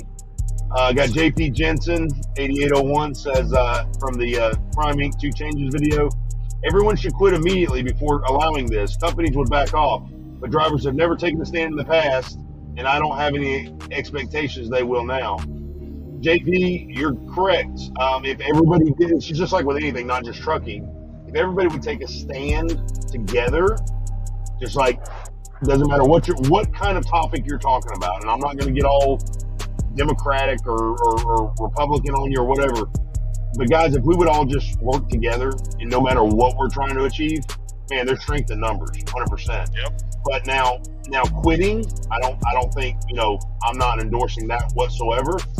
But just voicing your feedback and giving that feedback back to these companies and saying, hey, look, I don't agree with this, that makes a big difference. It really does. So, slap in the face. It is. But I'll guys, show them I'll quit. I'll tell you this, guys. I will say 100%. I said that in my video about the bootlicker, the guy calling me a bootlicker. Guys, we're all here to do the same thing: survive and thrive. We all bleed red. It's this age of division should be over by now. We should be past all this crap. So yes, if everybody would work together, man, it would be a whole different world right now. It really would. So thank you so much, JP. God bless you, buddy. David Grant, as far as the PC policy, David Grant says from the update video for the 2 major changes, says as far as the PC policy, maybe they can add exceptions. For example, allowing you to use PC during a 34-hour reset, or if you're held up at a shipper receiver for long periods of time in order to get groceries or do laundry. Maybe drop the trailer at a truck stop or some designated location and use just the tractor. I realize with the opportunity of Uber or Lyft and people having friends across country, that's an option. Holy crap, David. Okay, this is probably the longest comment I've ever had. That's an option, but there are people who refuse to use these options for a safety concern and time constraint. Also, I hear of even some of the local companies looking at inward-facing cameras. I guess they do help in the event of an accident because then you have video proof that you weren't distracted or doing something else. But that also, or you have proof that you were distracted when you didn't even know you were distracted. But that also comes down to micromanagement. If you put an inward-facing camera in my truck, how much do you really trust me about you got a spy on me? I hear companies saying they can't just sit and watch you. They can really trust me. They only see if it's an event. I'm not sure how true that is. I just heard some cameras can be turned on and they can sit and watch you if they choose. Also, some of these cameras are supposedly super sensitive. A good pothole could set some of them off from what I've heard. Do you really want to pay someone to stare at you hitting a pothole repeatedly? Then you wonder how truthful companies are. It's easy for them to say, no, we can't sit and watch you. They want you to think that because they may well think he doesn't think we can sit and watch him, so let's see what he does. Man, you got this thought out, David. And David's a good sub. I've seen plenty of his comments. I've never seen him respond this long, though. If they tell you they can sit and watch, they know you'll be extra good driver behind the wheel because you know they could be sitting and watching at any time. David, I agree with you. I kind of think it is kind of like a scare tactic, trying to get drivers to, and I understand, don't get me wrong. I'm not saying that there's not unsafe drivers out there. I'm not saying that drivers don't need to relook at the way we are habits and stuff like that. I'm not saying that at all. But when you put a dog on a chain, a good dog, you're a good dog, bad for years, put a good dog on a chain for years, that you've had for years, this dog, you don't feed him, you don't water him, you just put your thumb on him, what's going to happen? That dog's going to take off. When that dog takes off, he's not coming back. So I don't think that threatening a driver's, how would you say, morale, because that's what it is. It lowers the morale of drivers thinking, man, I've been safe for X amount of years. Now all of a sudden I got to have a camera on me. I don't think that's a good approach. I think that's kind of a punitive approach. But guys, like I said in my video, it's Robert Lowe's company. He built it from the ground up with his family. Just like with any company, doesn't matter, if it's a stockholder company or a private owner company. If he ultimately feels like it's the best thing for his company, his investments, then that's what he's going to do. And that is true. But it doesn't stop you guys from voicing your opinions. And just like, David did, guys, get that feedback back to Prime. Get it back to safety. Because Prime is actually encouraging the feedback from their drivers. Exactly. They want to hear about it. Email them. Send them instances. In fact, so he was talking about the day cabs. One of the drivers he was talking about some of the day cabs. I'm going to go ahead and like and leave your comment. Okay, I did, David. And I want to show you guys this right here. Me and Angel and I found this this guy, man. I'm telling you, bro, this guy right here. Where's my history at? On the history tab. Yeah, I'm looking for watch later. This was on a watch later thing. I'll be watching some crazy stuff, y'all, so don't even worry about this. Let's see.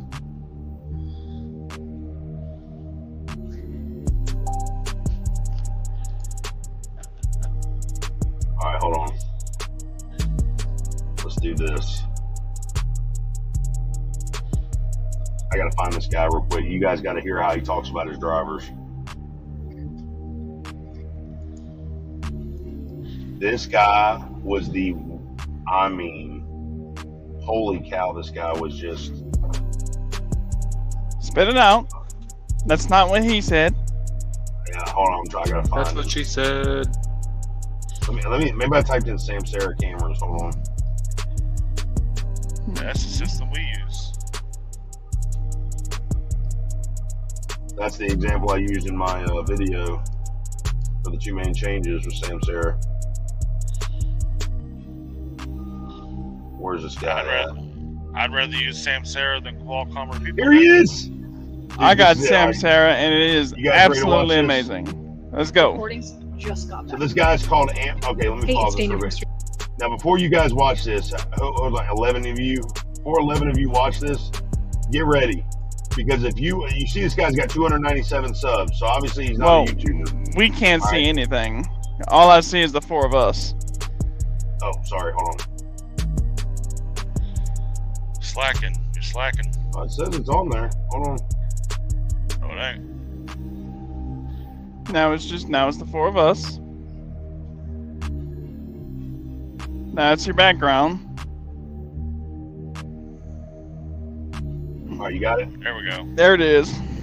All right, so if you see this Amazon wizard guy, he's only got 297 subs, so obviously he's not a YouTuber, okay? He's not looking for views or whatever. This guy apparently owns a small fleet of trucks, 30 day cabs. Talks about his drivers like garbage. I'm talking about treats them like trash. I've never put anybody on blast. I'm gonna go ahead and kill the music. I've never put anybody on blast, but this guy is a piece of garbage. Talking about his drivers this way. Listen to this. StreamYard. I'm so excited to announce. So, I've been doing Amazon for 4 years, so I've always paid my drivers per hour. I can't pay guys per load like a lot of you guys do because my loads pay way too much money. So if I was to pay 30%, I would have drivers that would literally make $3,000, $4,000, $5,000 a week on a regular, especially during peak season. So we don't want that. We want to pay drivers good, but we don't want to overpay them. So first of all, this is what got me. This is what got this first statement from this dude, and I've never really. I wanted to do a reaction video to this guy because obviously he doesn't drive and he doesn't care about anybody who drives. Bro, if I paid my drivers 30%, they would be making $3,000 to $4,000 a week, and we don't want that. We want to pay them good, but not that good. So you want to give your drivers a reason to leave because first of all, if I was your driver and I watch this, I'm out of here. Like I'm done. Oh yeah, without a doubt. Yeah. Obviously, I know who I'm working for. This guy doesn't give a damn about me or anything I stand for. So let's keep watching. Let's see what's happening here. So one of the things about Amazon that I hate, and this is part of my master class I'm going to be teaching, is that there's so much micromanaging. All my loads are local, by the way. I don't send no trucks past 150, 200 mile radius from me. If they can't, all my drivers are local. They all do 12-hour shifts. So what I do to make sure that we're on top of the trucks and we got these drivers under control, because if not, if you let these drivers, they will literally bleed you to death. We got to have these drivers under control because if not, they will literally bleed you to death. Man, whatever. What the? All right, I'm telling you guys didn't realize I was bringing the heat with this one. Watch this. Especially if you're paying for them per hour. So I wanted to go over this system that I use. So I use two systems. I use Fleet Complete, which is an AT&T based system, which is hooked up to the e-logs. Even though we don't use e-logs because we stay within a 120-mile radius of our yard, I still have it for GPS backup. I also have this system called Samsara, which is a more advanced system, and this is what I recommend everybody get. Now, I had a lot of grief. I had a lot of drivers give me grief talking about, oh, I don't like to be monitored, this and that. You know, the first thing I'm gonna say, when the driver starts telling you that, you know he's bad. He's bad money. He's no good, because anybody who's Will, can I please get this guy the finger? Oh, yes. I'll do it for you. God, bro. This guy. If you didn't like this guy after the first part of this video, you really don't like him now. I'm telling you, if you drive, you got your dad drives, your uncle drives, your brother drives, your sister, your mother, your grandmother drives. You cannot stand people like this. He has no respect for the drivers, no respect for the industry. Guess who he's out to please? Himself. He's out to make as much money as possible. He's all To about hell with making the everybody money. else. This is what has ruined trucking. Everything from brokers like this to dispatchers like this to owners like this. This has ruined trucking. Let's continue on. It only gets better. who says that is because they're looking or they are doing something they're not supposed to be doing. So as soon as they start talking to me, I put that in the bank, and I say, okay, this guy, I got to watch this guy super extra close. So what happens is the system doesn't actually record you, doesn't listen to your conversation. It actually does like a hyperlapse. So I could pull up like a little video of a certain amount of time and whatnot. So I want to show you the system that we use. So this is the Homeboy got a map pulled up. Like he going like you stopped to take a leak, bro. You better be accountable. Don't waste this man's time now. He got a I can't fucking stand people like this. Bro, he's got a map of you. He knows exactly where you're at. He treats his drivers how Amazon treats their own drivers. If you go over here, you go to visual review. These are all the cameras, right? So these are all my trucks. Right now, Sunday, all my trucks are parked. We don't go 7 days a week until. So he can't pull. He just sat there and said, I can't pull up. I can't sit there and watch you. I can pull up a hyperlapse video. What's he doing? Sitting here watching his guys right now. He's sitting here watching them, all of his trucks right now, live.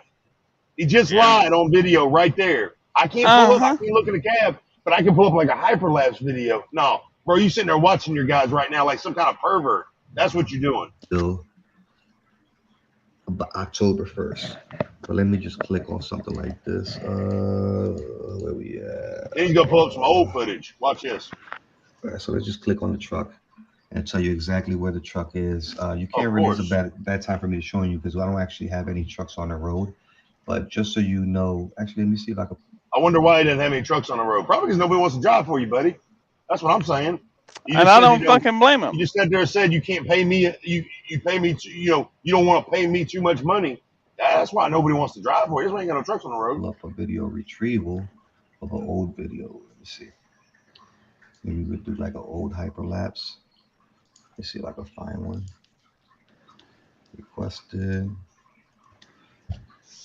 We don't really have any. Actually, here's one. Oh, wait till we start reading the comments on this video, bro. Wait till we start reading comments. Okay. So this is a little hyperlapse. So just so you understand, so that's the inside of the cab, and that's the outside. That's the front. Yeah. So this is really important because you can tell if a driver's killing your time. He's just basically stealing money from you. So stealing your time, stealing money from you. For fuck's sake. So I wanted to what the hell? So if you're doing Amazon, this is a must, especially if you're looking to scale past, 3, 4, 5, 6, 7, 8, 9 trucks. You got to have this because, like I said, this micromanaging with Amazon is literally one of the reasons why I want to retire from it, because I hate it. It's just so much stress and so much, having to be on top of people. You brought that on yourself, bro. You bringing all that on yourself, putting all these cameras in these trucks, watching these guys. like wearing a stupid hat and everything, bro. You brought all this on yourself. This is all you, man. This ain't nobody else's problem but you. You did all this. Well, you literally have That's no right. life. I was fortunate enough. You have no life. Are they able to tune in on the camera on you, like while you sitting there wearing the wizard hat, like you a vintage Mickey Mouse or something? To make great money, and now I'm looking to teach people. But again, the hope you don't teach people. The hope the people you teach don't learn from you. Yeah, the fact that this guy's wearing this hat automatically means that you can't take him seriously. Exactly, for real. This guy right here, he already got the big hat, man. Dictators wear hats. He's got a hat on. Do definitely Sam. Hey, motherfucker, I wear a hat. If you need to get a system, not that hat. Just send me a DM.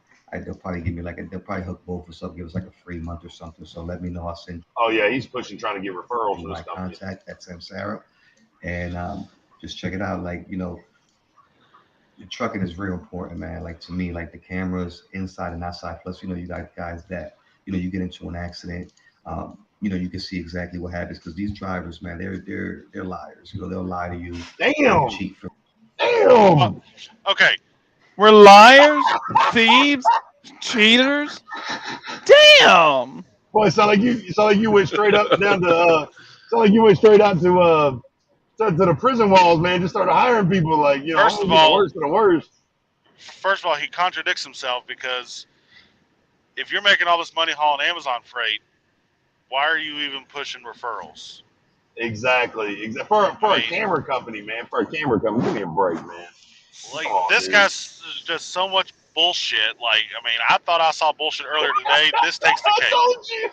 I told you, man. I had to bring this up. They'll do all types of stuff. So they gonna stop taking a sip of definitely coffee. Get the Samsara. I want to drop. I wonder whose time he was wasting right there when he took that cup of coffee, man. A sip of coffee. This little video on that because again, that's something that everything that I teach. And I tell people is because I do it or I have done it. I'm never going to give you some false information. I'm going to be honest with you 100%. I don't like to lie. Yeah, you told us exactly how you are, man. We know exactly what. I want you to grow your company. You're right. You told us the truth about how you are. But it's going to require a lot of work, a lot of time, a lot of headaches, and a lot of planning. So just get ready. All right. So let's check out the comments. Here's an idea that's going to be very controversial. You could shut the fuck up. I would not drive for this guy if he gave me the perfect truck and paid me $250,000 a year to work 1 day a week. I would not drive for this guy. All right, so let's listen. So the comments are great, but his responses are even better. Can y'all still see this on here? Yeah. Okay, you still see? Okay, here we go. Number one, Wayne 9005 says, "Random driver here. I quit a company for using cameras. If you don't trust your drivers, they shouldn't drive for you. Because nothing instills more confidence in my employer than a mysterious eye in the cab that monitors my every move. There are honest and hardworking drivers out here, but nobody takes time to find them." Here's his reply. This guy got 51 hits on his. One of them's mine. All right, here we go. "I pray that one day you own 24 tractors have to deal with shithead drivers. You might just look at things differently." What? Don't get me wrong. This guy's all about the money. He don't. I'm telling you, bro. Don't get me wrong. There's bad apples in every bunch. There's bad drivers out there. Don't get me wrong. And there's some crooks out there. But there's obviously some bad owners, and he just sold himself out. I truly understand the use of the system. I have a fleet of trucks. I have to travel across the country. I was going to sell merchandise, fruits and vegetables, whatever.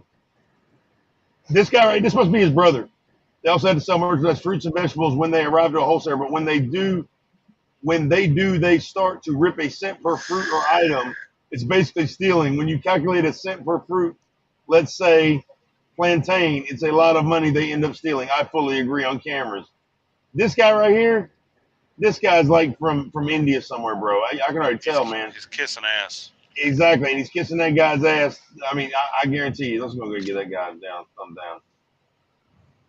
He lost me when he said you can't pay drivers by the load. They will make too much, but you will get more done faster. I like that comment. He says, "You lost me when I know you're speaking on a subject you know nothing about. Get a fleet of trucks, come talk to me." Yeah, we're gonna dislike that. I want to punch this dude in the face.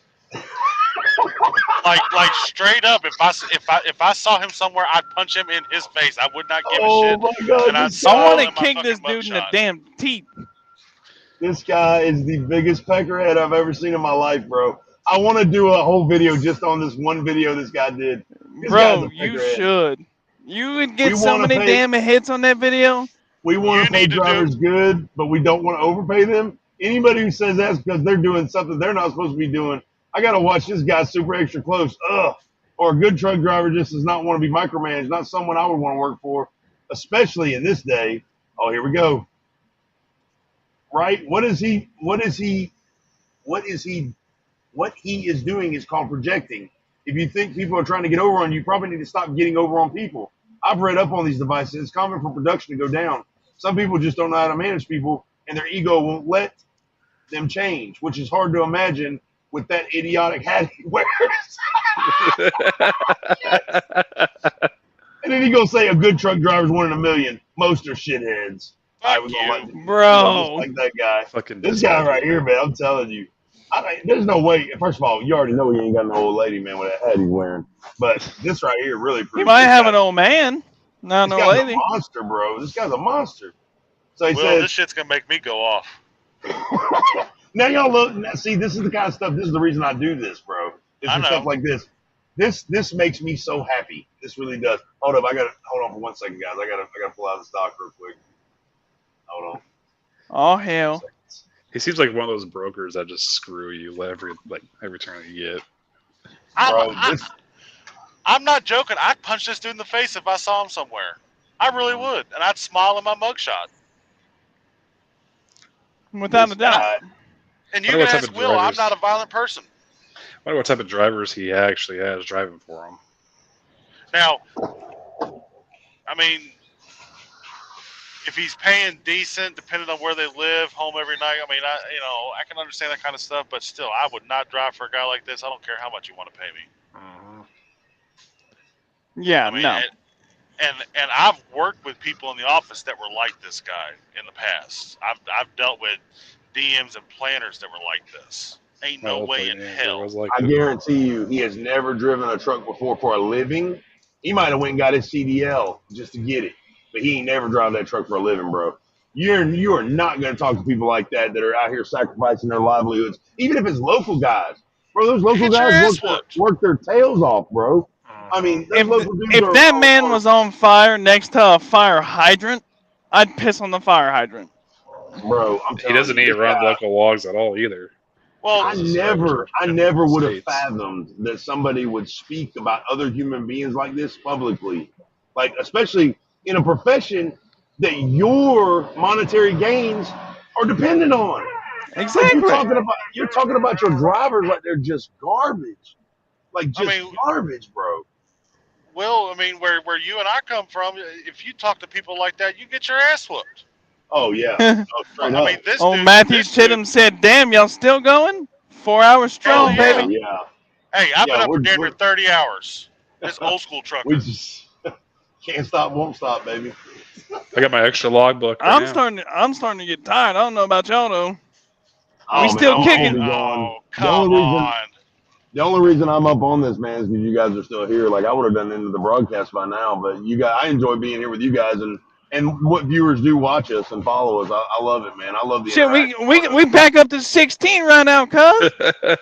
Well, dude, it's starting to get good, man. With this guy here, I knew this was gonna pipe everything up. I gotta hold on. I gotta back into this spot right here. Give me 2 seconds. Well, this is like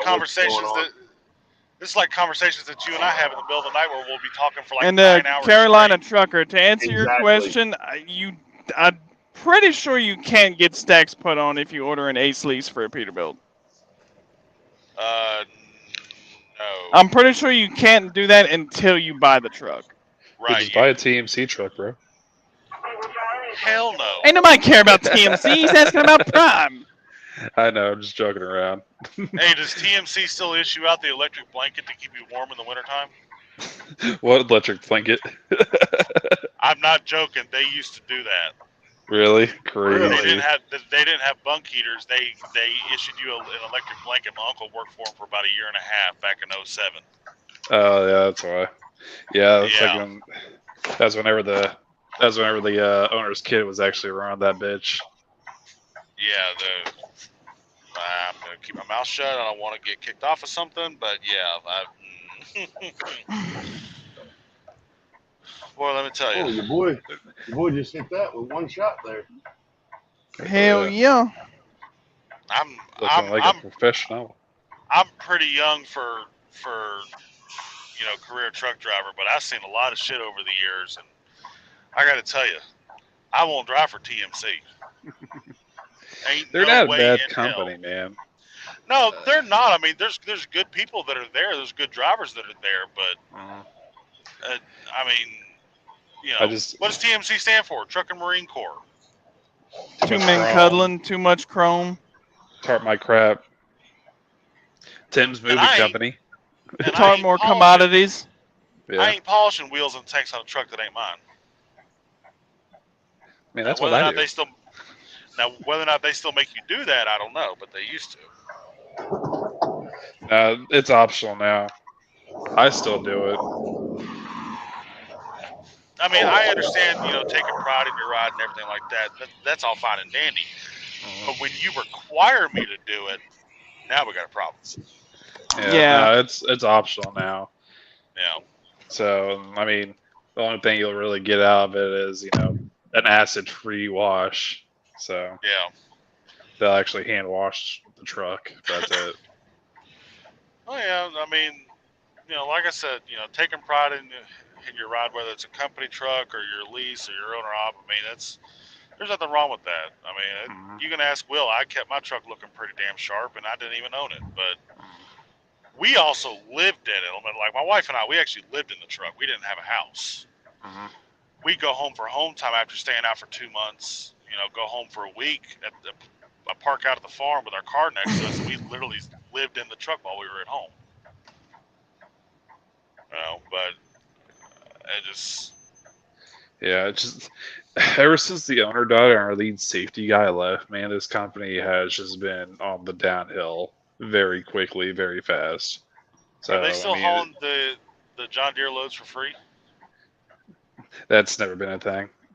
I don't know, man. They wrecked a whole bunch of expensive ass equipment.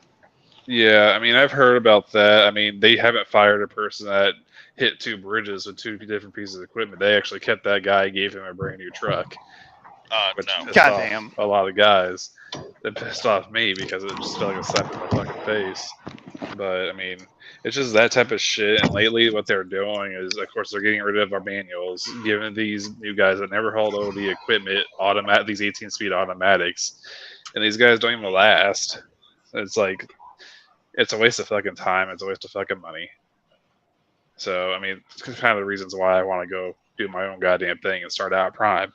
So, see if I want to do the tanker thing or if I just want to stay flatbed. Well, I'll go ahead and tell you now, tanker is its own animal. Now, I can't speak specifically for Prime tanks other than you'll be seeing Savannah, Newark, New Jersey, and a few other places a lot. But, I mean, hell, Prime's smart in one aspect. All their damn tanks and flatbeds have smart axles on them, so when you're running empty, the front axle picks up off the ground. I bet Will One thing I like about the outfit that I'm leased on to, in order to lease your truck on with them, you have to have a plug wired up on your truck for a dump axle. Right. So, it's a separate cord that plugs to the trailer. You flick a switch in the cab and it airs down that back axle, so it'll pivot on the front axle, so you're not dragging that front axle when you're making a sharp turn fully loaded. See, that's how TMC's trucks and trailers used to be set up years ago. They're still set up like that. I'm an RGN, and I still have the air dump hooked up. I can't even use it on the RGN, but it's nice to have once I'm actually hauling flatbed again. I mean, when I was at Prime doing flatbed, I loved having a smart axle. You can ask Will. We'd be pulling, loads that weigh 10,000 pounds and be getting, 11 miles a gallon doing it. Oh yeah, that was awesome. I miss them things. So, I mean, there's also a lot of things like different between like TMC trailers and Prime trailers. Like you guys don't have the chains at all, drop trains at all.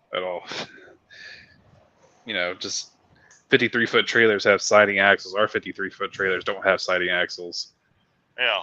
All of our trailers have air dump on them. So. Yeah, I mean, there's pros and cons to each. Mm-hmm. I mean, if I ever went and bought a flatbed, I'd have a 3-position switch on the dash. One position picks up the front axle, second position picks up the rear axle, and middle has them both down, or at least dump the air out of the rear axle so I can turn, back into a spot, do whatever I had to do. Just a trailer that was hell yeah, configured specifically for my truck and my operation. Because nothing I hated more than at Prime was you went into California, you had to crawl up under there and unplug the damn axle so it would stay on the ground.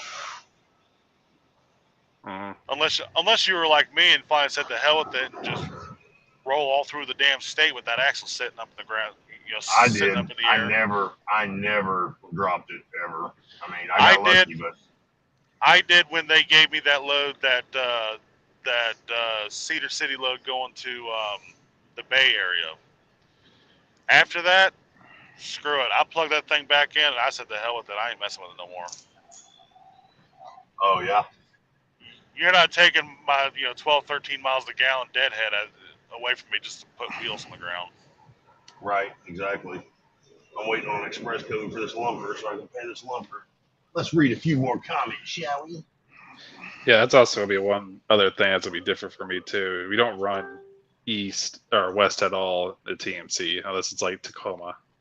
So. Well, if you go to Prime Tanker, you won't run west either. Yeah. So, yeah, we don't really have to deal with bridge laws over here at TMC either. So, that's going to be an entire different experience. So, for anybody who is just joining us, we've just watched a video that is beyond controversial to anybody that has anything to do with trucking.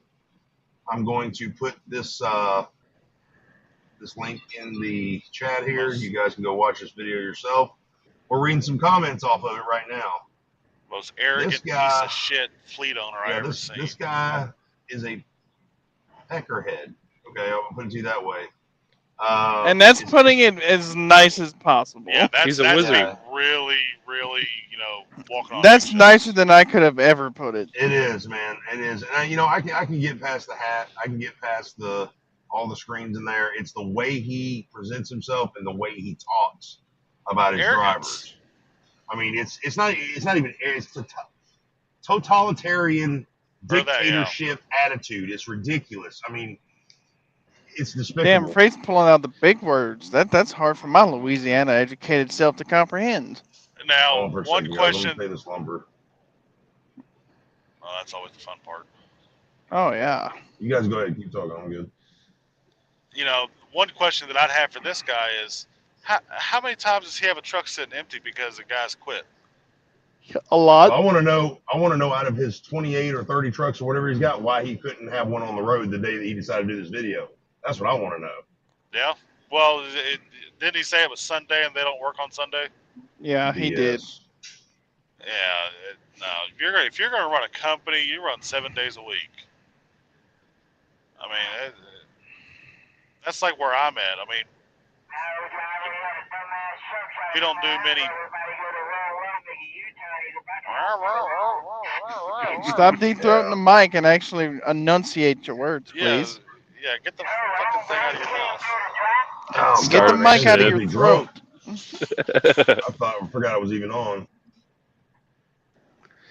Yeah, we've been going at this for 4.5 hours now. Hey, this just feels like a regular phone call to him for me. It does. Yeah. That's what's so great about StreamYard. I like it a lot. I talked to Will one night. I think he drove clear across the state of Nebraska on the phone with him. Oh, me and Will done spent many hours on the phone with each other. Yeah, except he don't talk to me no more.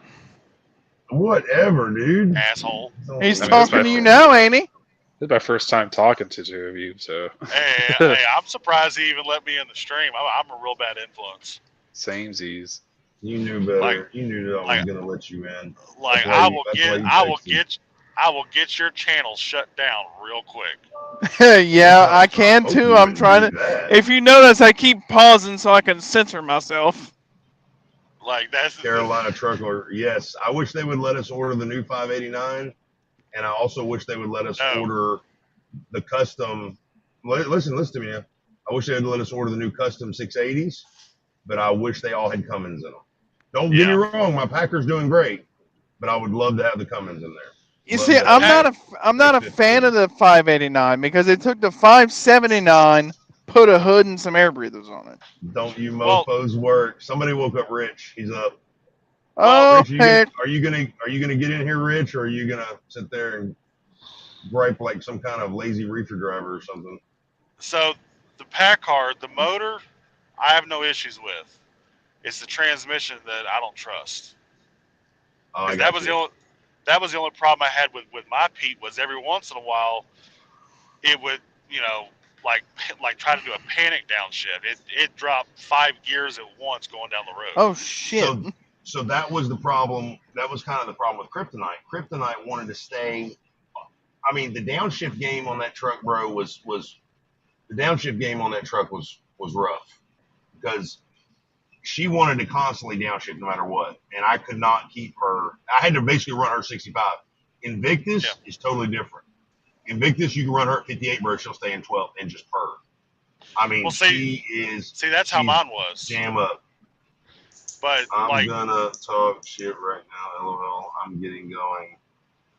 Well, you can join the stream too. I mean, we're talking shit. Yeah, we're all talking shit. You can join the stream too. You should have just watched the video. It's about to be one less shit talker though, because I is getting tired. We're just working on BS night shift. Job dreaming of the day I can get in a truck 6 months, not loving this camera bull. Matt, it's gonna happen, buddy. Don't worry about it, man. It's gonna happen, brother. I promise you. And I appreciate your time on the channel, man. And you've been a great sub, and we're all here for you, man. If you got any questions or comments or anything, man. So that's the great thing about this industry and the culture at Prime with the drivers is that we all kind of stick together. You know, you're going to have those groups of big people. Rich will tell you. Rich is one of the ones. Matt will tell you. It's a culture of drivers, guys. It's what it's all about. That's what this is all about. Without a doubt. That's what everything's all about that we do over here. Even when we're not at Prime anymore. Exactly. Because Matt can talk all that BS about me not calling him, but he hasn't called me either. So. And we still chop it up after months of not talking to each other. So. Yeah, you and I went 7 months not talking. Like, what's up, dude? Yeah.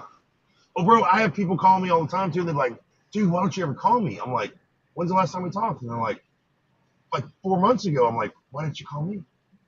And they're like, "I'm like, dude, I never thought for 1 second like you didn't want to talk to me. I just know you're busy. You got life stuff going on. Like we all got it going on. I mean, it just happens." Unable to process the check. Com data is down. Try in 15 minutes. You gotta be kidding me, bro. Oh, I don't miss that shit. That's the first time it's ever happened, dude. That's the first time it's ever happened. I've never had that happen before. Never had it happen, dude. Like literally, like this is what it says right here. It wasn't com data. It was that relay bullshit that some places wanted you to use. Well, it's fuck the relay app. It's on relay. It's on relay, but check this out. But it's a com data side. Yeah. Well, Data's been having a lot of issues lately for some reason. I don't know why. It's probably going to be switching to Trimble. Switching to Truffle? Trimble. That's what we use here at TMC. We don't use Com Data, we use Trimble. Oh, I got you. I like EFS. EFS? Yeah, that's who we use. We had EFS at Oakley. So this is what it says right here. I'm letting it to load. That's exactly what I got right there. What the fuck? I've never seen that before. So I was like, why? Is it just not working or what's going on? So stupid. All right, well, I'm trying to pay the bill. Right. Like, listen, man, I know Robert doesn't want to pay for this meat here I just dropped off. But you guys are going to have to figure it out because I got to get out of here. All right, so let's look to see this. Okay, so we got Peckerhead here. Guys, rewind the video about 30 minutes. We went through the whole video criticizing this guy. We're reading the comments now. Like I said, he's a peckerhead. And so, anyways, we're going to go to the next one. He's a piece of shit that shouldn't own a fleet of trucks. Wish his drivers would watch this video to see how he talks about the ones keeping him in business. And you see, I like that. Let's look at the reply. I wish my shithead drivers would watch this. Maybe they will straighten up. What the hell? It just gets better with this guy, bro. This guy is a walking, talking train wreck. Dude, I would hand you the keys of your truck and say, "C'est la vie, mother." I'm telling you, bro, this guy is a joke, man. He is a freaking joke. Good video. I'd love to break bread with you and learn some new things. Willing to pay for knowledge. Bro, it's 2023. Ain't nobody breaking bread with nobody. Notice how this guy's only responding to the shit talkers. He's not responding to the people trying to give him good words. Exactly. Oh, it gets worse, bro. Listen to the words he uses to describe his drivers. Why would anybody want to work for him? If you're choosing questionable drivers, that's on you, buddy. I like that comment. Reply. You obviously have never dealt with hiring over 30 drivers. If you think 30 great drivers are just going to come to you, you're smoking crack. I fired over 150 drivers in the last 4 years. As far as why would they want to work for me? Because I'm one of the highest paying employers in the country. No, you're not. Something to brag about. No, the fuck you're not. Drivers and 4 years. Listen, I have drivers making over $100,000 a year locally. A lot of shithead drivers out here, and that's what they'll be working for someone like me till they're 65 years old. Bro, this guy's just, man, we're going to He's delusional. He is. He's the biggest narcissist I've ever read about my entire life. You're getting a lot of hate about monitoring. I think, well, what it looked like the way his drivers was, it looks like he was in the Northeast. Let's check out that explains a lot right there. Probably around the Carolinas or some shit. This is a very exclusive channel and not open to everyone. Join our Patreon. What? Seriously? Joined in 2021. What a man! This guy. This dude's he's gonna throw his total year-to-date gross over $1 million. Whoop-de freaking do. Yeah, you probably after everything, bro, you probably took 50K of that home. Give me a break, man. Oh, you're crazy, dude. I mean, I've made over $1 million in my career. That's driving one truck at a time. Exactly. So let's keep going. Good video. I'd like to break bread with you. That guy's an idiot, obviously. Let's see. You're getting a lot of hate about monitoring your trucks. I'm an Uber driver and I record all of my trips. I inform every single passenger who enters my vehicle that they're being recorded. That's different. You control the footage. That's your vehicle. That you're actually living in that vehicle, working while you're doing it. If the guy behind you decides to cut your throat, you got a video of it. Know what happened. Even in one-party consent states, regardless of the fact that Uber notifies the riders upon my connection to their request. When you're a businessman who takes professionalism seriously, you have to protect your business. The rate at which you pay your drivers is none of my business. But I'm sure you'll explain to them similar how you let them know they're being monitored.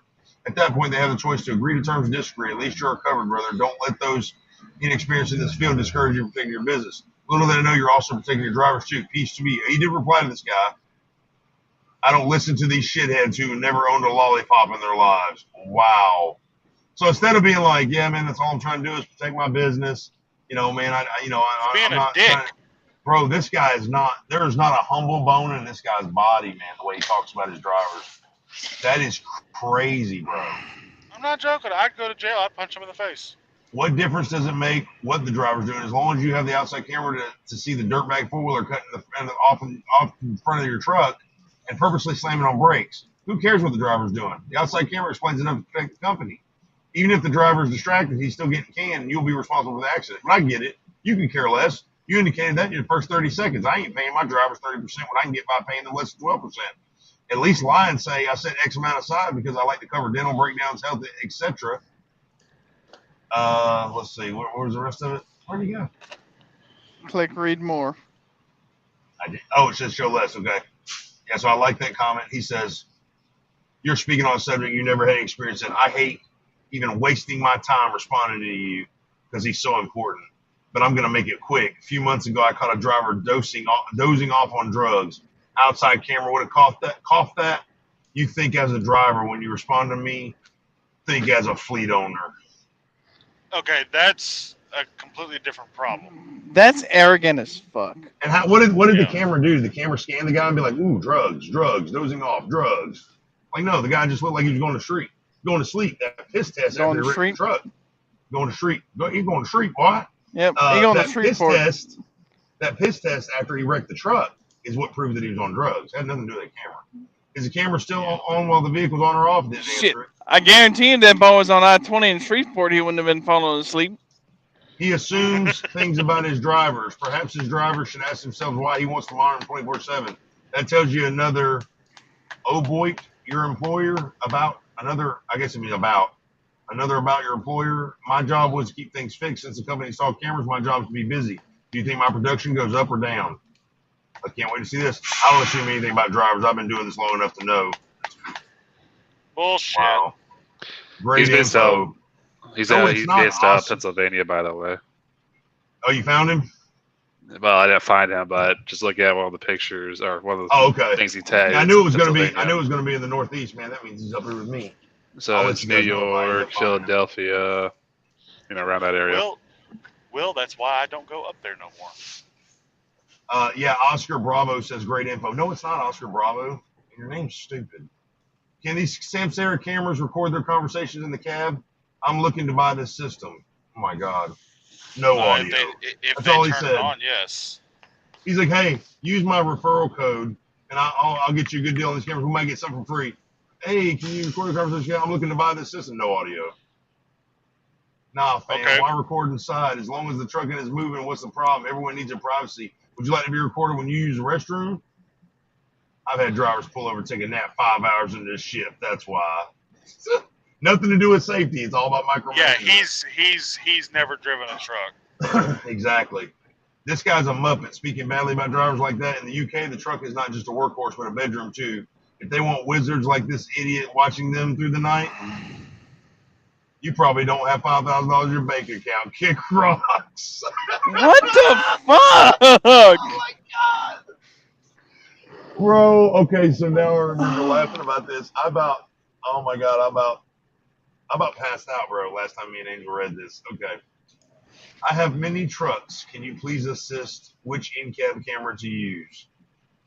Samsara. No. I didn't like that. The drivers need to notice. Go ahead. This dude is the biggest narcissist I think I've ever encountered. Dude, it's insane, bro. Like, I mean, what are you, God's gift to the trucking industry? What the hell? Exactly, bro. It's nuts. He wouldn't make it down in the South. Nope. No, he wouldn't. All right, I'm going to try my relay code again real quick, see if it's more. Man, I got to fill out all this crap again. Hell yeah. That's the one thing I hate about that shit. Oh, I should save it. It's ridiculous. Alright, y'all. I am going to bed because I got to get up in a couple hours. All right, buddy. Get some rest, man. Guys, don't forget to go check JDQ out on YouTube, JDQ Transportation, youtube.com. Got some good stuff going on over there. He's a growing channel. He's always putting I'll think about it. I'll think about it. Appreciate it, brother. What time are you going to be shutting down? Bro, I've got my next load, but I can't talk about it. You know what I mean? Fight Club load. Well, yeah, I know that, but like time-wise, what time you plan on stopping your shift? Probably 12. In the afternoon?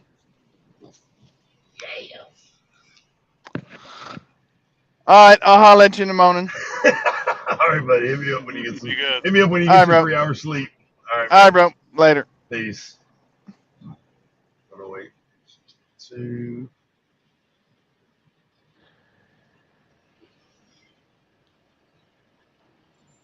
All right. Let's try it again. See what it. So let's process it again. All right, let's get back to the fun at hand. We got 11 people with us. Give them a show. Do drivers need a notice or agree to this before installing it? No, they don't. I'll let them know. My question is when are you going to put the cam in your face so that drivers can see You pull up at any time and see what you're doing when I become an employee again. This device is just legal tattletale spy hardware to get your driver fired for saying the wrong thing. That's all. Does not serve the better interest of the driver, nor does it serve the better interest of safety. Only the company's interest that's trying to get rid of you. Productivity will be absolute shit now because the device was designed to rat on the driver trying to do his or her job, and now a driver can't even sneeze in their own vehicle without some kind of penalty. Now a driver gets interrogated while driving. It will surely keep your drivers in a customer-friendly mood. What a bunch of BS. You have no clue what you're talking about. You're probably a driver and have never owned a truck. Do you own a truck or truck and employ drivers? No, that's BS. Not everyone likes to babysit like a bloody child. Trust must go two ways. You have destroyed one pathway.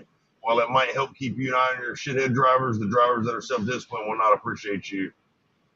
I pray that one day you own 24 tractors. Oh my God, listen to this.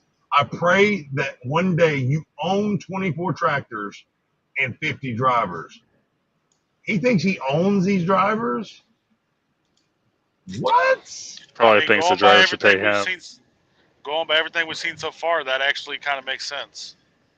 You might look at things differently. We don't sit here and watch drivers all day. We only use them when we have a shithead driver who isn't doing things correctly. I pay drivers $30 an hour. I have drivers who make six figures a year. Small price to pay in my books. $30 an hour, bro. Like, really? That ain't shit. $30 an hour. If they did work the 70-hour week driving, which he already said they're not even on e-logs because they're local, so he's probably got them on 40 hours a week. Bro, $1,200 a week before taxes? You got these drivers bringing home $900 a week? Give me a break, man. Jeez. This guy's so full of shit. That is not $100,000 a year, bro. I'm sorry. That's not even close. You're a joke, dude. That is your cost reward analysis thereof. As with anything, there are downsides. Keeping the shitheads in line doesn't change the fact that the cameras are slapping the face of the drivers that have operated safely, made you money for years. I've been hearing that comment a lot lately. No way, no how would I drive a truck with that shit in it. Stuff like that makes you a bad employer. I pray that one day you own 24 tractors and have to deal with shit drivers. Dude, nobody is impressed that you own 24 fucking trucks. That's what I'm about to say. He loves throwing that around, bro, about the 24 tractors. I am not impressed. Yeah, I'm a 20-year driver. If you paid well enough, you would get better drivers. Problem is, companies want top-tier drivers for bottom-tier pay. Oh, hold on, guys. Hold on. Hello?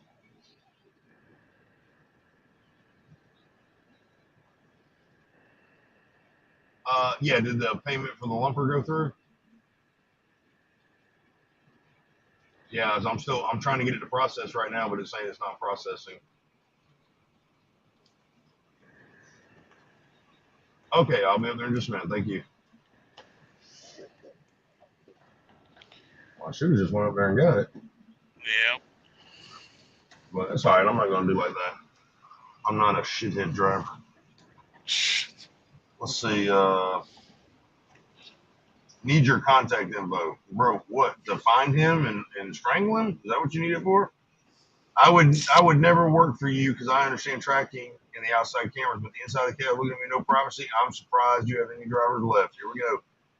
Again, you have no clue. Buy 18 trucks and have 30. Now it's 18 trucks. He must have lost some guys. Buy 18 trucks and have 30 drivers and come talk to me. Out of those 30, 20 will be shitheads. He said clown. This guy said clown. He says put millionaire in front of that clown, please. This is the best one. Oh my God. I saved the best one for last. Ferdinand Duteria Gulian 6025 says F you. F you back. Wow.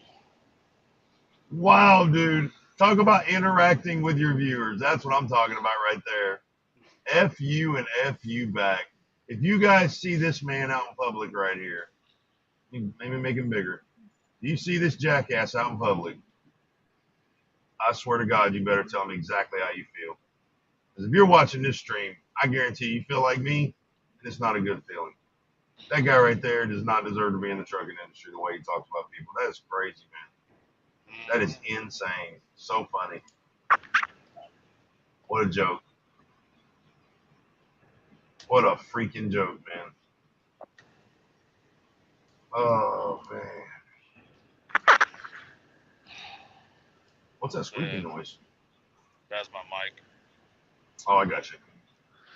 We got 8 people hanging on out there, man. You guys are awesome. I love you guys. Carolina Trucker says, I'm from Carolinas. I would not have guessed that, Carolina. Good to see you, brother. Talked to Carolina the other day. He's got his YouTube channel. You guys go check him out. He's throwing his experiences up on YouTube. Let's see. Matthew says this guy is in prime TNT and brings up some good points as far as the negative effects. Which guy are you talking about, Matt? Trying to figure out which guy's from prime TNT. There's a lot of them. Yeah, I'm just trying to figure out who he's talking about. He says he apparently has some experiences with them. He says they use a point system, and anything being distracted goes against your points, right or wrong. How many people would take it to review every questionable event? Oh, okay, he shared a video. I'm trying to see where it's at. I don't see it. You guys see a link Matt sent? He came. Try to send it again, Matt.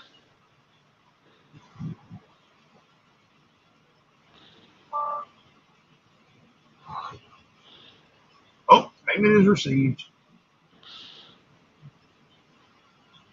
Someone said that Peckerhead was probably from the Carolinas. No, man, that joker we were talking about, you ain't no Peckerhead, bro. That guy we were just watching was a Peckerhead. That guy was beyond Peckerhead. He was like Hitler Peckerhead status, man. Like that guy was wilding out. I think that might be his company right there. It's just 23 drivers and 23 power units. I think this might be his company. What's the name of it? Stupid Head Logistics? Total Quality Trucking, maybe? Oh, BS. Total Quality. Give me a break. Yeah. What? Maybe Total Quality Technology in the cab, like monitoring you 24/7.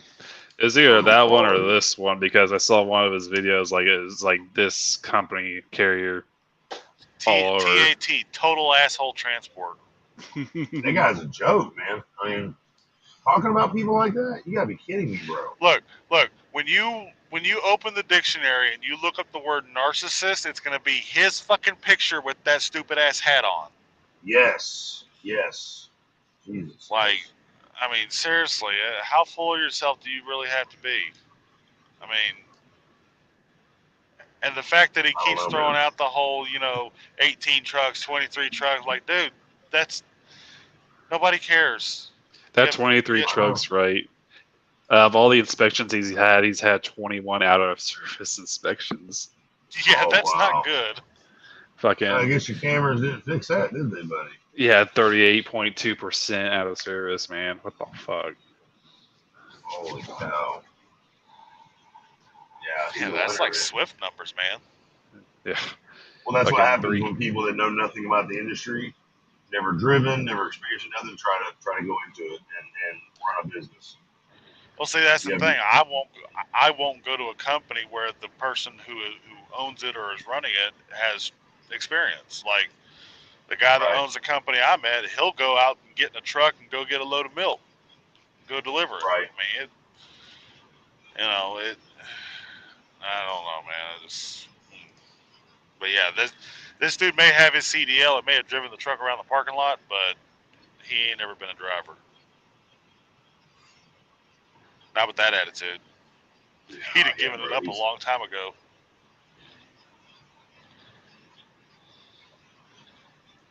Yep. It's a joke, man. SHD Logistics. Shit, it drivers. Like that. I mean, imagine someone like that with that kind of attitude and arrogance and narcissism going down to like Central Alabama to the Tyson down there in Eufaula and talking to people like that. I mean, you just look at CSA history, man. Like, You can see he doesn't care about his drivers. Now he cares for his fucking trucks. Is this the guy right here, Matt? Tell me this is him right here. I still can't see the link, buddy, in the chat there. I don't know if it's what's going on with it. Why does he sound so familiar? Okay.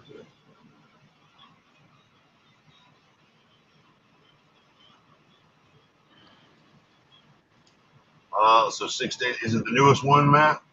Is it the newest one? 6 days ago? This one right here?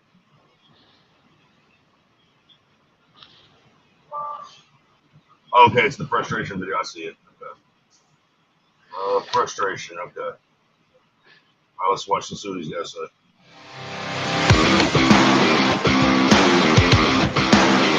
Hey, what's going on, everybody? So it's been a minute. Sorry for not posting videos.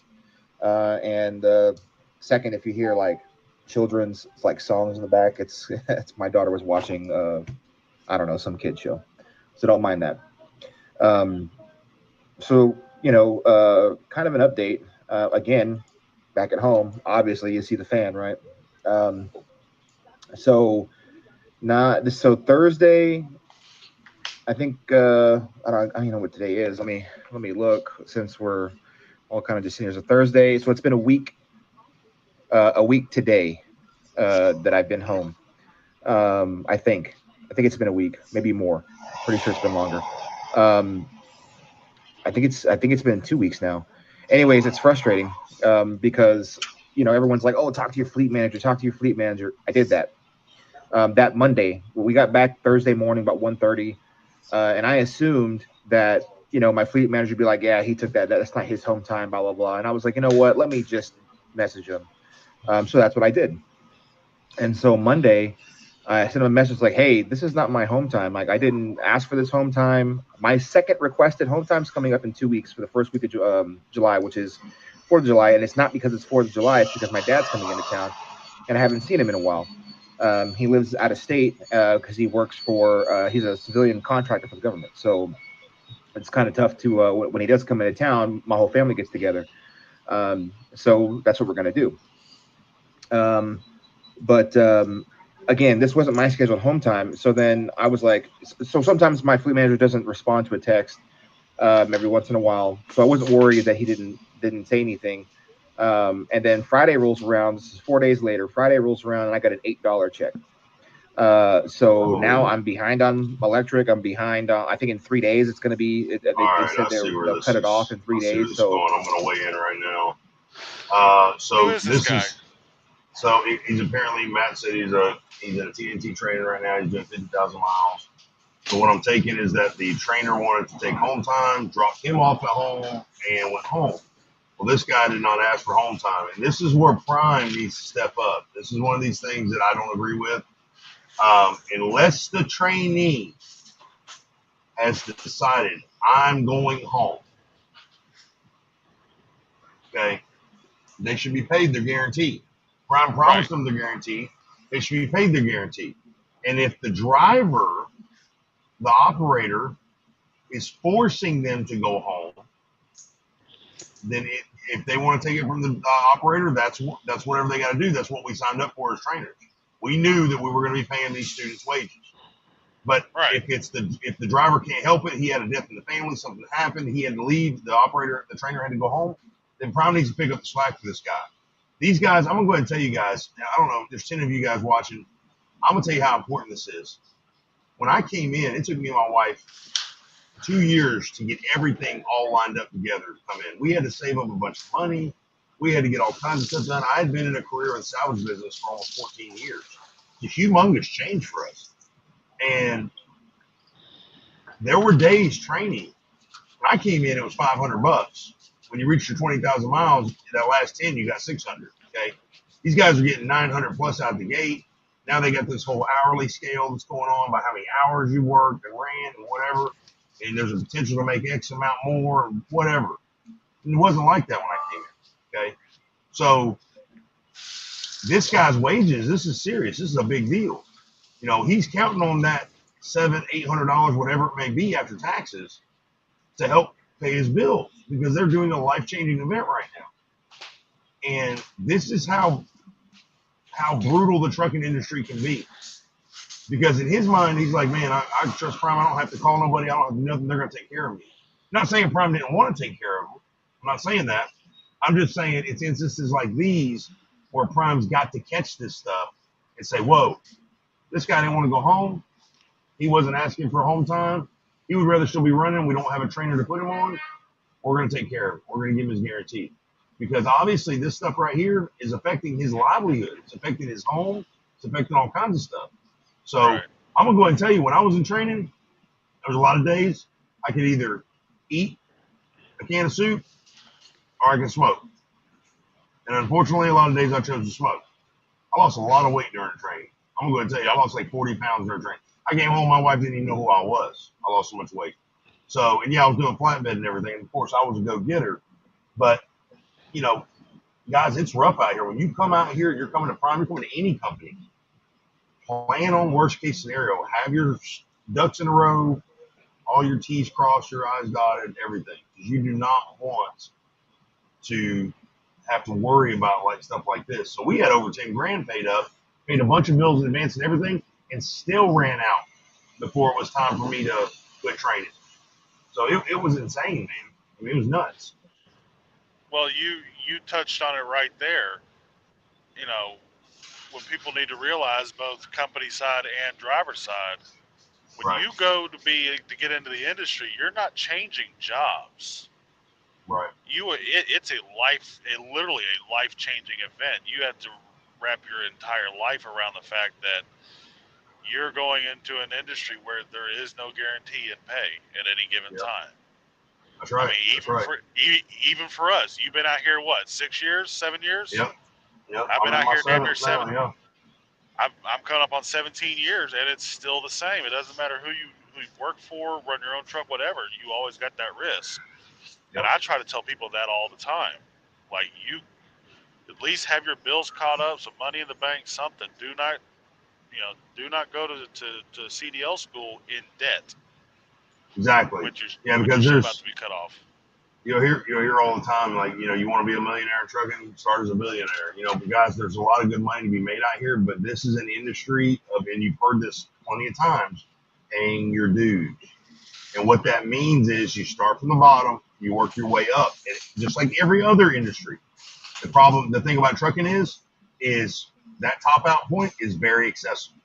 It doesn't take long. People think like, man, I got to do these 30,000 miles. I got to do these 50,000 miles. Let me tell you something. It flies by. Take advantage of your trainer while you have him there. If he's a good trainer, get everything you can from him right there where you have somebody sitting right beside you to help you. Because there's going to be a day in the blink of an eye where you're going to be by yourself. So let's finish watching this video, see what he's got to say.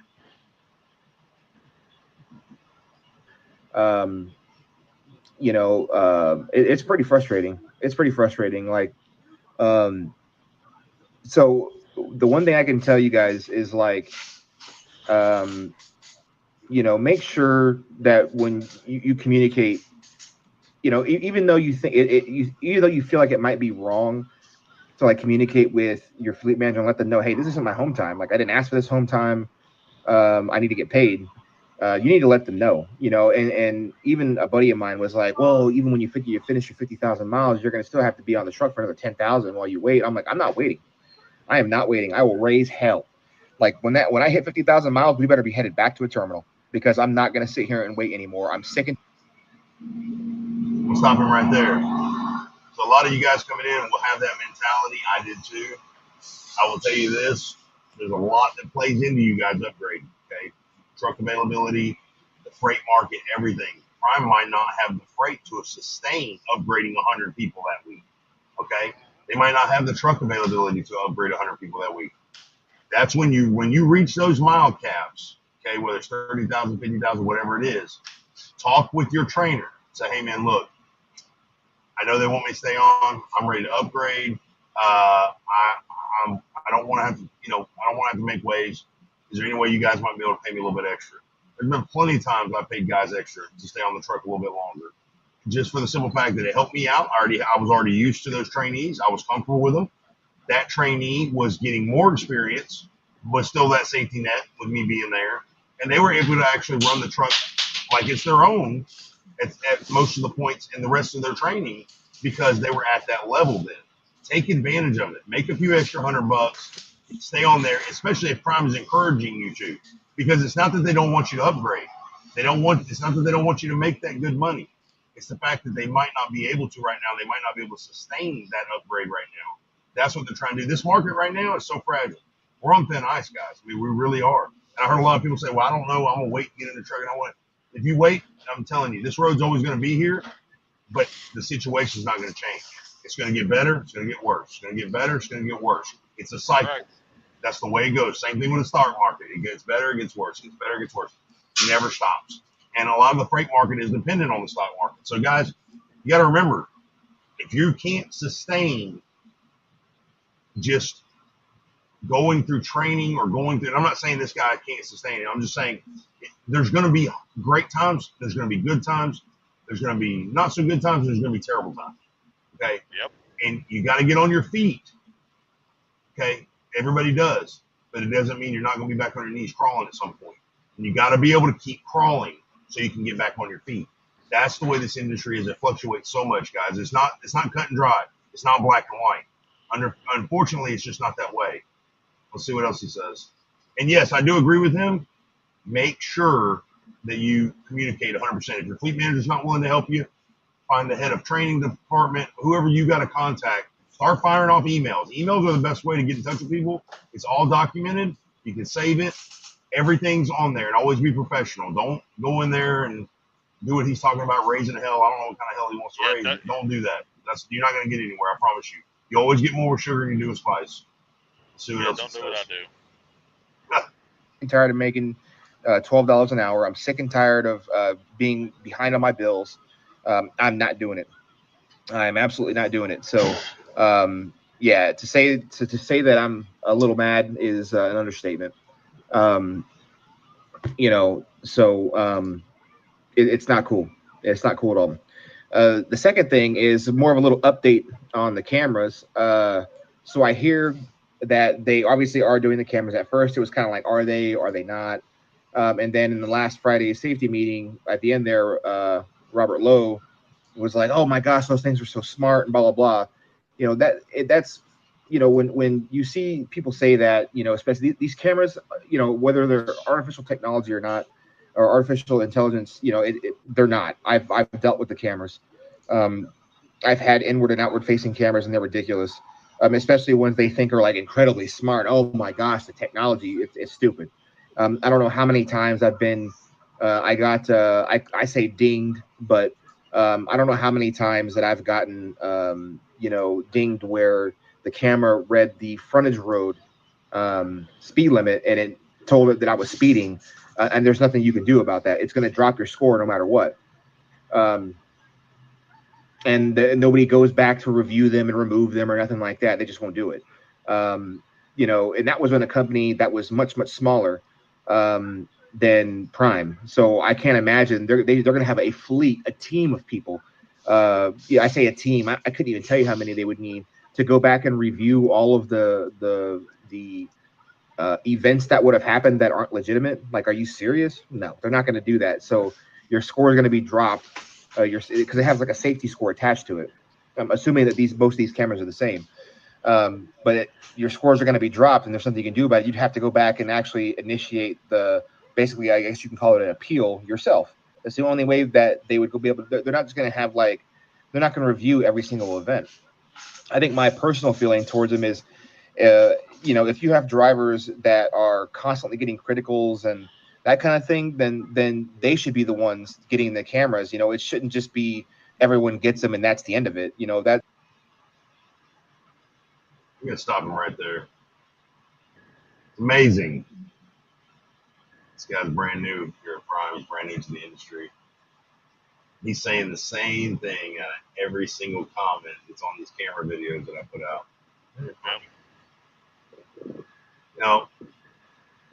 Keep getting that feedback out, guys. Keep getting that feedback. Oh, and there's a couple guys that commented on those videos of mine that said Mercer and Walmart does not run inward-facing cameras. hate to tell you guys, I'll have to go back and reference who that was. You're wrong. I called both of their recruitment departments and confirmed firsthand they do run inward facing cameras. And Mercer is all owner op, just like Landstar.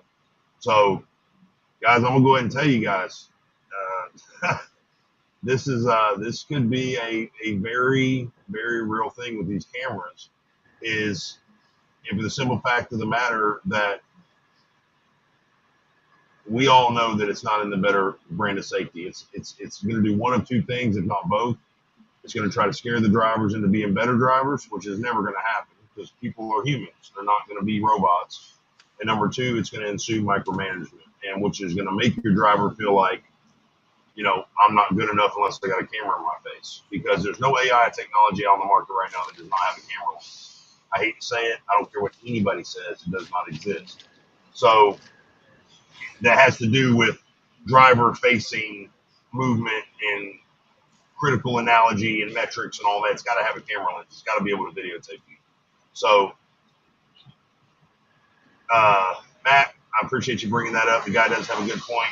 Carolina Trucker says, so if you train, it's the least guy's job to pay the student. Yes, Carolina Trucker, it is.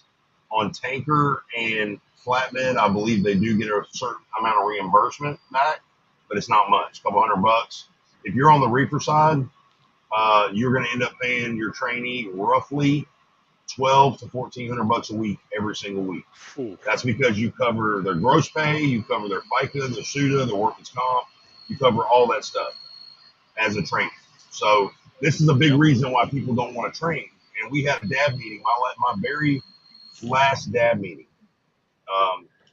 We had some heads of the department stand up and wanted to ask the drivers why we cannot reel in our trainers to train anymore. Why is it being increasingly harder at Prime to get trainers to train? And I listened. I said I wasn't going to raise my hand, and I listened to everybody. And you know, of course, there was the privacy issue and the inconvenience of having somebody living in your truck, and the clashing of interest and all this other crap.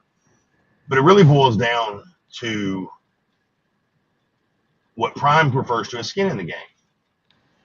Prime, I've said this a million times in this entire broadcast, Prime's an amazing company. There's a lot of opportunities here at Prime, and I truly believe they will do their very best to allow you to be successful the way you want to be successful. When it comes to the training, especially the TNT side of it, the operator has all the skin in the game. Okay, and I'm going to tell you why. Number one, they pay for that trainee. Prime went out and guaranteed these guys, these new trainees, this money. I didn't call any of my trainees say, hey man, I know you're here at Prime. I'm gonna guarantee X amount of dollars a week. You'll come let me train you. Never said that.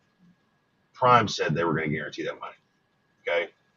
Nobody called me and said, hey, Freight, are you good with guaranteeing your driver this much next time you pick up a train? Okay, cool. All right, that's what we're gonna do as long as you're cool with it. No. It was just across the board, that's the way it was. Secondly, if that trainee has a claim on a load or has an accident or has any kind of safety issue that's involving your truck, guess who's ultimately liable for it? You are. They get a bad inspection, who's liable for it? You are.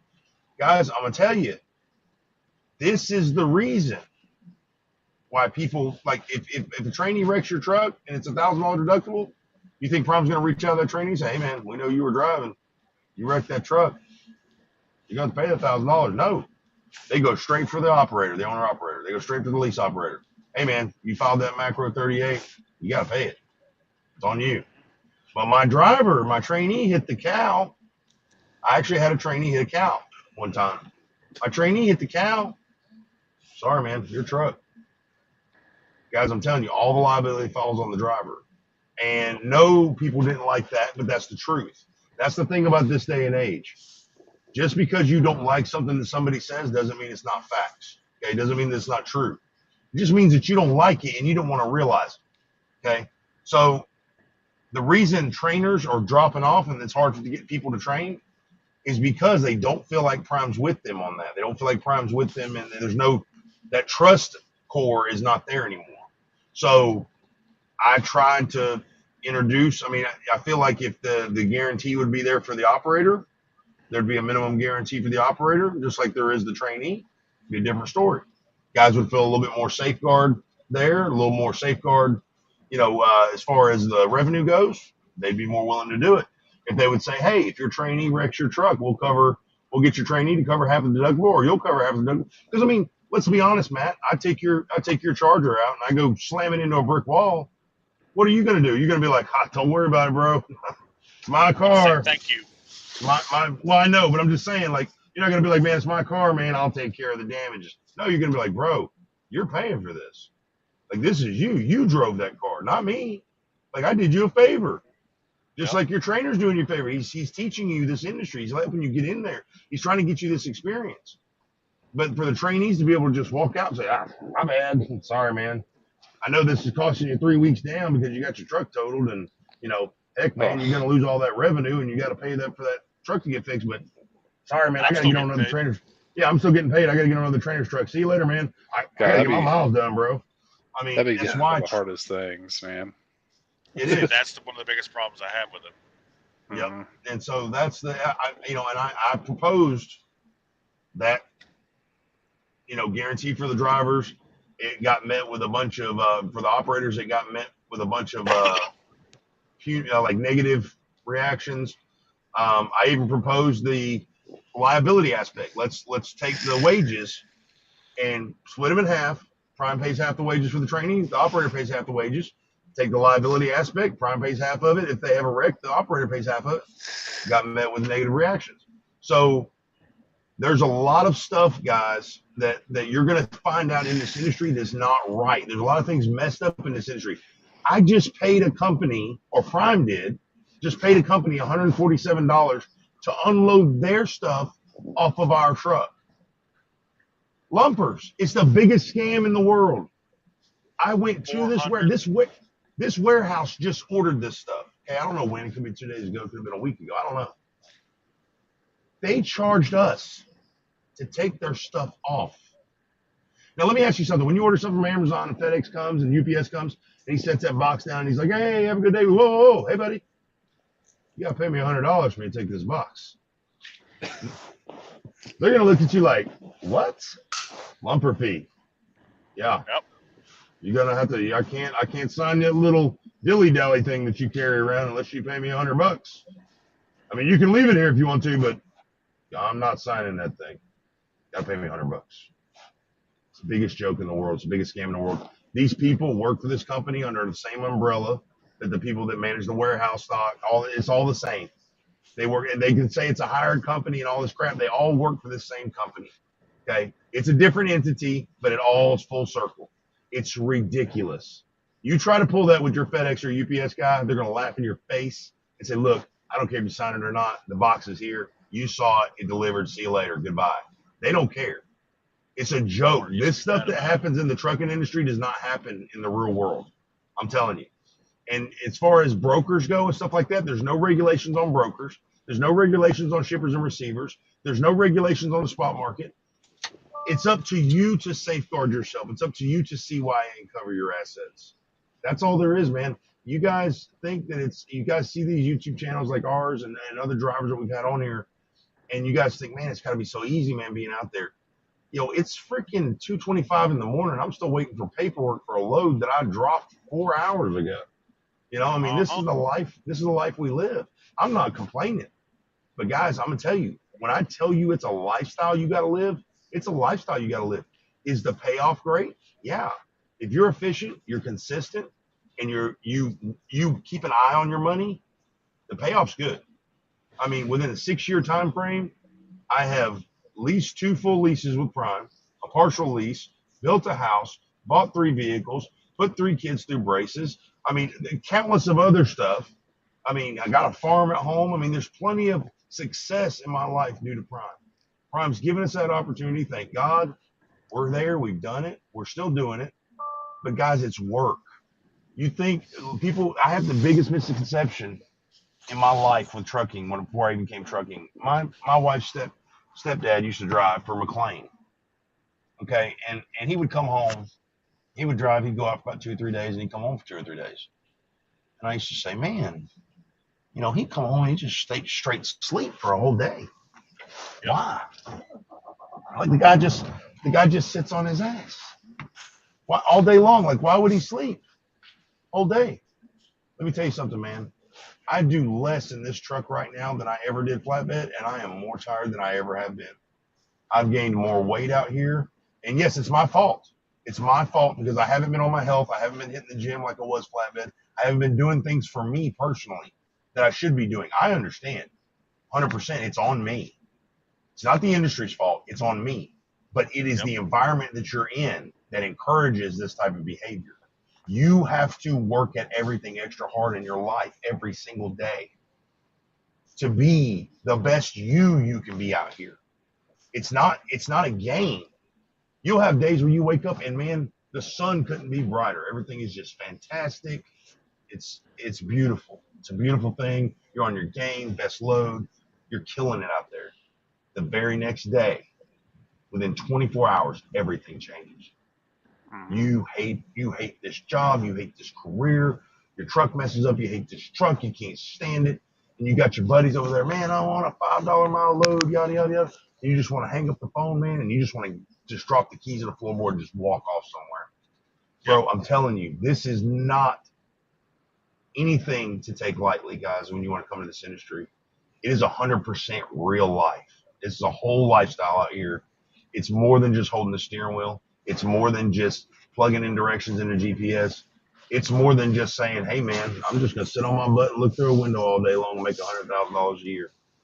Because it's possible, but I promise you, even reefer, just swinging doors, you're going to do a lot more than that. You really are. And these two guys here have been out here long enough. They can tell you that Tim and Matt, I can tell you right now, they can tell you guys 100%.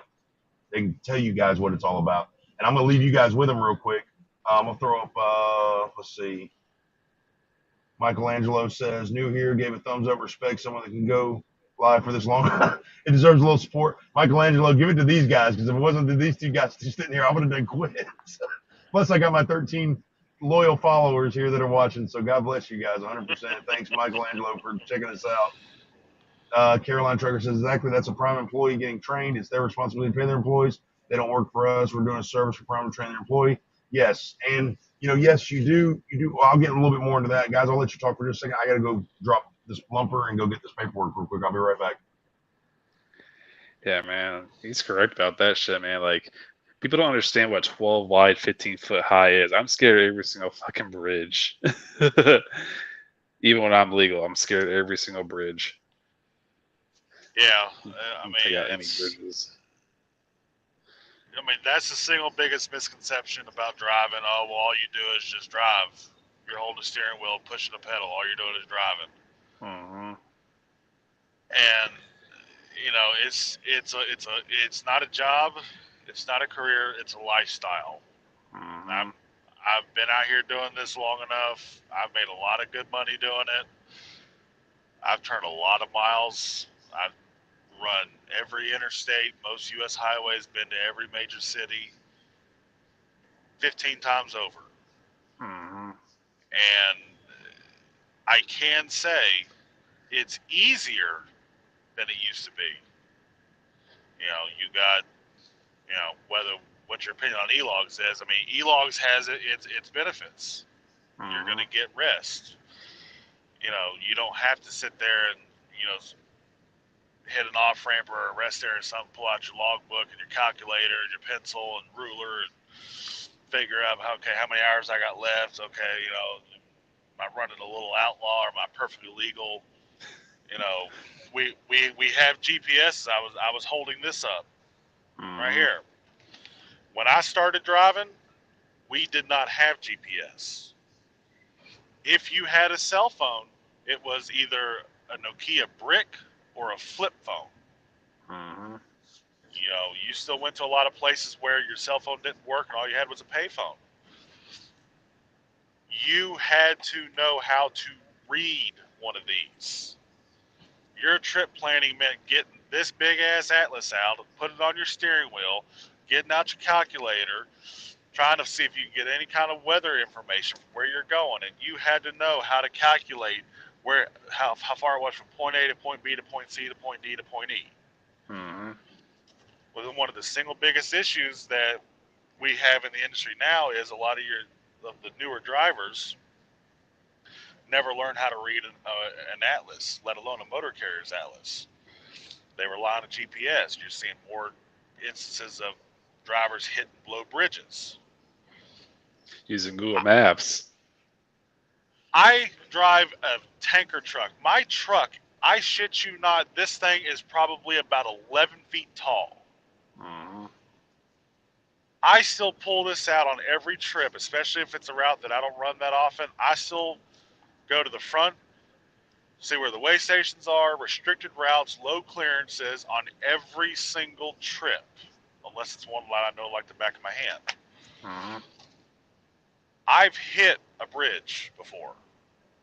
I have smacked a low bridge. And I can tell you now that that is a stigma you do not want following you around. Thankfully, I had to get out of jail free card because the height sign on the bridge was not there. So I couldn't see it.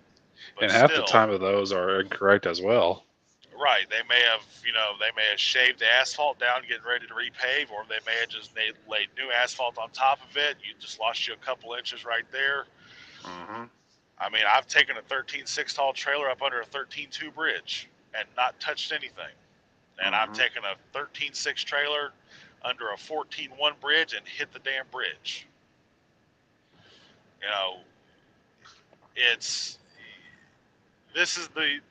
I always tell people, and I learned this years ago, and I repeat it to everybody whoever asks me about getting into the industry. This is one of the few jobs in the world, or at least in the country, where not everybody can do it. I don't care what your educational qualifications are. It doesn't matter. I am a high school dropout. And I have made more money doing this job than a lot of people that I grew up with that went to college and got their degree and all that other bullshit. But you have to accept the fact that at the end of the day, you are the one responsible for every action that you do. If you blow out a tire because you didn't do a proper pre-trip, didn't see that you were already losing tread, or you had a spike in it or whatever, hey, some states you'll get a ticket for blowing a tire and leaving the rubber on the road. Mm-hmm. It's this lifestyle is not easy. I've swung doors, both van and reefer. I've done flatbed, hopper bottom, container, tanker. Been there, done that, got the t-shirt. You have to be mindful of every single thing that you do. You have to plan your day every single day, don't matter where you're going. I'm picking up a load of yeast tomorrow here in Memphis and going to Dallas. I know the route like the back of my hand. I'm still going to trip plan it. Mm-hmm. You have to be vigilant about all of this. And when you get started, they're going to tell you to, we'll get you a truck and GPS, and you got your phone with all this weather and Google Maps and all that, and most newer drivers don't appreciate the tools that they have access to now. When I started doing this, we didn't have any of that. Your best tool in your truck was your map and your CB radio. Mm-hmm. And most people don't even drive with their CB radios on anymore. Hell, half people don't even have radios at all in their truck. Yeah. You see these like wrecks and shit that could have been preventive use of the CB radio. Or people getting in the left-hand lane or getting the right-hand lane if there's construction up ahead. That's one thing that pisses me off. Yeah. I mean, it's like every year up on 80 in Nebraska and Wyoming, you always have the multi-car, multi-truck pileups. Mm-hmm. Driving too fast for conditions, not having you ain't got to talk on the radio, but turn the damn thing on where you can hear it. Mm-hmm. Even if you got the shittiest CB out there with a basic setup, you can still hear 5 to 10 miles. You may not be able to talk to anybody, but you can hear what other people are saying. Mm-hmm. I mean, this is the kind of job that you have to use your head. You have to. If you don't, you will not do it very long. Mm-hmm. You also got to dictate when not to drive, when to drive, when it's safe, when it's not safe. Yeah, that's the other thing. You know, in my case, having driven almost 17 years, I decide when I drive and when I don't. Mm-hmm. I don't care who I work for. I don't care whose name's on the side of the truck. I don't care who's paying me. If I feel that it is unsafe to drive, I will park this thing, and I do not care how bad that load's got to get there. Because at the end of the day, my number one priority is to get home to my family, to my wife and daughter.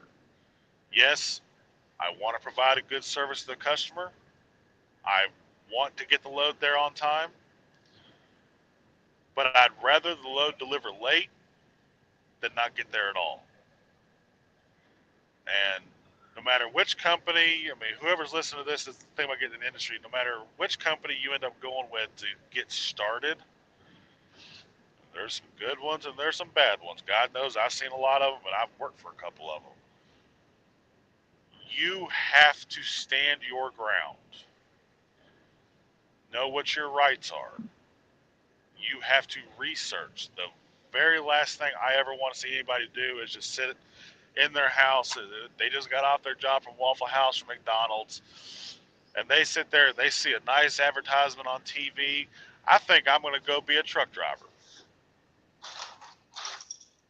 People that do that are the ones that scare me, because you need to research when you're going to have a major,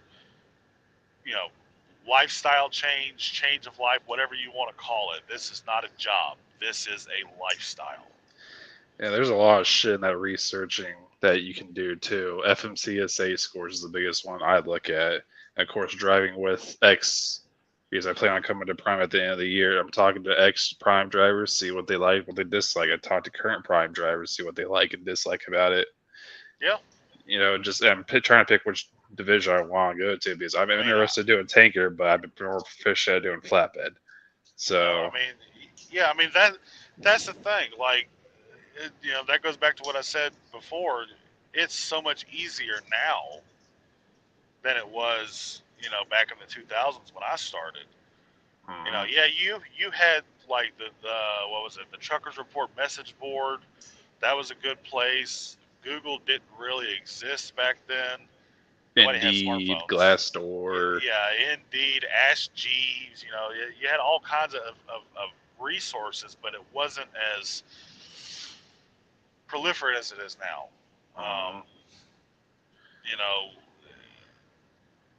Like, if I'd have known back then what I know now, I'd still be doing what I'm doing, but I would have done it differently.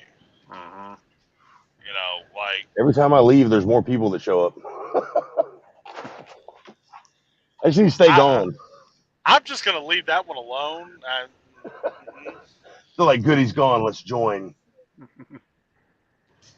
But it's when you get into a job like this, an industry. There's no direct comparison industry to the trucking industry. I mean, there are some that come close, but there's still major differences, such as the railroad. Railroad's all union. We're not union in trucking for the most part. I think the only true comparison in anything that would be considered worse than the trucking industry is the military. Lack of appreciation and lack of revenue to service. I mean, I was a military member. Yep, my son's in the. You were in the military. I was a 19-kilo tanker. Yes, I was. Oh, appreciate your service, man. Appreciate your service, sir. My son's on the. He's stationed and crewed out to the Macon Island in San Diego, California. So he just got off his first deployment, and he in the U.S. Navy, and he is not. He's never been more happy to be on dry land. I can tell you that much. Did he come down the gangway and kiss the ground? Oh man, he was like, Dad, I'm free, man. I'm off. He's like, I got like 8 days of liberty. I don't have to go back to work. He's like, man, I'm just, because he got married. I don't know if I said that, but yeah, he ended up getting married last year. Oh yeah, Congratulations. And so yeah, appreciate it. And Condolences. so two young critters trying to make a way for themselves. So God bless them. That's all I can say. The military is one of the hardest things to make a way or make a fucking good marriage work, because my wife almost divorced my ass plenty of times when I was still in. Trucking's the same way, man. People don't realize that. Like the sacrifices that these operators make out on this road, doesn't matter if you're company, lease, whatever, owner op, your family's making the same sacrifice. Your children, your wives at home, your husband's at home. It takes a good nucleus at home to be able to make this happen. The only difference is in trucking, you can walk away from it. Exactly. The military, you're there till they tell you can't be there anymore. You got to be there. That's one of the biggest reasons why I haven't just ended up just coming over to Prime right down there, because my wife is almost September is her due date for my second one. So, I'm not going to have any. Thank you. I'm not going to have any good insurance when I do come to Prime. Where I'm pretty much settled where I'm at right now with lease insurance and everything else. So. Right. Exactly. Well, yeah, man, that's what. I don't know. The industry has changed so much since I got started. I mean, it's the only thing that stayed the same is the just complete lack of give a shit by the general public about what we do and how important it is that what we do. I mean, yep. During COVID, like I was driving during COVID, and I gotta say, the lockdowns, I never had so much,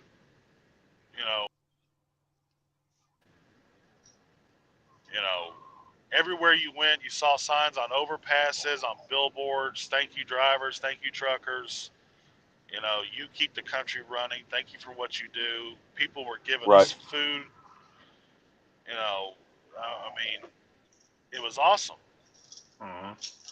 Damn, Carolina, man, sorry to hear that, buddy. It's oh man, that's rough, dude. God bless you, man. I hate hearing that. But just Matt says been researching for a couple of years. Thankful to all the drivers on YouTube. I think that's the best perspective to help make a decision. Well, we appreciate you, Matt, and that's what we're all here for, man. And I had a video not too long ago. I made a statement about not self-promoting myself as just an individual, because the whole reason for this channel is for guys like you that are interested and you're wanting to come into this industry. And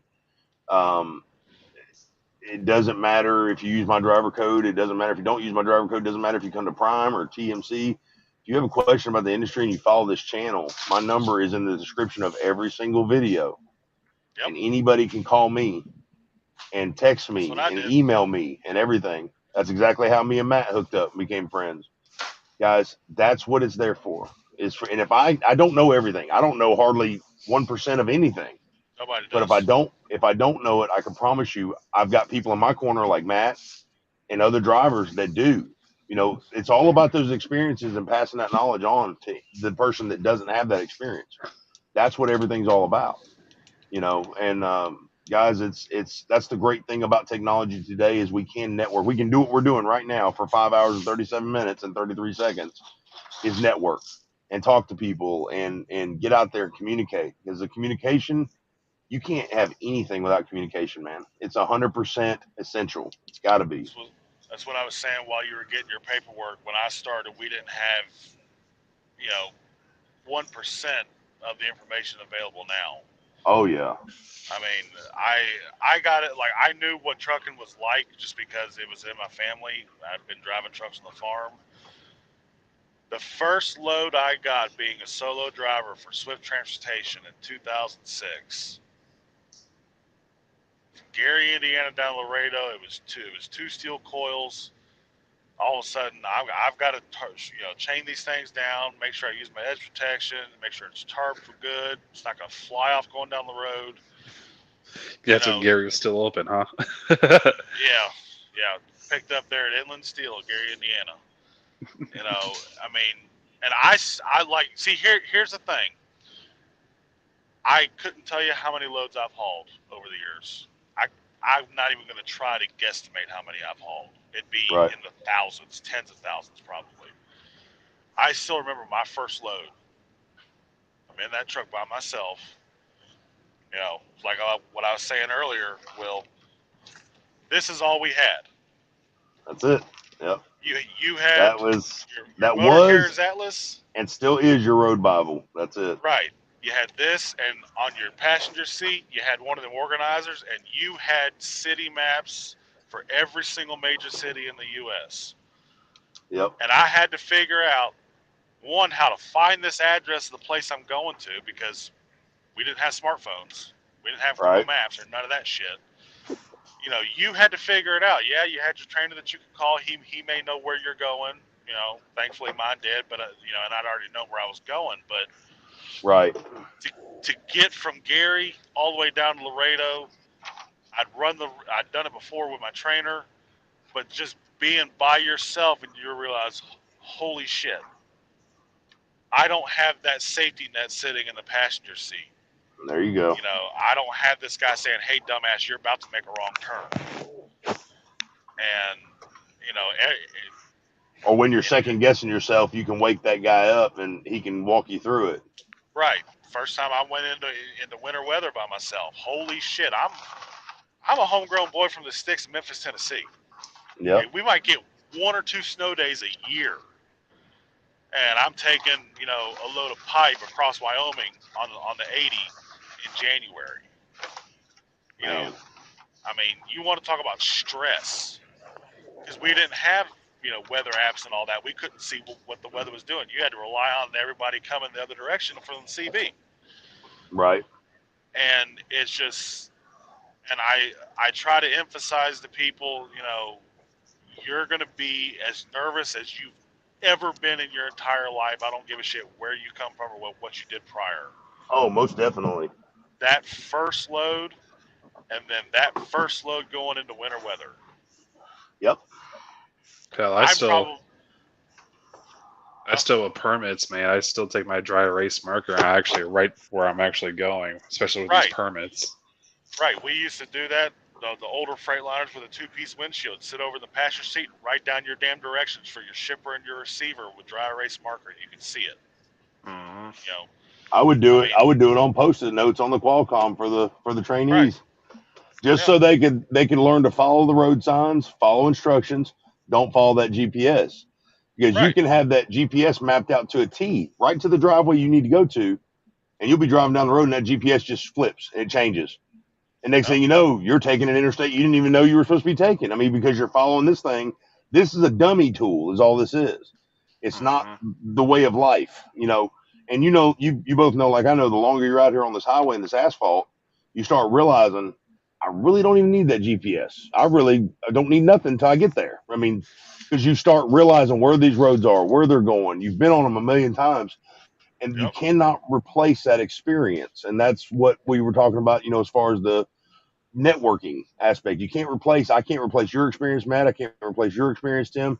It's something we all have something to give each other, and that's the great thing about it. Yeah. I mean, you had that one load that y'all were coming out of California with, headed to North Carolina, and we were talking about routing and everything else. I'm sitting in my car in Memphis, like, well, let's see. If you're coming down the 99, you got this place, this place, this place, this place. You might get good fuel here. This is a good place to stop at any time of the day or night. And I picked this up from all the years that I've done these constant runs over these routes. And you have to be able to remember stuff. If you can't remember stuff very well, get you a little green or a little black book. Write shit down, because the more effort you take into making the job easier, the easier it'll make your life. Exactly. I mean, I can remember times driving across Nevada, going up 93, back when you had no cell signal whatsoever. You couldn't call nobody. There were no payphones around. and you're like, where the fuck am I going? Like, am I going the right way? You know, you didn't have GPS. You couldn't see where you were at. You had like, well, I got a mountain peak coming up on the left here. I'm going to look for that. Oh, 13,000 feet. Yeah, that looks about right. Okay, so I must be right here on the map. And that's how you figured out where the hell you were at. Yep. You know, it's so much easier now, but one of the biggest problems that we have with newer drivers is that they rely on the technology too much. Because exactly. Y'all know as well as I do, your GPS can just say, you know what, the hell with this shit, I'm done, and it's dead. Yep. You're not going to get to come back on no matter what you do. I've had it happen to me before. You know, I remember the days, you know, when you left Nebraska, or when you left Cheyenne, Wyoming, or left Laramie, you weren't going to have cell signal until you got to Rawlins. You're going to have it for about 15 minutes, then you lose it all the way until you got over to Green River, Rock Springs. Oh, yeah. That's still the case if you have T-Mobile. So if you have Verizon, it actually works from state line to state line now. Mm-hmm. But, you know, and when my wife was riding to me and she wanted to get into the career, I took the GPS off the windshield. I said, put your phone on airplane mode. Here's your map. Figure out where we're at, figure out where we're going, and tell me how you're going to get there. Yep. Yeah, she goes, well, you already know. I said, yes, I know exactly where I'm going. I can tell you 5 different ways to get there. I want you to tell me how you're going to do it. Hell, you can probably drive like I can drive probably I-80, I-70 all the way down to Baltimore pretty goddamn easily. Just sleeping. I could tell you every single place that you could find parking at any time of the day or night, any day of the week, from Memphis, Tennessee, all the way to LA, across 40. I could do it going down through Dallas 30, 20, 10 with not quite as much accuracy. But, you know, you do it enough times, you remember where everything is. You remember where you don't want to go. You know, I stay the hell away from the Petro in Oklahoma City just because it's a pain in the ass to get into when you're going westbound. Yep. Hell, my favorite truck stop, I don't know why, but it's the one there in Spiceland, Indiana. Yep.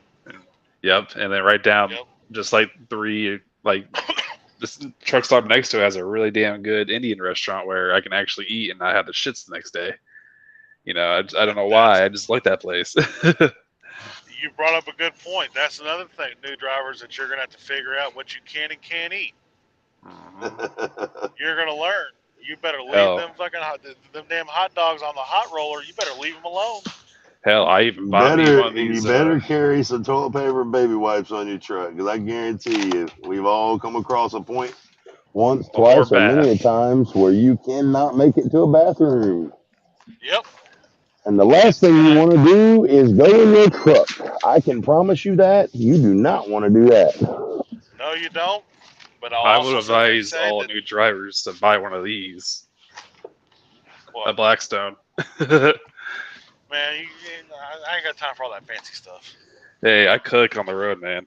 That's how I try to keep skinny. I use that Ninja Speedy, man. That Ninja Speedy's where it's at for me, bro. I love that thing. You just drop it in, hit the button, and go. It's done. Yeah, I've been meaning to ask you about that because I saw the post you made on it. I cooked, or the Gonzales. I cooked cheesy Mexican rice and hamburger patties today, man. And stuffed bell peppers. It was good. Yeah. Yeah. That's another topic. Eating on the road. Oh yeah. You want to know how to stay broke all the time? Kill you, man. You want to stay broke all the time? Sit there and keep getting fast food. Exactly. My God, everything at a truck stop is so much more expensive than it is grocery shopping. It's ridiculous. Exactly. Uber Eats is way too fucking expensive too. Always have at least 1 gallon of water at all times. You know, if you can't get you a microwave, this ain't the best stuff in the world to eat. But you know what? It won't keep you from starving. Well, another thing too is guys don't realize this is like if you go to the truck stops and like if people want a quick meal like ramen noodles or like the mac and cheese and stuff like that. Yep. Guys, take you a big thermos. Go into the Loves or the Flying J, and they have those oatmeal hot waters tanks now. Yes. Fill that thermos up with hot water. You don't even have to cook your noodles or anything. You just pour that hot water in there. It's scalding hot, 300 degree water. It will cook those noodles in 2.5 minutes. No, you will burn the mess out of yourself. 2.5 minutes, you got hot noodles, whatever you're cooking. It's amazing. It's so good. Oatmeal, whatever you want. And since I'm talking to one current flatbedder and one former flatbedder, I don't give a shit what time of the year it is or where the hell you're at. Do not leave home without your fucking jacket. That's right. You better have one good one on the truck for sure. Because I can send you to a place on I-90 in the middle of July where there will be a foot of snow on the ground. Yep. I'm a hoodie guy myself, but boy, sometimes you just got to have a good jacket and a set of coveralls. Get you a good Carhartt jacket. And being a flatbedder too, man, always have 2 different pairs of clothes you wear, one for work and one for actually, doing shit. Go out and seeing some of this country. That's right. In the summertime, you can take a lot of your winter clothes off, but do not take, at the very least, do not take your damn jacket off the truck, and do not take your good boots off the truck. Mm-hmm. Matt says, Ninja Foodie Grill, you can cook a killer steak in 8 minutes. Heck yeah. How do you clean your Ninja on the road, Fr8? Well, I'm gonna be honest with you. What I like to do is I will take and especially if it's something like cheese is in there or something that's got a real residuey. Obviously, these things are like the basin in that thing is like nonstick, but you can put probably about an 1/8 inch of water in the bottom of it, turn it on that steam setting, and it will steam everything out, heat it up, pour it out, wipe it out a couple times. We got some Dawn power wash it out, rinse it back out, wipe it down, you're good to go. So it's not real hard. It's a couple extra steps. It's a lot easier, obviously, put it in the sink, wash it, and you're done. But guys, we don't have sinks out here, so you got to do the best you can. But that's how we do it, and also try to keep some oil or something, like cook with a little bit of olive oil. That way, it keeps it seasoned and keeps it non-stick. You don't want to cook abrasive food in it all the time to where it's not. It's going to constantly wear that non-stick down. But and whatever you do, try not to burn the stuff in it. Obviously, it makes it a little bit easier, but which we haven't had any issues with. But yeah, I mean, as far as that, steaming the water in it about 2-3 minutes, pouring it out, wiping it down, power washing it, a little bit more water, wipe it out, man, you're good to go. Yeah, for people that are seriously interested in getting into the industry, go ahead and face facts that you're going to spend some time on the road OTR when you first start. You got to pay your dues. We all do. Right. I'm still doing it. Friggin' 17 years later, I'm still paying my dues. Exactly. Something we all to remember. Are. You never stop learning. Yep. I don't give a damn how long you've been driving, how old you are, where you come from, what your background is, none of that. You never stop learning doing this. The day comes that you know everything, you better hang your keys up. And that's a big problem in trucking right now. We were touching base earlier on the aspects of the common decency factor in trucking. It's you break down or you have to make an emergency stop on the shoulder. You just about can't get anybody to pull off away, to safely to allow you to exit your vehicle and get back in safely. Nobody has common courtesy anymore. You know what I'm saying? I mean, they really don't. The common sense factor isn't there either. I mean, guys, if you have a hard time like focusing or being able to complete several different tasks at once, trucking may not be the right thing for you. I mean, it's just it takes a lot of common sense. I mean, this is not a hard career. It's not a hard position to be in, but it's one of the hardest daily grinds you'll ever have. I don't know how to say it. How can it? I know you guys will say, well, how can this be? How can it be not the hardest thing, but it is the hardest thing? It is. I mean, it really is. It's both at the same time. This is the best career I've ever been in. This is the most rewarding, whether it comes from here in YouTube or it comes for getting Trainer 2020 of the Year on the flatbed division at Prime, or training my first trainee, or finishing my first lease.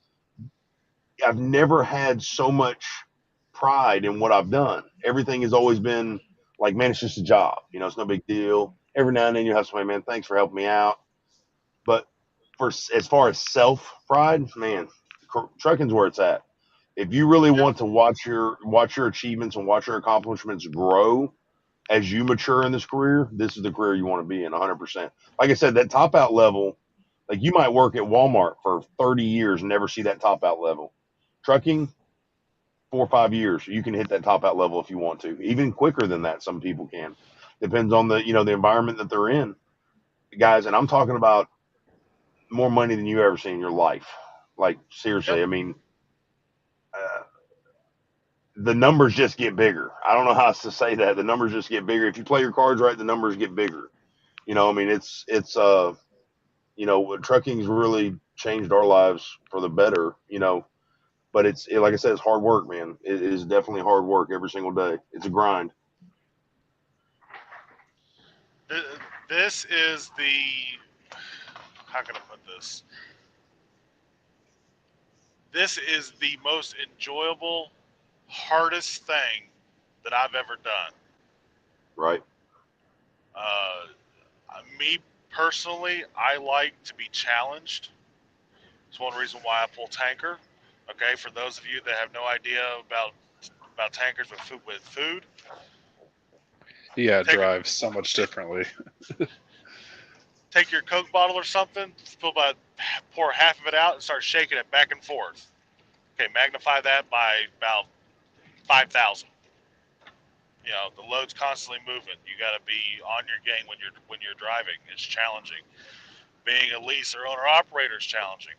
Trying to see just how good a fuel mileage you can get on any given load on any given route. That was one of the best things I liked about when I was at Prime. When I got that brand new Peterbilt, seeing just what I could get out of it. I could never, of course, I could never touch guys like him right there with the yellow Freightliner getting 35 miles to the gallon. But bro, I'll throw something up here in just a second. It's gonna make everybody sick in this chat, bro. I don't want,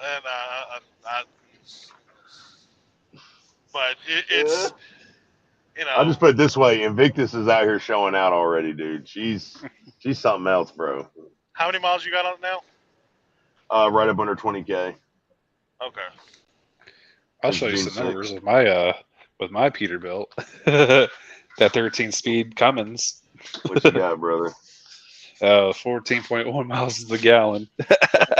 That's killer, bro. What were you hauling? And how fast were you driving? And where were you at? I can't 65, touch that. 65 miles an hour, Montana. I was hauling sailboat fuel. So, granted, an RGN, my truck and RGN were already 40,000 pounds. Oh, so. I got you beat. I got you beat, man. Deadhead from after I delivered on the side of a damn mountain in Kingman, Arizona, Deadhead and Rancho. Will, you know the place I'm talking about? You pick up the eye of the sky. Oh yeah, old Steelscape. Yep, front axle off the ground, 58 miles an hour, and that 10-speed Peterbilt, 16.1 miles a gallon when I pulled it. That's the dizzle right there, son. Yeah, that load paid shit. I still made money off of it.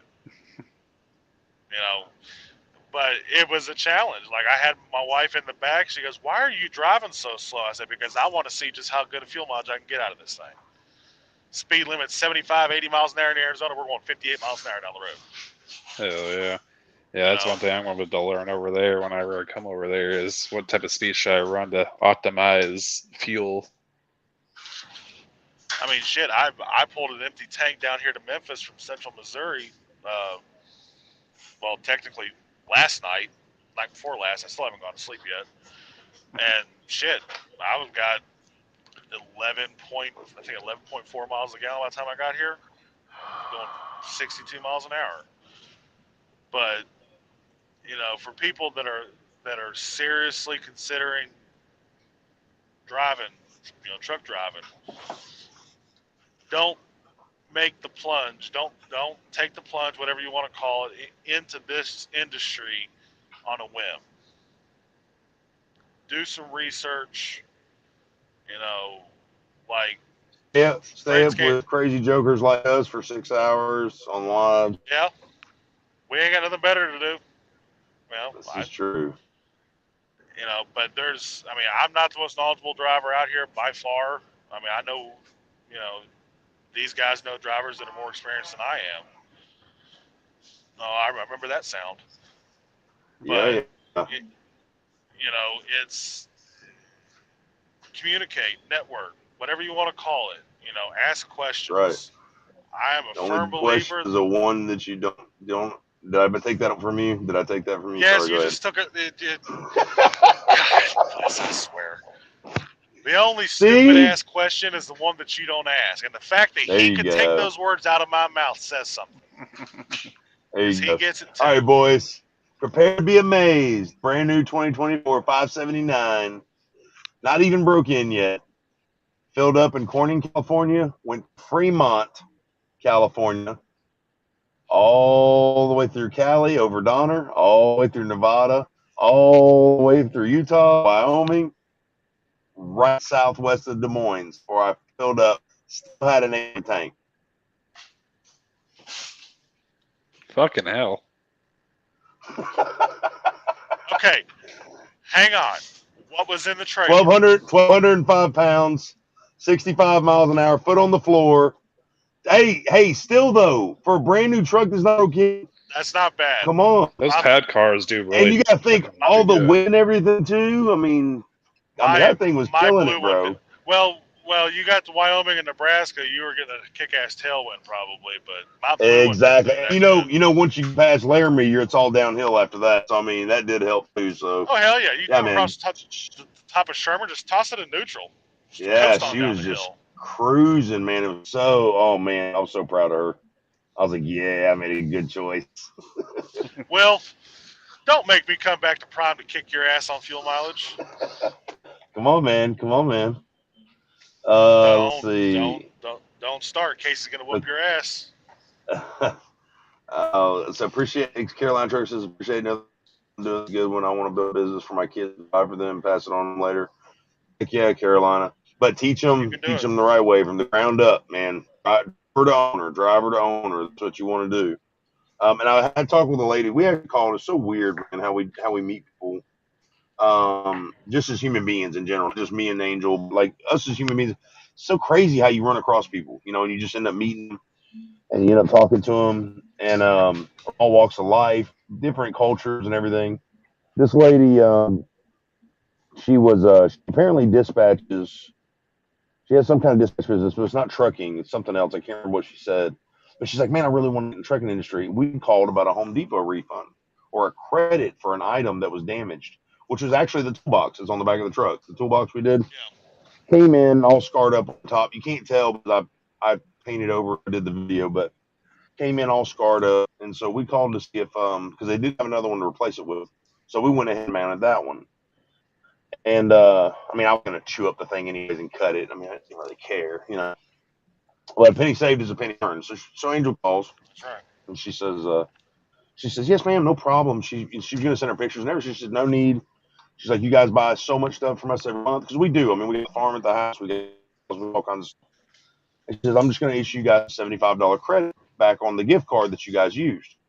We're like, thanks so much. We're going to find out this lady wants to get into trucking. And I told her, I said, long story short, which I already told most of the story being long. But anyway, I told her, I said, I don't want to drive. I just want to dispatch. I said, I'm going to tell you right now, from a driver, better part of a decade, your drivers respect you more if you drove first before you start owning a trucking business. So when they know that Miss Candace, that was her name, Miss Candace drove a year, 2 years, whatever. It doesn't matter if it's 6 months. They know that you were out there. I can tell you guys right now, we were talking about the lumpers earlier. One of the biggest flaws in the truck industry, and nobody tells you this, okay, because they don't want to scare you, they don't want to freak out, whatever. Let me put this in perspective. You go to driving school to learn how to drive a motorcycle. You take this class or whatever, and you got this guy, and he's instructing you, and you just, the whole time you're there for like 3 days or something, which I know is extreme. You can go to driving school for 4 hours and be done with it. Anyways, I'm just using this example. So for the first 2 days, you think this guy's amazing. And you think to yourself, man, this guy probably does stunts and movies, and he probably, I mean, this guy's been riding a bike since he came out of the womb. This guy's got to be amazing. He's going to be amazing riding a motorcycle. You kind of find out, you realize the guy doesn't even have his motorcycle license. He was approved by the state through a loophole. He doesn't even ride. Now, what's going to happen to you as an interested human being in riding a motorcycle? You have this interest, it's been piqued, and now you're looking at this guy that's been coaching you for the last 2 days, and you're like, this dude doesn't know anything about what I'm supposed to be doing. How can I trust this guy? 99% of the trucking industry, mark my words, everybody's watching the screen right now, do not forget it. 99% of the trucking industry is run by people who have never driven a truck. They've never sat in one. They've never lived in one. They've never ate at a truck stop.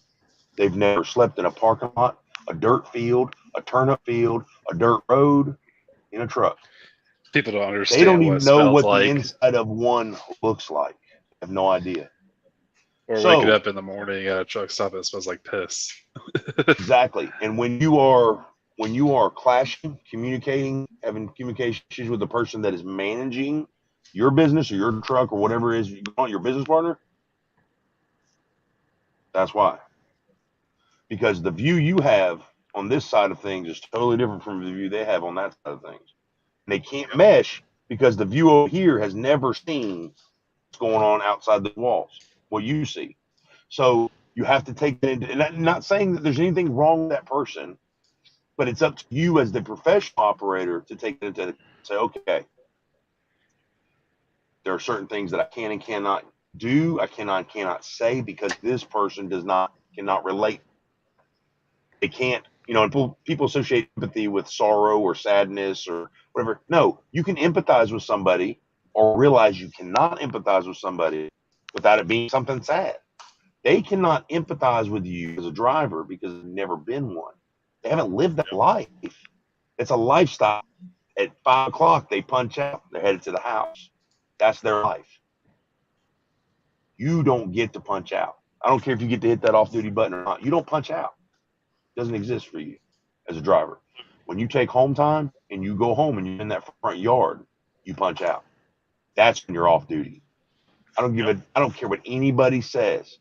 For 168 hours a week, 7 days, 168 hours a week, you are responsible for this truck, this trailer, that freight, and everything on it and above it and below it. It's all on you as the operator, 100%. I don't care what anybody says. They can have 50 cameras on this thing. They can have GPS location. They can have the little red button that'll summon the state troopers in a heartbeat. They can have all that stuff. It's up to you. You think for 1 second that you clock out of that and you're not working, you clock out of that Qualcomm or your logs and you're not working, you're a fool. You're a fool. Because I'm gonna go ahead and tell you, you can take the numbers right now. If a team truck, okay, and most people don't talk about this. I had another driver and I was going to do a video about this, but I'm going to go ahead and bring it up since we're talking about it. 24-hour days, right? Times 768 hours a week. Just know that because I've been coaching myself for this video I'm going to do for you guys. So 168 hours a week. A team truck nets pre-tax, which brings to the bank before their taxes. If you're doing your finances right and everything, you will be paying 11% or less in taxes. That's usually what we pay around about as an LLC, self-employed, single truck operation. Okay, $5,000. Okay, most people have never seen $5,000 in a month. And I'm giving you these numbers as an example. Team brings home $5,000 a week for a 168-hour week. Now listen to me very carefully. You divide that by 2 drivers, you get what? You get 2,500, right? You divide that by 168 hours that you are a slave to this industry. You sacrificed 168 hours of your life. Every fiber in your being wants to go home, and you sat out here in this truck and you drove this truck and you babysat this freight and you babysat this trailer for 168 hours a week. $2,500. People are like, man, that's amazing. It's a lot of money. $2,500 a week. I've never made that much money in my life. You made $14.88 an hour, brother. That's what you made. There's people at McDonald's making more than you an hour. Yep. You still want to go trucking? And guess what? Out of that $14.88 an hour that you net pre-tax as a team driver, you have to live on that money out here. You have to pay your bills at home out here. You have to feed your kids at home out here. Some of you have child support. Some of you have outstanding debts. When you start talking about $14.88 an hour, and there is no overtime.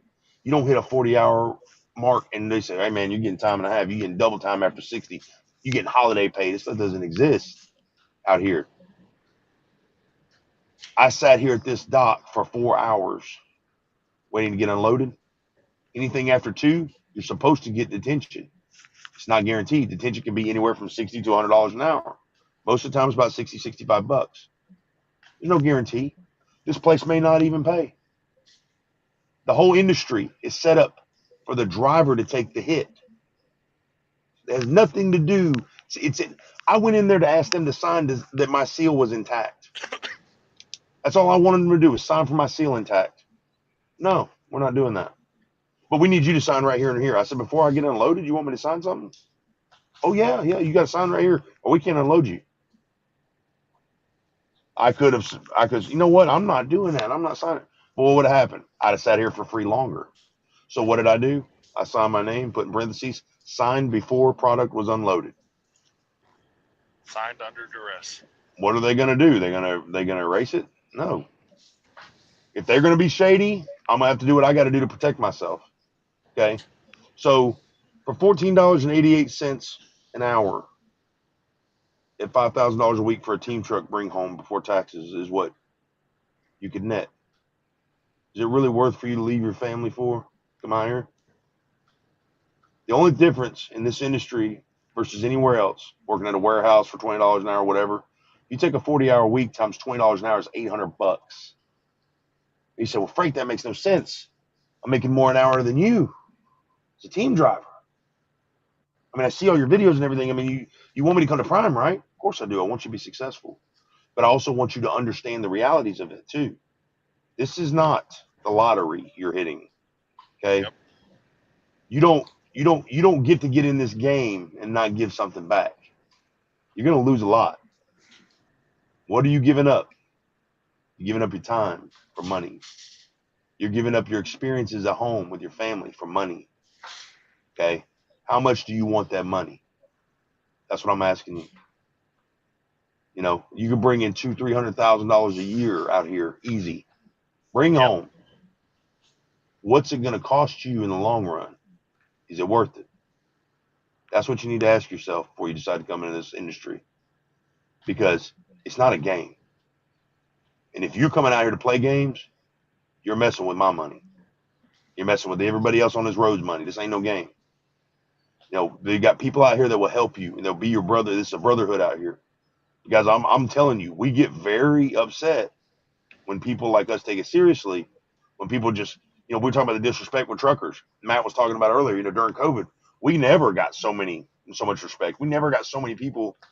And thank you so much for being a trucker. Well, guess what happened? Everything opened back up. Everybody forgot about the trucker. They forgot about the truck driver. Everything's back to normal now.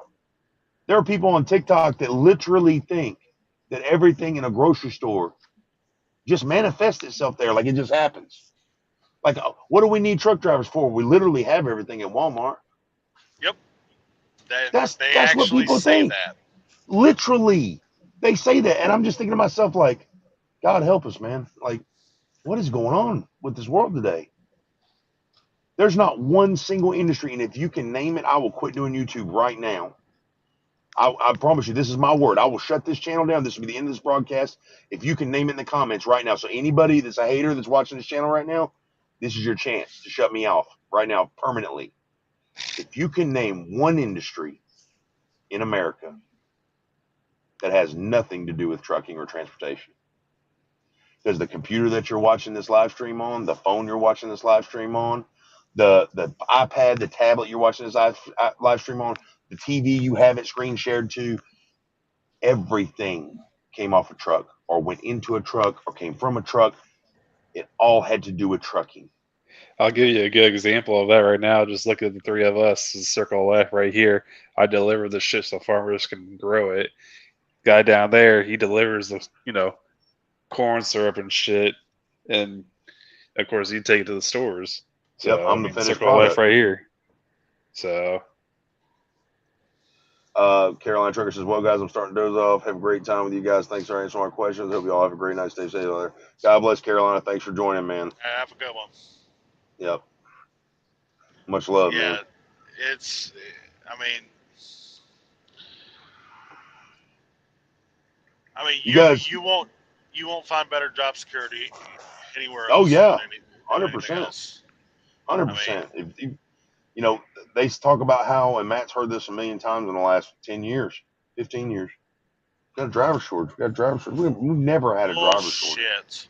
We've never had a driver shortage. There's more drivers out here. Go ride down the highway. If you get bored at night and you're at home, you got plenty of time. Get in your car and go ride down the highway. Go to the first truck stop you see. Pull in there. 2 o'clock in the morning.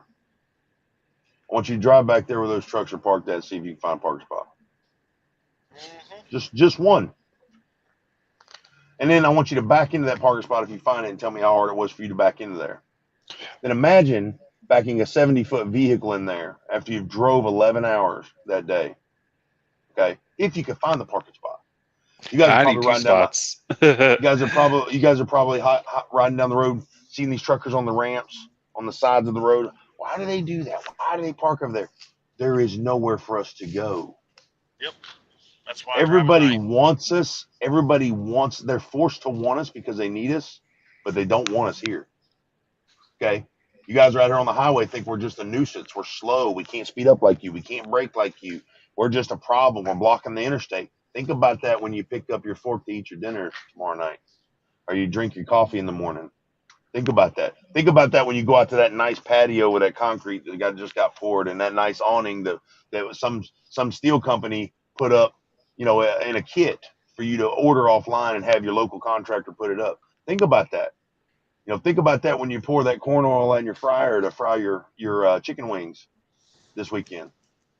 It all comes from us. Yeah. Nothing in America moves without the transportation industry. And then on top of that, when you realize that we do everything, think about the sacrifices that we make to do it. And our families. I'm sitting here in the sleeper of this truck, not even 18 miles from my house. My wife dropped me off earlier today, simply because it was more beneficial for me to come out here tonight to go get loaded first thing in the morning than to get her out here. So that's one night that I'm not sleeping at home with my wife and daughter. Yep. Because we know in the morning, and Matt can attest to this, it's going to be way harder to get up on time when you got your loved one snuggled up next to you with that little baby that he's got, that brand new little critter, that love, feeling that love and that warmth. I've never wanted to quit a job so bad in my life as I had the last day of home time. Every single time. Even if I do a pass through for a 34 at the house. You got them babies asking you, Daddy, you can do something else. Yep. And then you say, well, baby, I can't provide you this life. If you are okay with it, Daddy, we'll stop doing it. And then I say, well, Daddy, we won't have this, we won't have that. I said, well, God's going to make a way. But you want to give your kids the best life you can give them. You want to give them something better than what you had.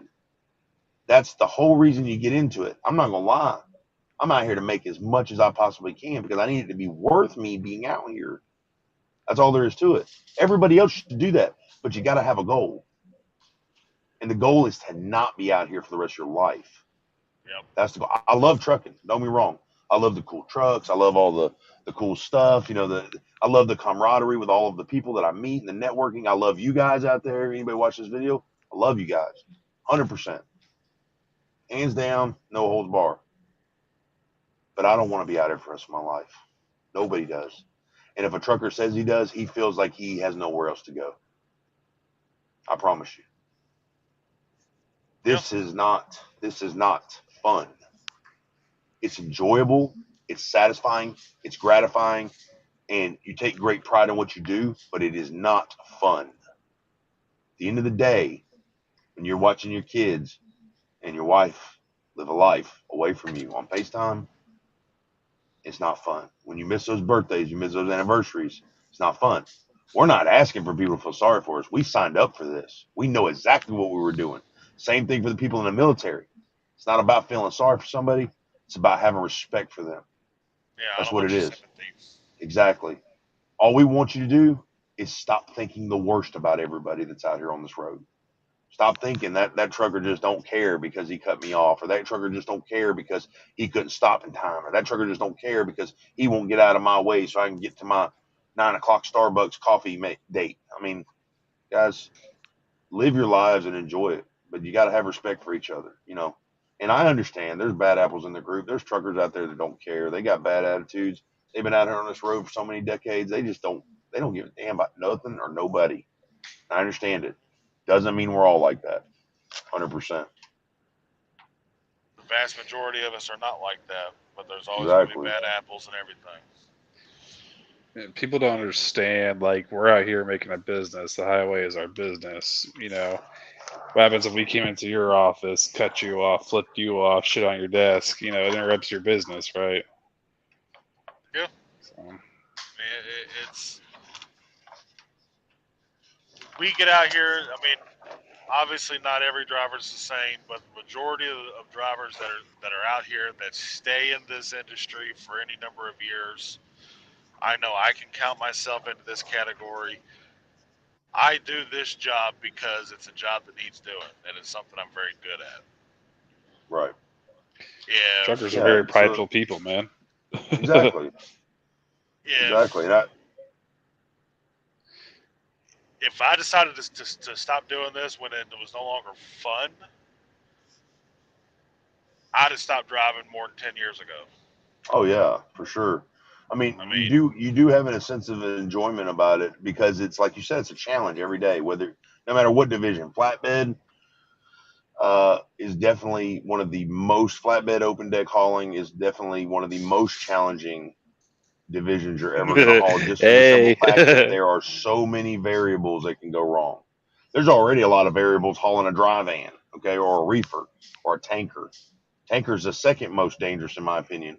But you can roll that bitch easy, man. Flatbed, not only do you have to drive that truck and trailer safely and operate it and maintain it, whatever's on that deck has to stay on that deck. Yep. If it doesn't stay on that deck, everything else you did all day long means nothing. Nothing. You could have been the best driver for 23 hours and 59 minutes. And that one snap binder come loose and that coil roll off the side of that trailer, you making that last left turn into that truck stop. And everything you did for the last X number of years that you were driving means absolutely nothing. So it's so detrimentally important to realize every second is on you and it counts. And you got to make sure. That's why most of these drivers out here, you guys get upset because all he's driving unsafe, he's unsafe. Most of us drivers do our very best to be as safe as we possibly can be. Yes, there's room for error, and these guys do stupid stuff all the time. But so do four-wheelers. I can't tell you, every time there's an ice storm in the Northwest, Pacific Northwest, or the East Coast, there's way more four-wheelers sitting in ditches than there is trucks. I hate to tell you. I mean, there's probably a reason for that. I don't know. But if it was up to me, if I was some kind of governing entity over America or state or whatever, I would make it mandatory that people would take a 1-week CMB course to get their permit for 1 week to drive with an instructor in these trucks that feel and understand and experience how these trucks actually act in certain situations, operate in certain situations, and what we're up against every day before you can actually get your regular Class C license. There's no reason you shouldn't know. You need that knowledge. You need that information. These trucks are not like a Yukon Denali. They are not like a Ford Escort. They are not like a Cadillac Escalade. None of these trucks are like that. You can't stop. We can't stop like you can. We can't take off like you can. We can't turn like you guys can. We can't do anything like you guys can at all. And believe me when I tell you this, when you see a truck on the highway, they're on a mission to get to where they need to go as quickly as possible, as safely as possible. So please, guys, have a little respect when they put their left turn signal on. Don't keep trying to run up the gun, run up the line just to get past them. Let them get in front of you. Let them get around so they can get out of your way. That's all we're trying to do. We're working. Nobody gets in their truck and says, no, it's going to be a great day just to go catch a cool breeze in what little hair I do have in my CMB vehicle. No. None of us are out here doing that.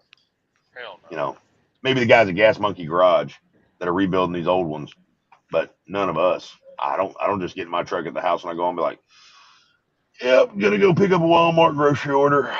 Just figured I'd take the old semi. No. Every single one of us are working. And if there's nothing in or on that trailer, we're heading to go do more work.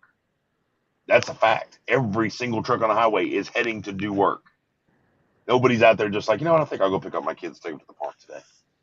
Yeah, I just dropped that load up in Atlanta. I'm just going to ride on down there, pick them up, roll out, go to Chuck E. Cheese, take the semi to Chuck E. Cheese, see what that mouse thinks about this big truck. No, nobody's doing that. It's definitely a level of respect that needs to be commanded with anything, just like the drivers should give four-wheelers respect, you know, and we do. I know I do. If you guys are coming off that ramp, I don't have to get over, but I do. If I can, I do, because I don't want to have an accident. I don't want to have a confrontation. I don't want to have somebody's life in my hands under something that I could have prevented. Even though you may not know that you're getting on a 70-mile-an-hour highway and you need to speed up, I still take the extra measure to get over in that other lane and give you enough space so when you finally do decide to realize you're on the highway and you want to finally speed up from 45 miles an hour to 70, you do, and then I can get back over in the right lane. So, I mean, we can go all night about these scenarios. They exist, man. They're everywhere. Yeah, I mean, being oversized, man, I'm not the nicest person oversized. Sometimes I do that, sometimes I don't. Right. You know, I mean, the sheer amount of effort that it takes every single mile, no matter what you're pulling, where you're driving, who you are, how long you've been driving, what the general public need to realize, you know, one of the most important things is we have to consciously not kill people. Yeah. You know, I have watched people die on the road.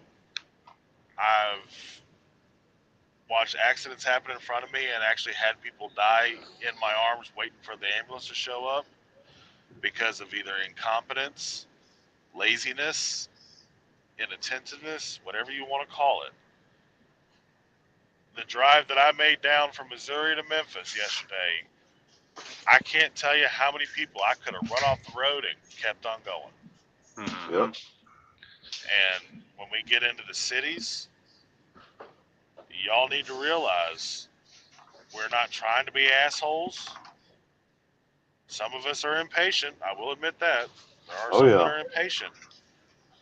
But rest assured, every single truck driver, every single day, has to use conscious, you know, bandwidth to not run you over.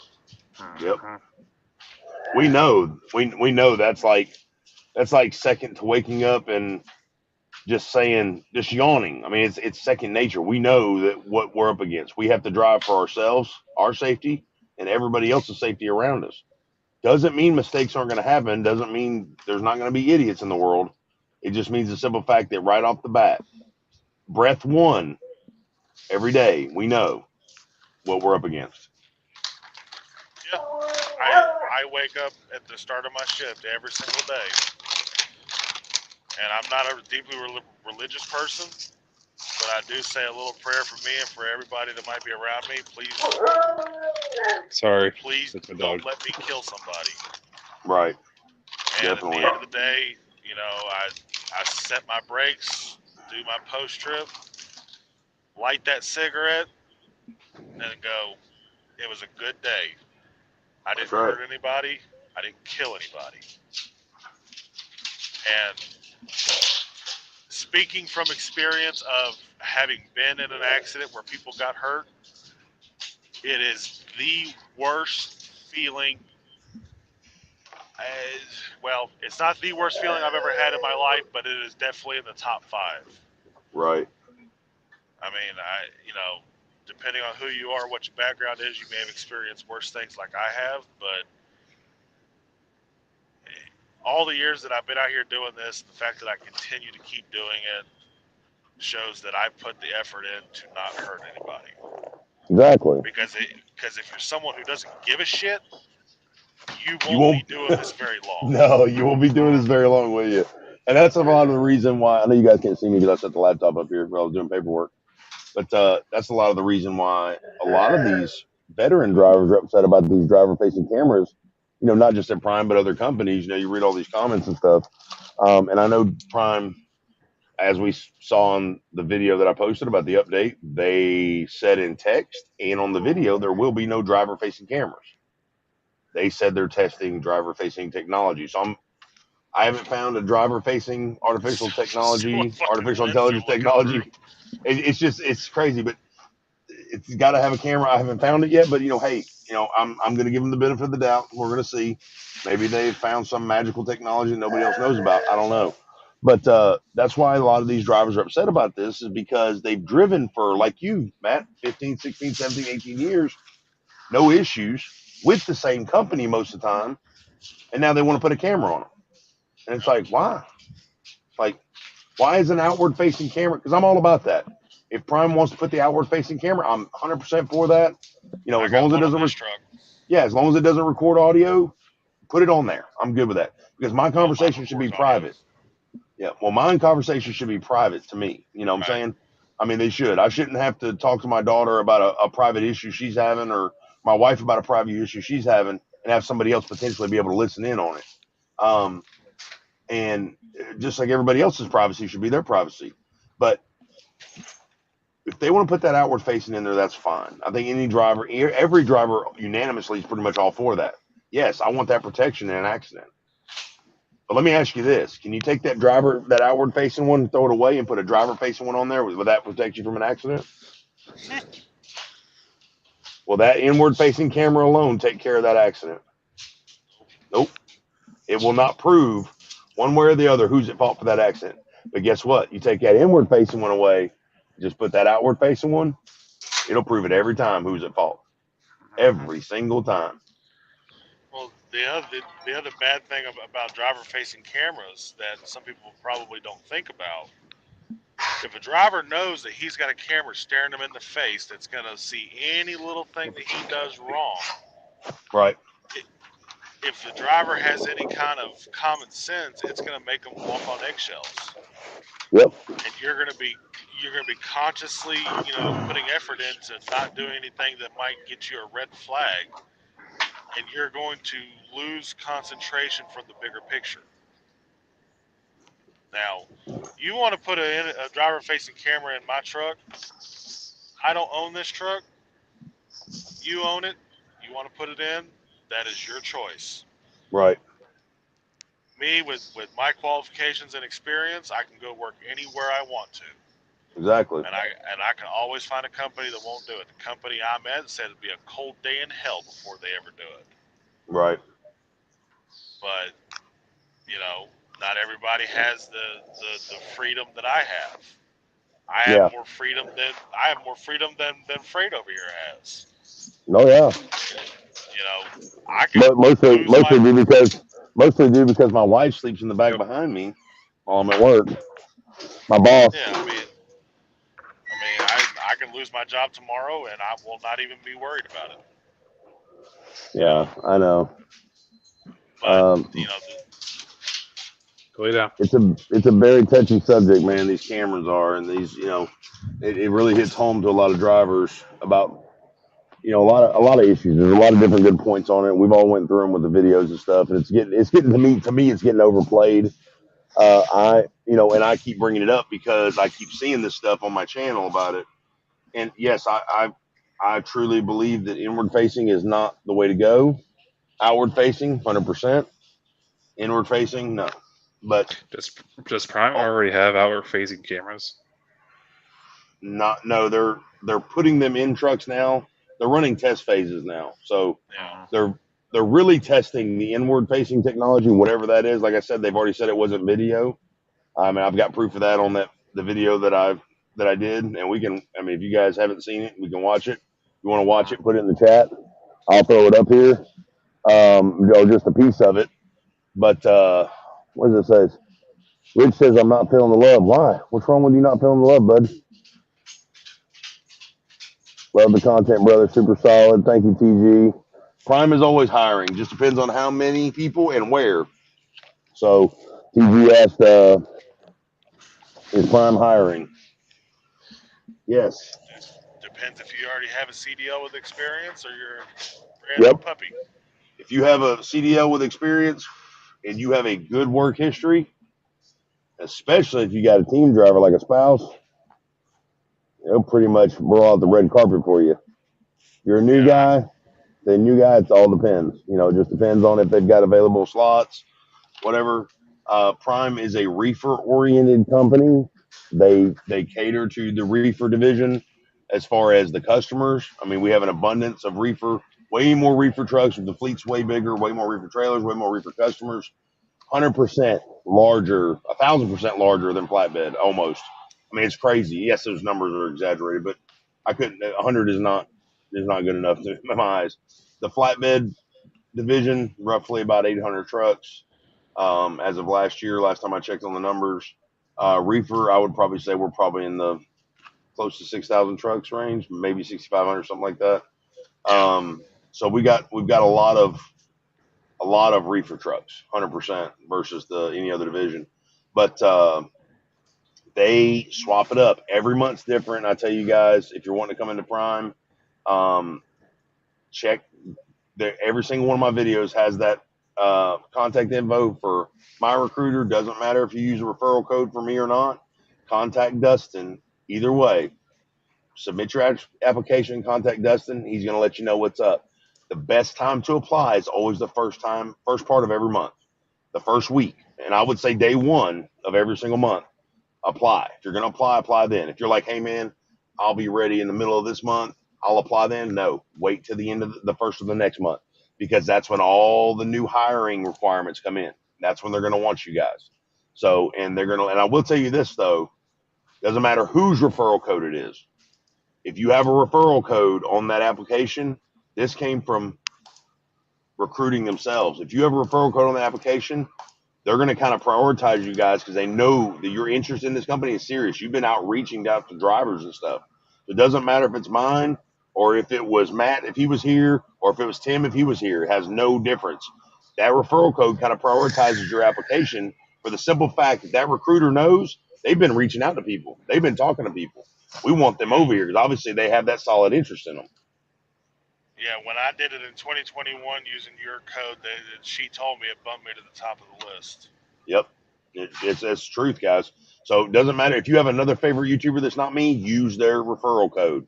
Okay, 100% use their code because that's going to get you guys a little bit of an edge on that hiring process. So I don't, like I said in that bootlicker video, I don't make my money off referrals. I appreciate it if anybody uses it, but it's not required. I will still answer every single one of you guys' texts, comments, whatever. It has nothing to do with that. So, but guys, that's another little tip I can give you guys when you're hiring. So, TG, hope that helps you out, man. And thank you so much for the love on the loving the content. I really appreciate it, bro. 100%. Rich, are you trying to get in here, man? Because I'll get you in here, bro. Let me see if I can get Rich in here. Hold on. I just got my next dispatch. I gotta figure out where I'm going. Yeah, I know TMC doesn't have any of that the inward facing cameras. So we only have the outward facing cameras. Right. So, yeah, that's the way it is here. Yeah, I mean it's doing this job and this career, this lifestyle. You know, you got even a company like Prime. You know, I was real skeptical about coming to Prime a couple of years ago. Started talking to this man here. You know, he was broke down on the side of the road waiting to get a tire fixed. Oh yeah, I remember that. Where was I sitting at? Was I down in Phoenix waiting to unload? I think I was. Yep, you know, and you were worried about getting out of there. Yeah, and all I wanted to do was ask you a couple of questions and shit. I talked to you and Angel for you were so 5 hours. Yeah, you were so timid too, bro. Because I remember I was driving late that night, and because I was waiting on that tire to be fixed. You were so timid to talk to me because you're like, man, I'm gonna be honest with you, bro. Like I didn't even want to call you because I got Rich. I got Rich. I got Richie Rich. Hold on, let's get him in here. There's my brother from another mother. What's up, man? What's going on? What's up, Same buddy? shit, different day. Got my other brothers, Matt and Tim, here, just chopping it up. But I remember that night, Matt, when you called me. You were so timid to talk to me because you I had didn't want just to dealt with bother so you. much. Well, not just that, but the BS that other YouTubers will give you just to get you somewhere, you know. Yeah. And Rich can attest to this.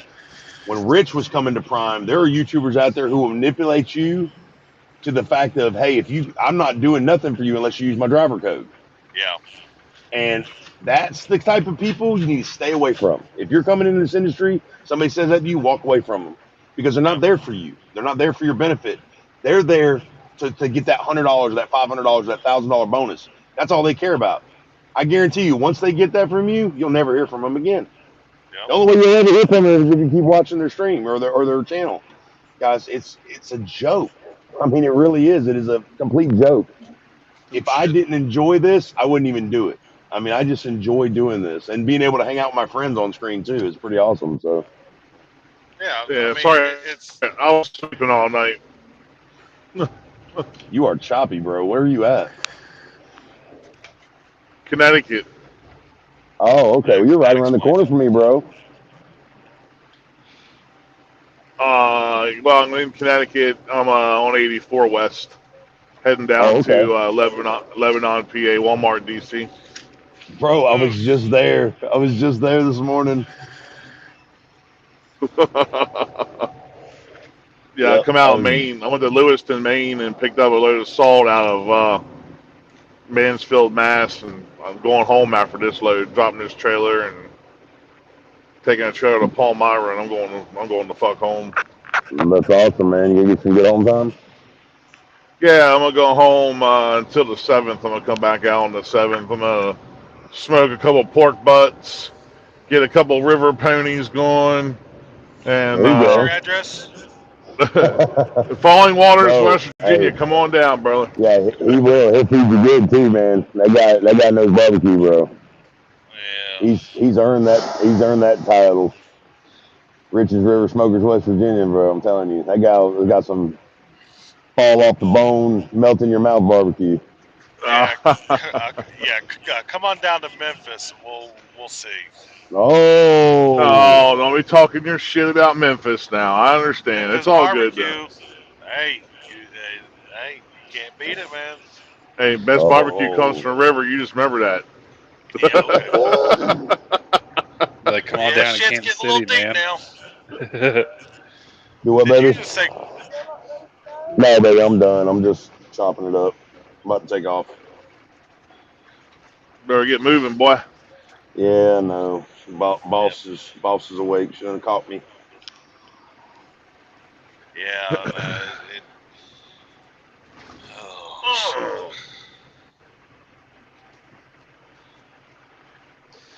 Yeah, woke up and see you guys are still on, so. Dude, I know, man. I've had 15, 16, 17 people just hanging out with us, bro. I mean, I can't let them down. 6 hours, 41 minutes. Yeah. Can't let them down, bro. I've got these people. I've got Timothy's been in here with us, and we got Matt's been in here with us. These are the only 2 guys that hung out, and everybody else crashed, man. Lightweights. I know I'll be crashing here tonight, here soon. I got a 5-year-old to take care of tomorrow. Yeah, you got the real work coming tomorrow, buddy. You gotta get ready. Yep. Mine, man, my little 5-year-old bro, she's something else. That girl's, so she's 6 this year. She turned 6 in May. Yeah, that girl's something else, man. She's like 100% her mama, like a little mini version. Attitude and everything. Like, great. My son just. They're great kids, bro. But I'm telling you, bro, you start seeing your traits coming out of them, and you're like, oh, don't do that, don't do that, don't be like dad, don't be like mom, don't do that. I just saw my son today walk with first time I ever seen him walk with swamp ass, and it made me kind of happy, just weird happy. There you go. That's hilarious. Yeah, I had to go out and buy some gold bots for him.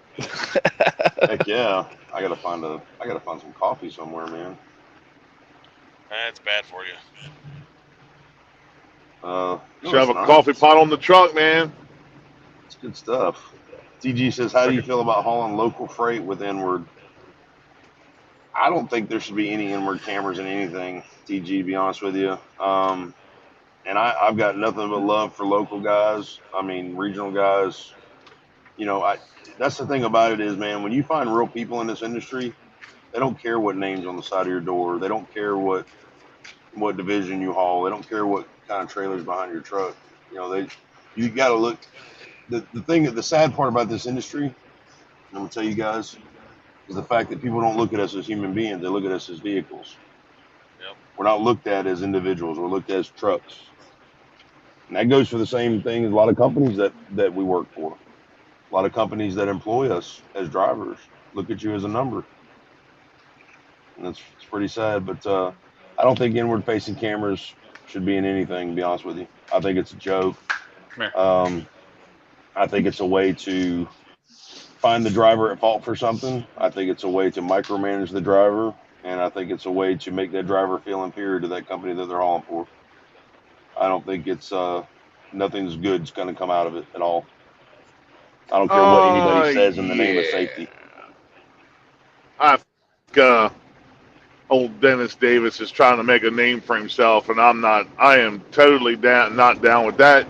When I get home, I'm going to do a video on that so I can get my thoughts together more. I think he just he is he's ruining it. He's ruining it. He single-handedly is screwing Prime the fuck up. Well, make sure no matter what you say or do, man, make sure you tell them viewers to get that feedback back to them so they can let them know how the drivers actually feel. You know, because guys, if you don't speak up, nobody knows. You know, nobody knows. I truly feel like Prime does care. You know, I feel like they're one of those companies that will take into consideration how the drivers feel. But if they don't know about it, there's nothing they can do about it. Yep. Scotty B says, actually, hey, Will, I made a decision. I'm in Massachusetts. What do you got to say to Scotty B? Hey, what's up, Scotty B? He's in our Discord. Oh, right on. He's in the Discord. Yeah, I saw him pop in there. I just started driving. But well, I was gonna say something. Fuck, I forgot. I guess old age is setting in. You gotta love it when that happens. When the old Joe Biden hits you. Oh yeah. What? Anyway, actually, I'm gonna run for the dab on when it's time to renew the dab. I'm gonna run for the dab. I'm gonna try to get on the board, and I'm gonna voice my opinion where it should matter, but from what I'm hearing, you're just kind of flapping your gums.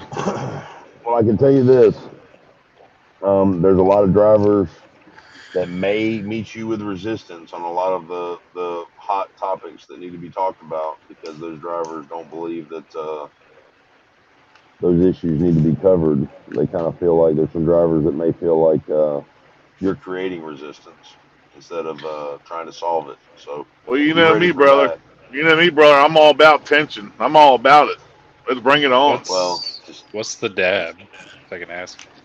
DAB is a driver advisory board that Prime has initiated to kind of give the drivers their own personal voice to certain issues. Exit. It is a great concept. It really is. I really think it's awesome. You're supposed to be kind of like representative of the drivers if you're on the DAB board. The issue I have with DAB is the fact that the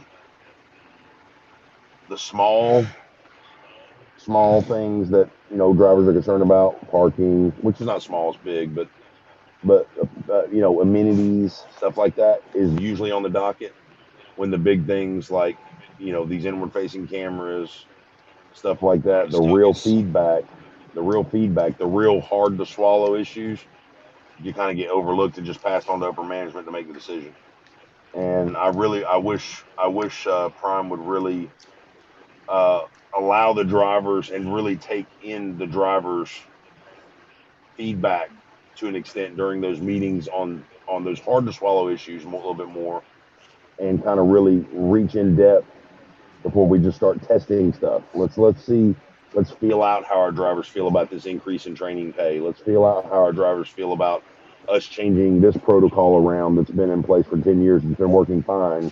Let's see how the drivers feel about these inward facing cameras, instead of, whatever. Like I said, this is Robert Lowe's company. I've said it from a million times. If he feels like he should do it, he's going to do it. There's nothing, and he has every right to do that. He's built this company from the ground up. Doesn't matter what we like. And Prime made it very clear in a safety meeting the other day that it's a safety staple on the Prime app that it's part of growing. They understand that they may lose some business partners over this. It's not something that they want, but they're prepared for that loss. And that loss equates to drivers leaving because they feel that betrayal to a certain extent, I guess, of being made to feel inferior over these interior cameras, especially when they're basically all but begging them to not put them in the trucks. I mean, they're doing everything they can to to try to get that back to them. And I don't know, I mean, I have to walk a thin line with what I do here too, because I'm very loyal to this company, and I'm at the point. I'm a realist. I'll put it that way. I don't like these inward facing cameras. I don't like the idea of it. I don't like the testing phase of it. I don't like anything about it. But at the end of the day, I do love what I'm doing here. I do love what the opportunities that I've had here, and I do love what Prime has been able to offer me as an operator. And this is home for me, So if Robert Lowe decides to bite the bullet and say, "Hey, man, you got to have it. You got to have it." Well, until God leads me in a different direction, I guess I got to have it, and there's nothing else I can do. It's not that I'm not going to throw a temper tantrum and I'm out of here and F this and all this. No, I'm doesn't mean I'm going to be happy with it, but it doesn't mean that I'm leaving either. I mean, it's you can like something and you can dislike something and still remain humane about it. You don't have to go crazy, and I'm not inciting a revolt. I'm not inciting anything. I'm inciting guys, make your best judgment, do what's best for you, and understand that Prime and Robert Lowe is doing what they feel like is best for Prime. That's all there is to it, whether we like it or not. That's so it's not something that I approve of, but it's not up to me either. Yeah, I'm right there with you. I'm wholly against the idea of driver-facing cameras. And if I was still at Prime and the topic come up in the cafeteria or something, at the end of the day, it's gonna be like, well, if they put driver cameras in there, I'm gone.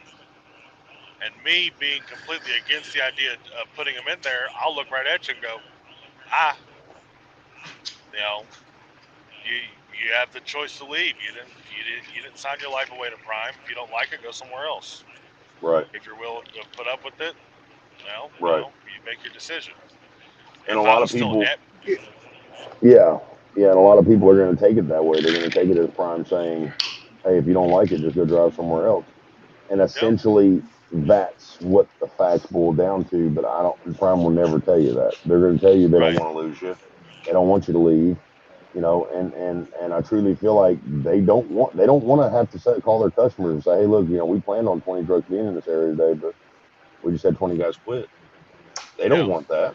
They don't want that, but like I said, Robert Lowe has the final say so. And all I can say, guys, is through any videos you watch, through any streams you watch, through any channels you follow, not just this one, voice your opinion, voice that feedback, get that out to them so they have some kind of numbers and some metrics to actually weigh out and say, hey, out of 150 emails or 150 comments, 148 of them are negative on these inward facing cameras. They've got some kind of metric to balance on, instead of them just saying, hey, nobody actually stood up, so oh well, let's put them in there, So we got to be be vocal. Yeah, but let's think about let's think about a couple things, man. Yeah, they're going to tell people that's been here and helped build Prime and where it's at, say like you and other guys been there 20, 30 years, 25 years, you're just going to tell them, oh, well, if you don't like it, roll the fuck out, right? Well, that's kind of a slap in the face because, they've been driving before most of the in-house people got there, helped Rob build the company where it's at. But then Prime brought on them fucking sales by bringing all these goddamn people that worked at Foot Locker, McDonald's, Love's. Oh, I want to be a big truck driver. And you get out here and you got a phone in your hand and you start running over people, hitting shit, fucking things up. But then, so Prime kind of brought on themselves, bringing all these people in that don't really need to be behind the wheel because, well, we know how they get paid with the training department. But let's be candid here, fellas. They kind of brought it on themselves, but and they're gonna shit on the people that help them build Prime. And that kind of puts a bad taste in my mouth. I've only been in Prime for a little bit, but I've seen it. I've seen it. I talk to enough people. I'm not stupid. I'm 46. I know the deal, right? So that's my take on it, man. You kind of brought it on yourself. You bring all these fucking kids in here, early 20s, and they just. I see it out here every day with Prime guys. They can't back, they can't drive, they're doing stupid shit. Right. I mean, it's just that I think they brought it on themselves, and they're going to say shit on the drivers to help them build Prime. Fuck out of here. Yeah. Yeah, and a lot of people. I was on my best behavior. Right. Normally, that's how I would be talking. Right. Yeah, I don't do nothing I'm not supposed to do behind the wheel. I might change the batteries in my vape. I might fill the battery, but my truck isn't all over the road. I'm not running off the road. I know how to drive a truck. I know how to do my job. Well, my thing too is where's the proof that any of that you just stated that you have done before has caused any kind of safety issue? Nothing. My goddamn lane departure don't even go off when I'm doing that shit. But that's what I'm saying. They can't. No company would be able to say, "Hey, man, this is why. This is what happened," because nothing happened.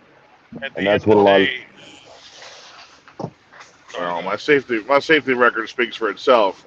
You know what I'm saying? Exactly, and a lot of drivers' safety record does speak for itself. That's the point we're getting at. That's the inferiority complex that drivers are going to have once they get put on this camera system. I mean, Matt's been a safe driver for how many years? 15, 16 years, no issues. Only had one major accident, and it was a setup. Right. It was insurance fraud. And if he was here at Prime right now still, I mean, and say he did all those years at Prime, had no issues, almost 2 decades, no issues, and has a camera, but I mean, how would that make you feel, More than likely, unless I was trying to pay off a truck, I'd be gone. Yeah. My point exactly. Yeah, and a lot of drivers are going to do that, And they're going to have more of these kids. They're going to have more and more kids behind the wheel because the old guys are going to leave because they feel like Prime slapped them in the face, and it's just going to get worse. Right. Yeah, I kind of feel like the same way. I feel like the CSA score, instead of, leveling off, is going to get to the point where it's going to be uncontrollable, and we're going to end up, having more and more. Because, I mean, take the PC program alone, okay? We start talking about the PC pilot program that they've got going on right now. The original, and, just like in my last video I did, the original deal with PC was you abuse it, you lose it. You get 3 strikes, you're out, okay? What happened to that? Why wasn't that working? Why was the offenders that we were taking it away from not stopping the issue? There's 2 reasons. Number 1, the proper education has not been there. People take a logs class for 2 reasons. Once when they come into Prime, and the next time when they abuse it. Okay, deliberately abuse it after so many points, you got to take a logs class. Okay, they should have a logs class every year, like they have a PSC class. PSC class, a Prime Safety Certified class, they should have a safety class and a logs class every single year. That way, any updated information from the FMCSA regarding your hours of service is relayed to you in person through material. Boom. Okay. The second reason that first policy that was initiated did not work was because it was not enforced correctly. I don't care what anybody says. There's no way that everybody who offended or abused the privilege of PC that caused CSA's points got it taken away from them indefinitely. Because if they would have, we wouldn't be having these issues right now. You know, if the drivers that committed, when logs catches it, okay, man, whoa, wait a minute. I was going through your logs, I was auditing this, and I saw you did PC for 2 hours the other day before you went and dropped your load. Whoa. We're going to go ahead and have to take that away from you for a while. You need to come into a logs class. No, it's called, hey, we caught this. Just don't do that again. All right, appreciate it. You know, so when you talk about the PC program now, what are they giving us? You know, they talk about it on the Friday morning safety meeting like it's a gift to us that they're letting us keep it, but they want you to ask permission first. Okay, let's go with that. Let's say it's a perfect world. We're all cool with that. No big deal. I'm sitting at this receiver right now. I'm not a team driver. I'm out of hours. Okay. This place is like, you got to get off my property. Even though we held you up 5 hours, you got to go. All right, 1 second, sir. I got to call my log department. I got to send them a message. And I got to say, there's 8,000 trucks out right now. There's 2 people covering logs. Give me a few minutes. All right. You and 1,000 other people are messaging and calling to get permission to use PC right now. 30, 45 minutes go by. You finally get the green light to use your PC. They send it over. You turn it on. Out of here. Now you got a really pissed off customer. See you later. Guess what? You got 2 variables you got to worry about. Number 1, yeah, and the pissed off customer because you've been sitting there for an hour after they asked you to leave. Number 1, the first variable. Is that driver going to use the PC that you just unlocked for him in the correct manner? Because if he doesn't, guess what? You got to audit it on the back end too. And then what are you going to do if the driver keeps abusing the PC that he's not saying he's doing what he's doing? What are you going to do? You're going to take it away from him. Oh my God, we're back to the same policy.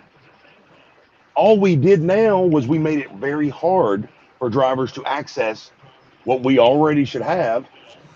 And number 2, we've made an extremely high workload on a department that's already severely understaffed for the fleet that it manages. How does any of this make any sense? And here's the second variable. We just said it. We have an extreme workload on a staff that is completely outnumbered by the fleet that it manages. The guy that was on this stream today, I'm not going to say his name, but a guy that was on the stream today called and asked to use PC last week, got the green light after about 30 minutes on the phone waiting, did what he had to do. The night logs person did not take him out of PC until the next day. Oh, shit. Did not cut it off, nothing. Jesus. It stayed running in the background. Okay? He sent a message. He had called, hey, man, I'm good to go. Take it off of me. He goes into off duty, does whatever he needs to do, gets back in the truck, sleeper berth, goes to bed. Wakes up the next morning, gets a call from his log advisor. Hey, why are you still on PC? I don't know. Did you not see the message that I sent? We're only human. We're going to make mistakes. The log department is no different. So what did all of this PC pilot program cost? What did it accomplish? Absolutely nothing. All it's doing is putting more irons in the fire where we don't need them. It's causing more steps to have to take to beat around the bush to get to where we actually need to be. Okay? I'm all for safety. Okay? I'm all for doing what's right and keeping prime CSA scores low. But if you're doing something that makes absolutely no sense, we need to start rethinking things and kind of get to the point where we can start saying, okay, let's find out what makes sense. The original program, I don't care what you want to call it, punish the offender, that's what should have been done. When you abuse that PC 3 times, you're done. You don't get it anymore. There are companies like Schneider that have no PC whatsoever available to its drivers. TMC, right there. And it's so nice to have it. But if you're not going to follow the rules as a professional operator, you're going to get out here and you're acting like a teenager, like you're going to ignore what mom and dad says. You're not going to ruin it for your brothers and sisters. You're going to ruin it for yourself. And that's what should be happening. Those drivers should be the ones that are having it taken away. Those drivers are the ones that should be put on the pilot program and have to ask permission about it. Those are the drivers, not the rest of the fleet that's good little boys and girls. You know, because the problem is I don't care what anybody says, those CSA points aren't coming from us. It's coming from the offenders that they already know about. You know, that's all there is to it. I guess we lost Rich. Yeah, I'm gonna go too, guys. I do appreciate you guys letting me come and talk. Hey Tim, yeah, thanks for being here, man. Thanks for being here, buddy. No problem. Especially being an outsider right now, so appreciate it, guys. 100%, buddy. God bless, man. Be safe. But yeah, man. I mean, those are the people that the action needs to be taken against. Not the people that are doing what they're supposed to do. Not the people that are following the rules. You know, not the people that are willing to adhere to what the company policies are. You know, and yes, we're all going to make mistakes. I agree with Dennis on Dennis Davis on the safety meeting last week. He was correct. There are drivers that mistakenly say, "Hey, I didn't know. I'm sorry, I didn't know." But that's where it's up to our carrier. That's where it's up to Prime to say, "Hey, look, guys. All right, there's new information out. I know we've posted it on the safety recordings. I know we've got it in the weekly safety meetings. But look, you know what? We're going to take it a step further. We're going to get you guys come in once a week, once a year for log class. Update you guys on all this stuff. That way it gets you guys ahead. You guys got paperwork and documentation on it. You know about it. Makes sense. Knowledge, communication, experience. If you don't have these three things, you got nothing. You're going to be beating a dead horse for the rest of your life. I don't care what company it is. And so this is where we're at. So we're thinking we're just going to make these big changes, and it's all going to, in the name of safety, a driver-facing camera is going to save lives, and we're going to take PC away unless you ask permission for it. And we're just going to trust you then once we give you the permission for it. But you're going to do what you say you're going to do, and we're going to make sure that we're perfect all the time, be able to cut it off. When that's probably not the case, because guess what? We're all human beings. That's it. Because when you get to the point those drivers are still offending that PC, what's the next course of action? If it's not to take it away from them, what are they going to do?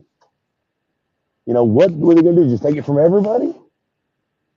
Really, if all this permission stuff, if we can't target the demographic, the problem demographic, then we need to just take it from everybody. Just make it easy. Just get rid of it. Just get rid of it. Just get rid of it. And then you have to explain to your customers why these drivers can't leave this place, why they can't. They have no choice but to sit there, you know, in their parking lot. They have no choice but to sit on the side of the road. Every time a driver gets fined for an on-off ramp ticket, they should be paying it. Every time a prime should be paying it. Every time that the driver gets fined for sitting on the side of the street, they should be paying it. You can't legally move. It's not the driver's fault, but yet it all falls back on the driver, and we've seen that all too much. Matthew says, sadly, I've looked into a couple other companies, and it seems the only ones that have a decent training, Rail, for example, already have the driver-facing cameras. Matthew, it's an industry fad. I said that on the video. It's an industry trend. Matt's with a company right now. He's got cameras in the truck, not driver-facing. He's got camera, and that's where it's starting at. It's starting at that outward-facing camera. The company wants to manage it, be able to protect themselves in accidents, and what's going on with the drivers in case the driver does have an issue. They can prove it. An inward-facing camera doesn't prove anything, but that the possibility of the driver being at fault for something. That's all it is, and it's a micromanagement tool. So unfortunately, yes, it's an industry fad, and a lot of companies are going to it.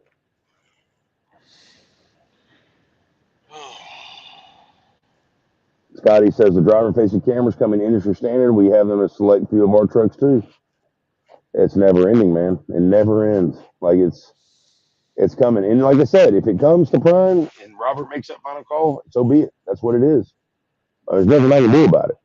But, you know, it's a free country, you know, and voice your opinion, guys. Voice how you feel about it. And, you know, there's Rich. Just saw he's back in there. Sorry, Rich.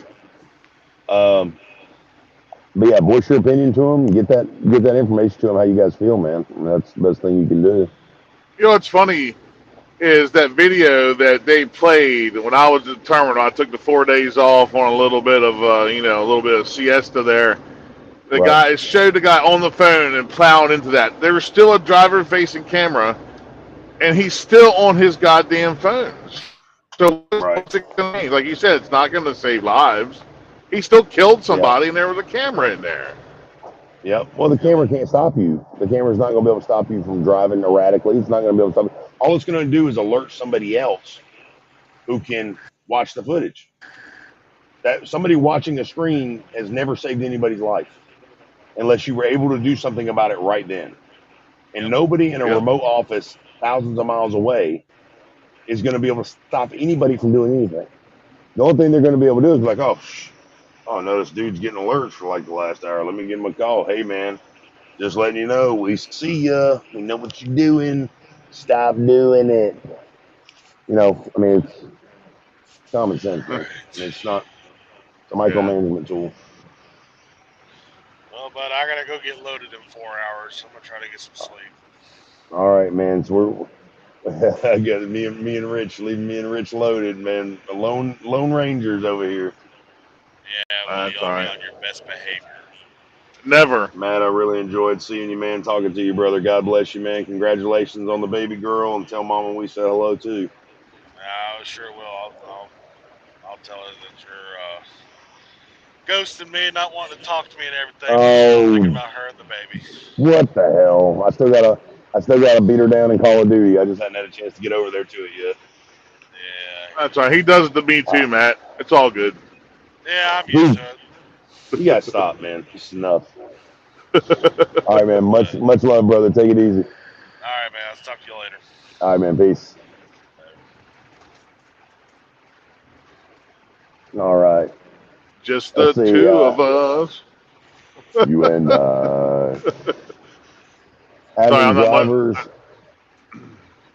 having drivers on the off ramps and side of the highway sounds pretty unsafe to me. Matt, it is.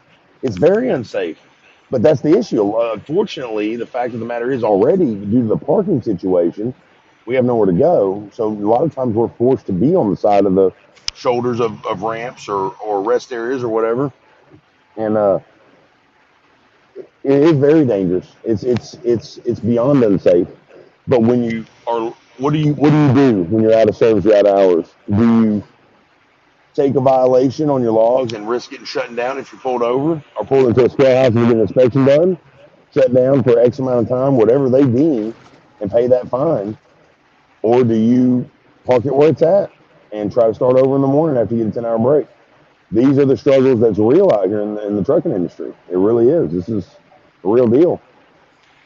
And the sad part about that, Will, is, you know, when you're like, oh, I got a log violation, they're going to bitch at you, and you're going to say, well, you know, it's all this and that. They're going to say, well, you should have managed your clock better.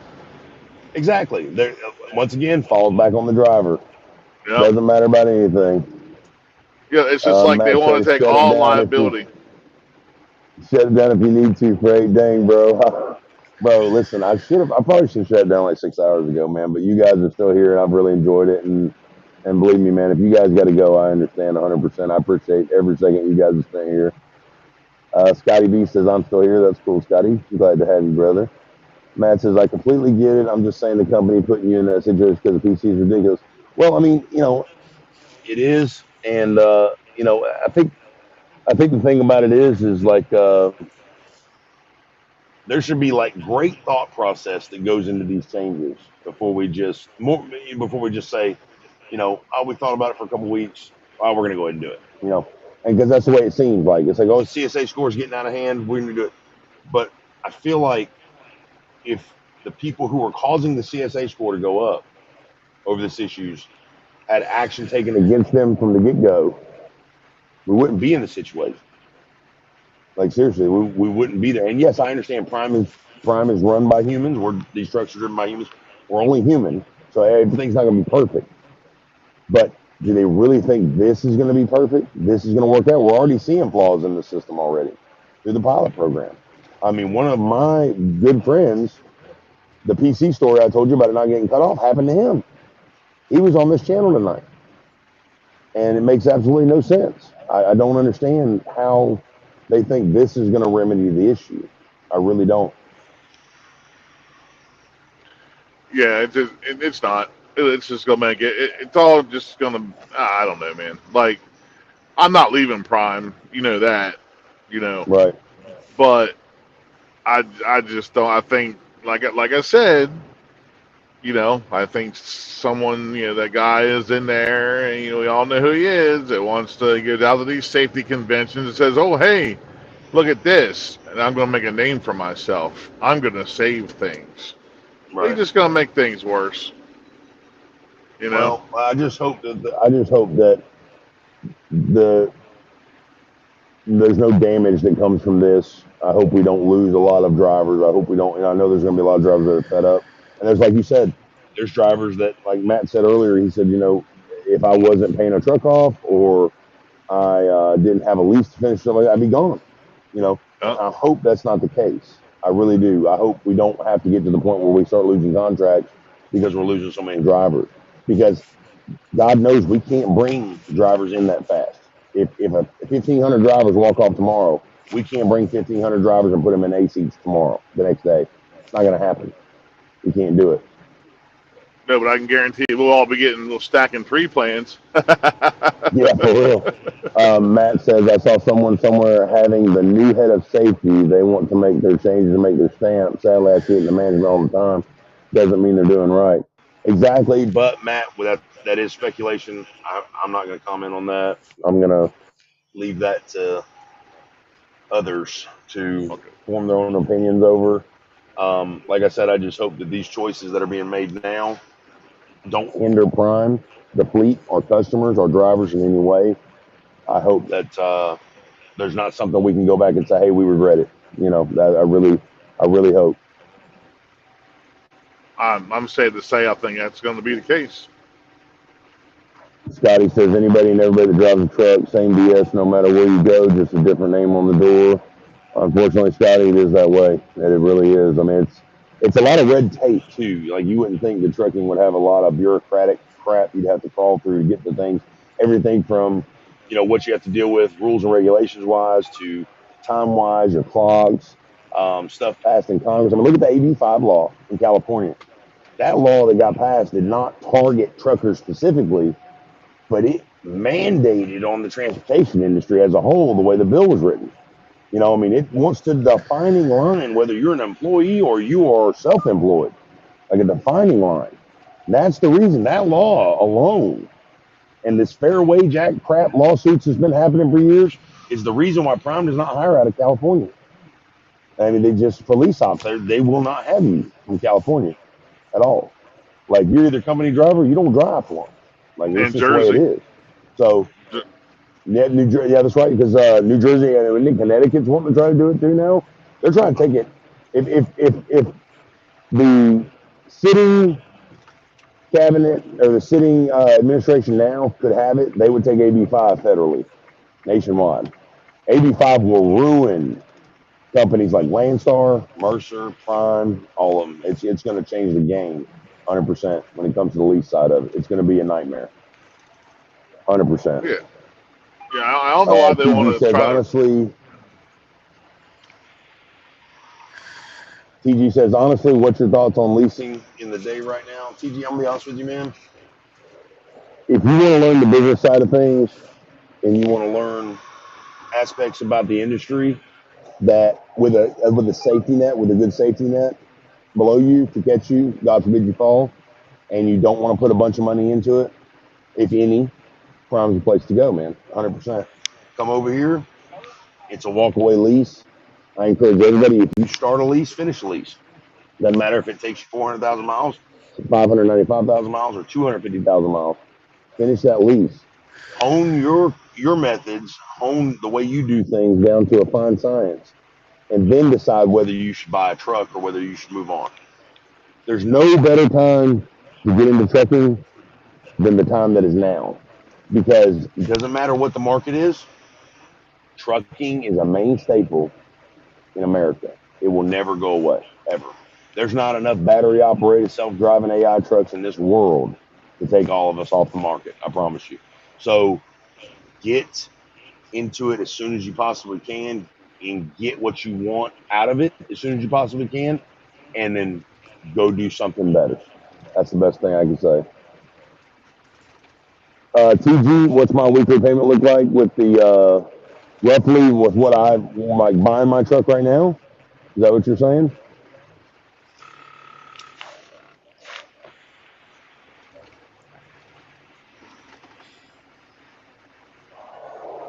Yeah, I mean, I still think this is where it's at. Yeah, I come to Prime with a, with a shoestring and a dream. Yeah. Right. And thanks to you and a bunch of others, being there, it's very lucrative. Yeah, definitely. TG, I was. my payments. I'm gonna get him real quick. My payments, my overhead. Let's put it this way: my fixed cost, my overhead, what it costs for me to sit at home or to operate weekly. Either way, it's going to be a little bit higher than a regular lease because I'm buying the truck, I'm buying the APU. Right now, my fixed cost with everything, insurance included, and all that stuff, fixed cost is like $16.70 a week. Okay, that's everything. Okay, that's not my fuel, that's not my road tax, my IFTA, none of that stuff. But that's my fixed cost. What has to come out of my settlement every single week, no matter what, whether I run or not. I want an outdoor toilet like Freight. Where's my outdoor toilet? What is that about? Oh, you're talking about the house. Oh my God, bro, that thing. I fought my wife on that so bad. I fought my wife on that so bad, Matt. That was crazy. Yes, I have an outdoor bathroom in my house. I have an actual bathroom, so it's almost finished. We got to get it done.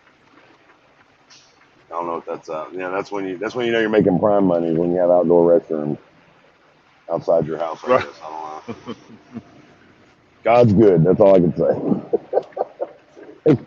He told me 3 full baths wasn't enough. I need 1 more. So, which I guess would be a half bath because it's only got a shower in it. It doesn't have a bathtub.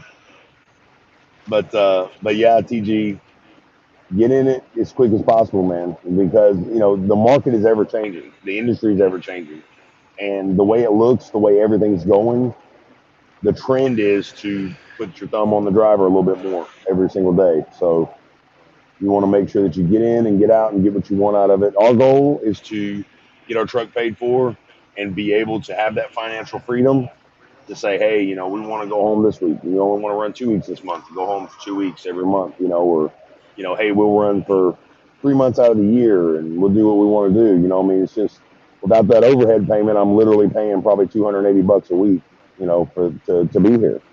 So, and that's a great feeling, it really is. But you also got to have your money put up for breakdowns and stuff you need because this truck's not going to have a warranty forever. It's going to have issues eventually. So that's with any truck. It doesn't matter what truck you buy.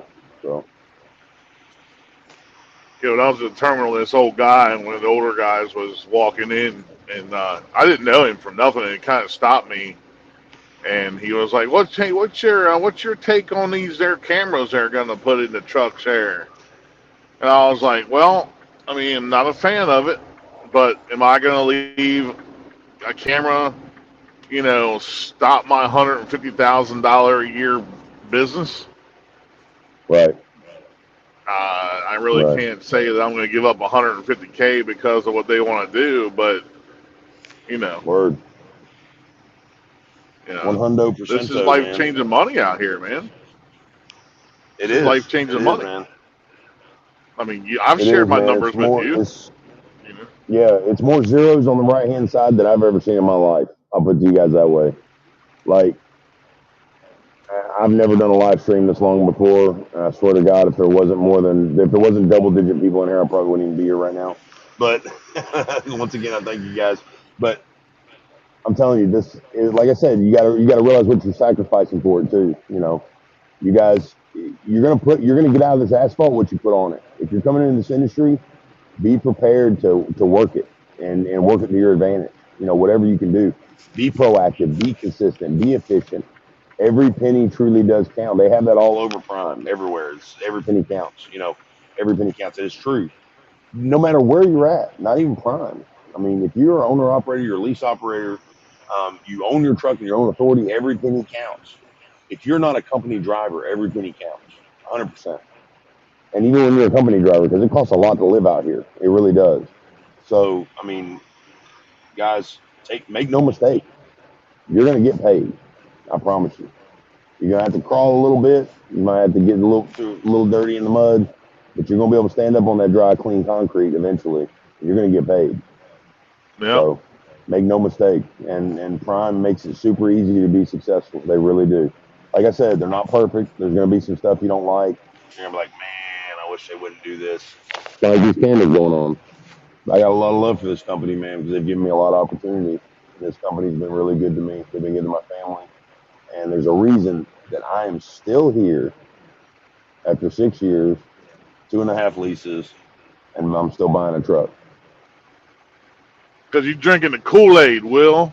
Yeah, man. Most of the time it's delicious, but every now and then you'll get a little bit of that Kool-Aid that's not as sweet as you'd like. Yeah. This is one of them loads where this Kool-Aid isn't real sweet, but it's getting me down home. Yep, Matt says, shout out to Rich. I followed your journey too, brother. Got lots of info from me. I love the no BS approach. Rich is not one. Rich don't care. He don't care. I mean, he comes off a little gruff, but he don't care. He'll get straight to the point. He's just BS. He'll call it like he sees it. 100%. You know, me, I kind of tiptoe. You know, I'm like, you know, I don't want to offend this person. I want to offend this person. But, you know, here's the deal. Rich will just say straight up, man, BS. Like, it's crap. You know, they're crazy. You know, straight up. So, guys, if you haven't followed, if you're watching right now and you haven't followed Rich's YouTube page, a lot of my friends are YouTubers, and a lot of them, 99% of these guys that I know on YouTube are fantastic individuals, fantastic human beings. You couldn't ask for better friends. Let's get Rich's page up right here. Yeah, you don't Rich have is to do like that, my Will. brother from another mother. No, yes I do. You're here, baby. We're gonna do it. Well, I just turned 5,243 subscribers. Somewhere I got umpteen overnight. I don't know where they came from. Usually when you see your subscribers spike, someone's talking about you. You know, so I started watching. You, well, they love you, man. Yeah, I love them too, man. There he is right there, guys. 5,240 plus subscribers right there. That's what you guys go click on, Rich. And I'm telling you guys, if you are in the Hagerstown, Maryland, 150-mile circumference diameter area, okay, either or, circumference or diameter, and yes, I know they're two different things. If you can get a hold of Rich, that man will feed you some barbecue that will make you slap your mama, somebody else's mama, their grandmama, everybody. I'm telling you, this guy's got it going on. You ain't had barbecue till you had River Rich's barbecue. And just if he's with River Ponies, though, you might not be able to get a hold of him. The more you know Rich, you'll find out where River Ponies are. So we're not gonna say that on the channel. No. Let's put it this way: we call him Tommy Lee for a reason. Tommy Lee. Oh, you know what? I should need to do that right now. Let's see here. AKA Tommy Lee. Are you putting that in there? Put it in there, man. There it is. AKA Tommy Lee. Got it right there on your thing right there. Yeah, man. River Rich is awesome, man. He's killer, guys. He really is. Guys, I've really got to get on down the road, and I'm not gonna be filming at all. Earlier when I had the camera facing out and I had the camera off and we were still streaming, Mama was handling the stream over there for me. She's asleep, guys, so I'm gonna have to go ahead and cut this short. I would say short, but 7 hours and 27 minutes. You guys are amazing, 100%. That's pretty long. I don't know what subs. I don't know how many subs we're at right now. But we were at a lot. We're well over. You're closing in on me. You're closing in on me, Will. Am I? Yeah, you are. I'm about to kick it back up again. Let me see here real quick. I gotta check this out real quick. I don't even know what I'm at. 5.34. I think I passed you, big dog. Yeah, you did. I'm gonna have to kick it up. I've got to kick some dust up. Dude, it was like just the other day we just got over 5K, man. That was amazing. You guys are awesome. Yeah. Well, that mean you're big time, man.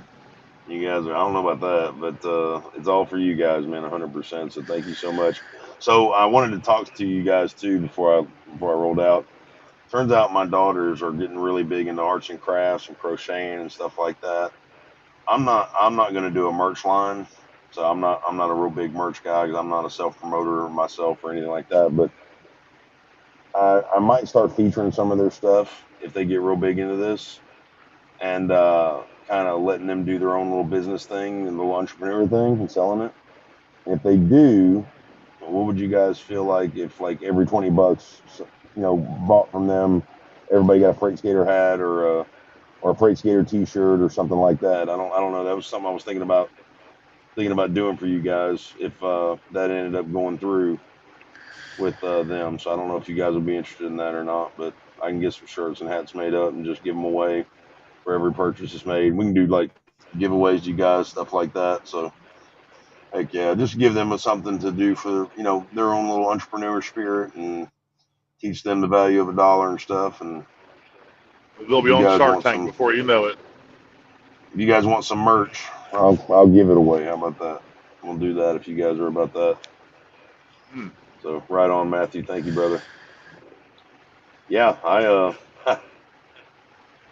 don't know if they're gonna make Shark Tank or not. Them better be some awesome bracelets. But yeah, that would be awesome. Heck yeah. But guys, much love, and till the next one, guys. We got some good videos coming out. We did install the camera system on the truck. So we've got 7 cameras, our camera system that we have access to, that we get to control to safeguard our driving. And guess what? Not one camera is inside the cab facing the driver. So imagine that. Why wouldn't I want that? Especially if I was buying it. But so we've got 7 cameras on the truck, guys. We got that video coming out. We're going to have another video about I know it's a long time coming, the lease breakdown from Tonk when we got into Kryptonite. We're going to actually do a comparison from Mean Green to Tonk. We're going to line those numbers up side by side, and it'll be a quick one. It'll be something just to go through maybe 8 or 9 minutes and talk about. And CQ&A 16 is coming up. We've got a lot to do, guys. So we've got a lot of stuff coming your way. Guys, the best thing you can do to support this channel is please don't forget to like, sub, and share the channel and get that information out there, man. That's what it's all about. So till the next one, guys. 7.5 hour live. This is insane. Stay safe. God bless. Fr8sK8R out.